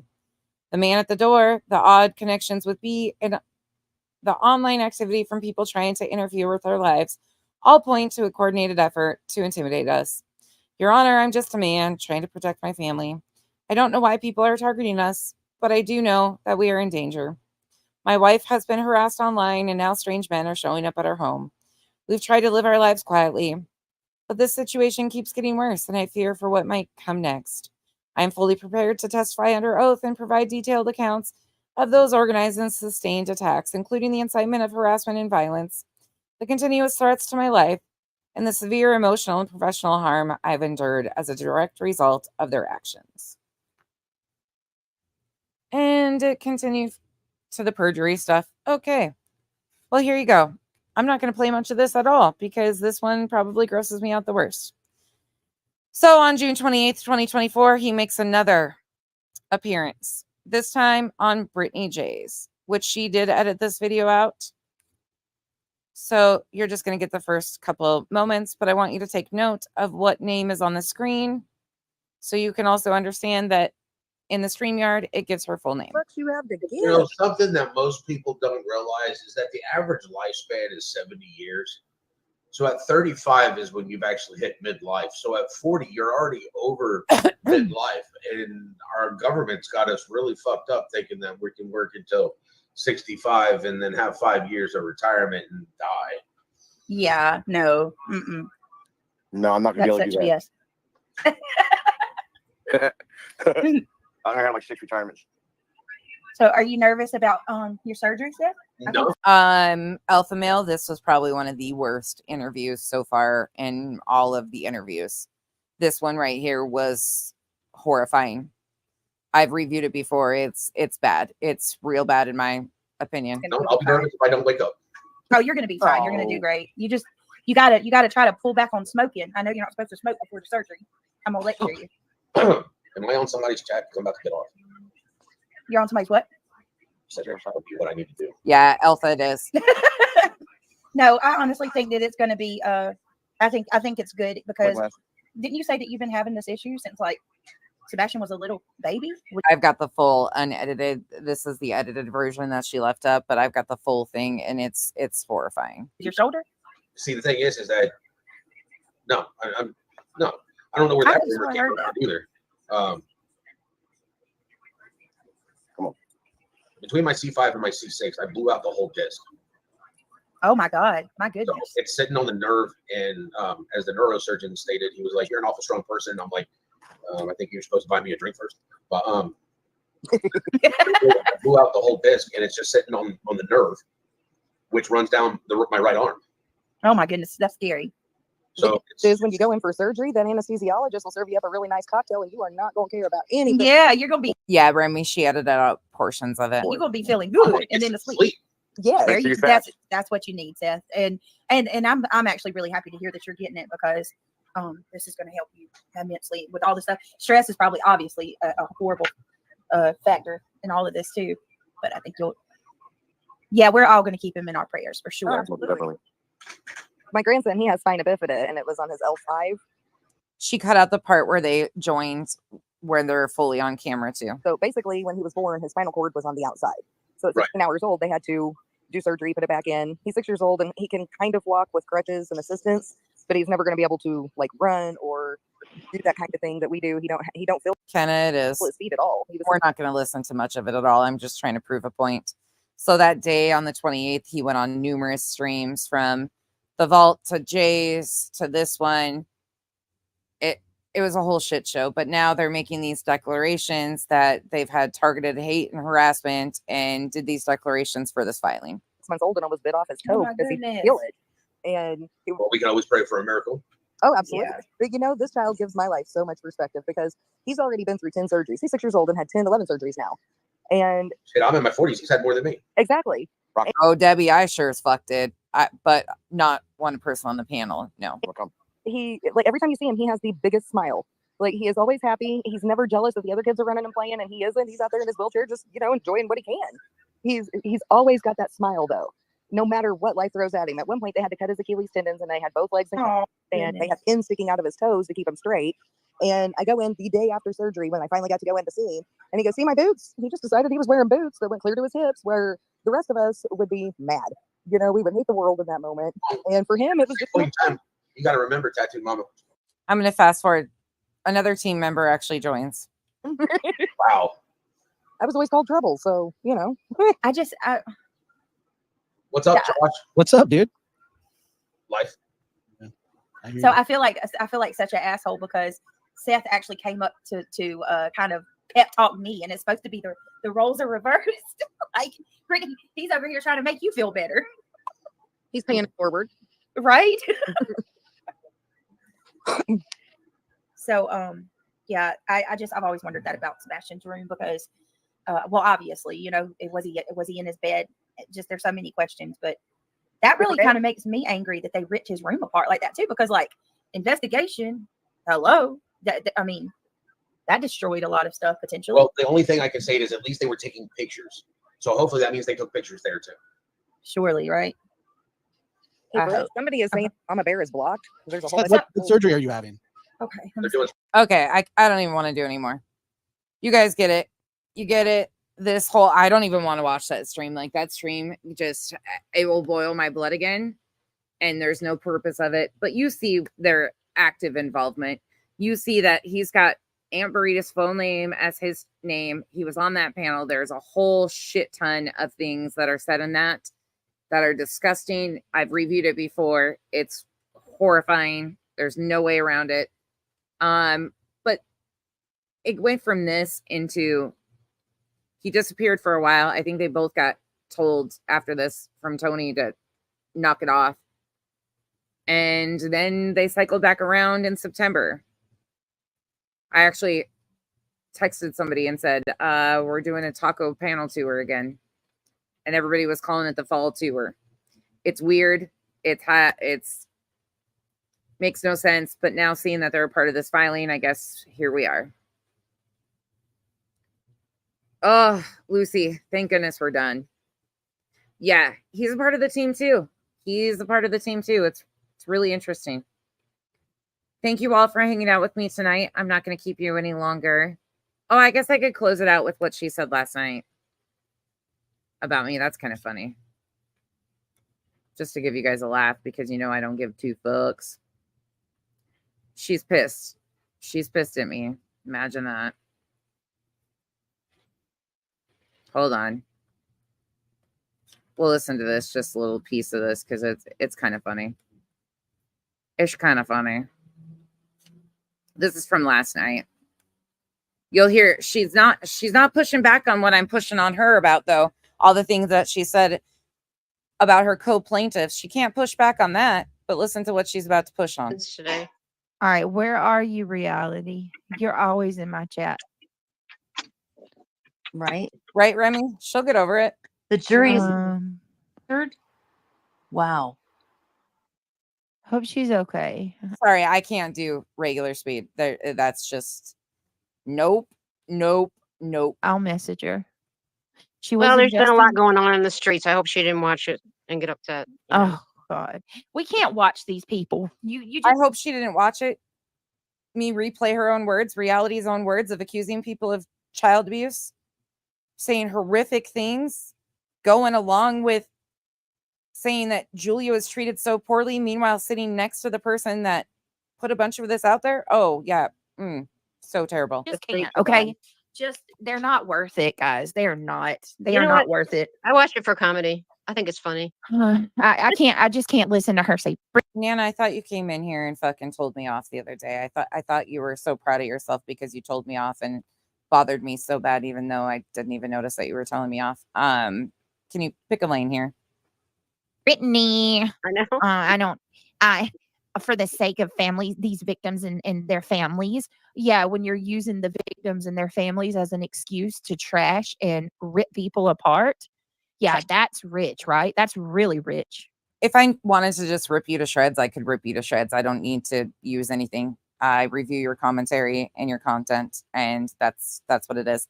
Her chat was so upset the other night because I wasn't named in this. They were like all but on their hands and knees begging for me to be added to this. Okay. Sure. Trash. Let's Oh. Yeah, Oh, and I let's will just quote use her the today too. victim's name. Yeah, I'll Do quote what? her today that she said, "I'm not true crime. I'm not Oh, here they use that for excuse. true Don't crime haven't you noticed that, Nana? to That's what these support. people She's do. not They here to use the support the children." But how many times did she say? I'm not here to support the children. Ma'am, do you know how many tragedies happen outside of just missing children and horrific tragedies that happen to children? That's really weird to be concerned about that. Ugh. And no, I'm never going to say that I love a missing child that I didn't even know existed until he went missing. That is epically cringe. Right, Oh. when somebody else calls them out for using, the victim's name for drama, their excuse is always, "Well, I'm not true crime." Yeah, well, that's Not an excuse. I don't consider myself true crime, but unfortunately, I know true crime cases sometimes better than you guys because you have to know it to debunk your bullshit. that's real cute. Since you're not true crime, then you shouldn't be talking about the case. Right. If you're Exactly. not true crime, then you shouldn't be hashtagging any of these people that are I love how she thinks this works. Oh, commentary channels. I love this for her. involved in this case. I'm You sorry. could I that I shouldn't be involved because I don't give myself the title of true crime. Oh my God, I can't sit with them. that you can't. didn't have mean it to start both ways. this. I'm sorry. No, you're fine. Because I've been thinking that anyway. Listen, I do want to put a PSA out. Tell 'em. I don't know. I kind of started it last night, and I just want to let all of you guys know because I love you very much, and I want to be as transparent as I possibly can. And I know you guys want what's best. The whole fucking I love you very much. These are random. You know how fake that is. For me and for the case. So I just got to let you guys know that I will not be speaking about anyone that is in litigation, and I'm not going to be speaking on litigation anymore at this point. So I hope you guys know. Why? Because you already discredited a bunch of the filings already and reviewing a few little parts of it. Know that that doesn't mean that I can't say something about nonsense. So I do want to clarify that I was just talking about nonsense. Talk all the shit you want. Bring it. Bring it. Tell me again, it's not a personal vendetta that you have. But yeah, anything litigation related, I am ceasing from publicly speaking on it. And I hope you guys understand. But yeah, there's that. So Probably because I realized I got myself into something that I don't even fucking know what I'm doing. And it could royally bite me in the ass, in my opinion. Allegedly. Should I try everything? David. And one of your lovely mods is asking if we're actually going to talk about Delphi tonight. Oh, we're definitely talking about Delphi. I've got some stuff to share with y'all. Yes. Because put a one. Kimberly, yes, I did. Yes. Yep. I did. I've been thinking that we should do an updated Tim Ballard one. In chat, if you are not familiar with That's all she had. That's it. She's just real pissed that I'm not true crime or don't label myself true crime because I don't label myself, a faux fucking title on a YouTube platform. I don't give myself a title, so therefore I should not be talking about a true crime case because I won't label myself true crime, even though I know more about this inner workings of the facts to this. Yeah, she did Delphi last night. Did she call it Delphi? I don't. She did, didn't she? Ugh. Ooh. Twist. It's interesting. He got hit with a new lawsuit. It's pretty interesting. It's pretty interesting. Yeah.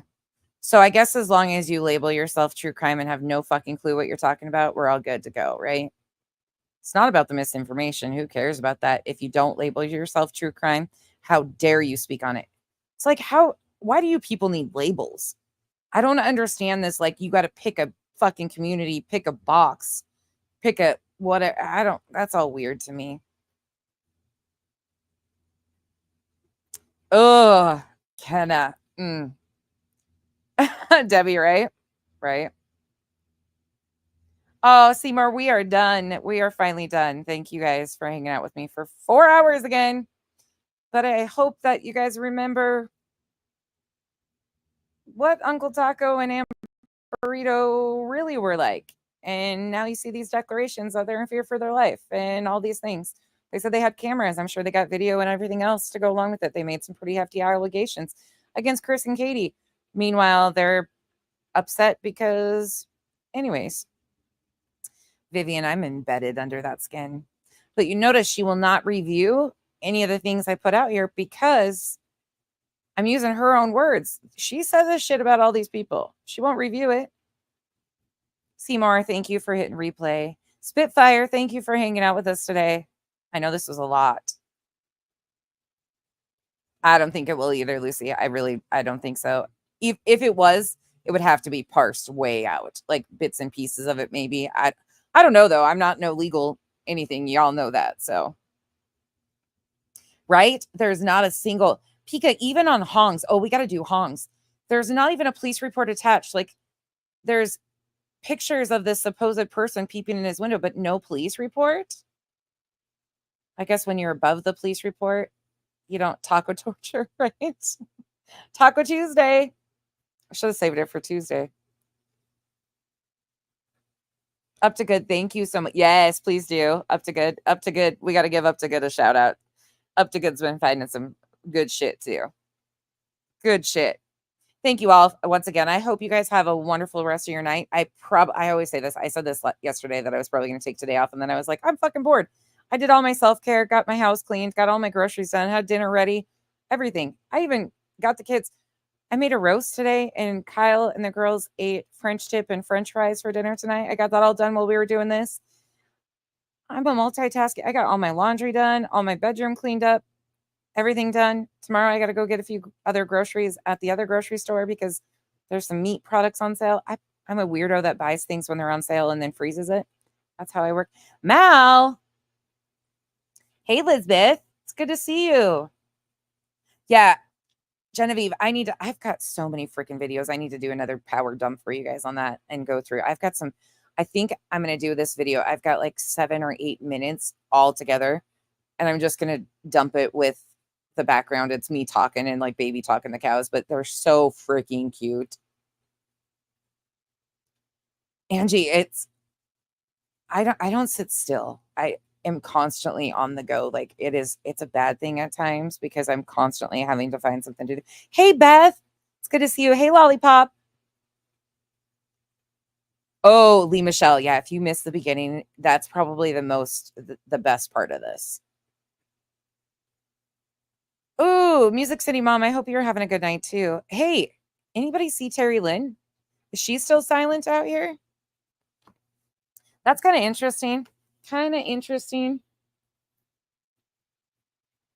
Don't forget, Granny dropped a video too on silvers. That's probably interesting if you watch this and miss that. Oh, Lisbeth, I don't know what he's up to. I should go check on that too. I know. Coco, it's because Kyle put it in the other day and I had to fold it. You saw her in a parking lot? No, that Michelle never. Hey, Jilly.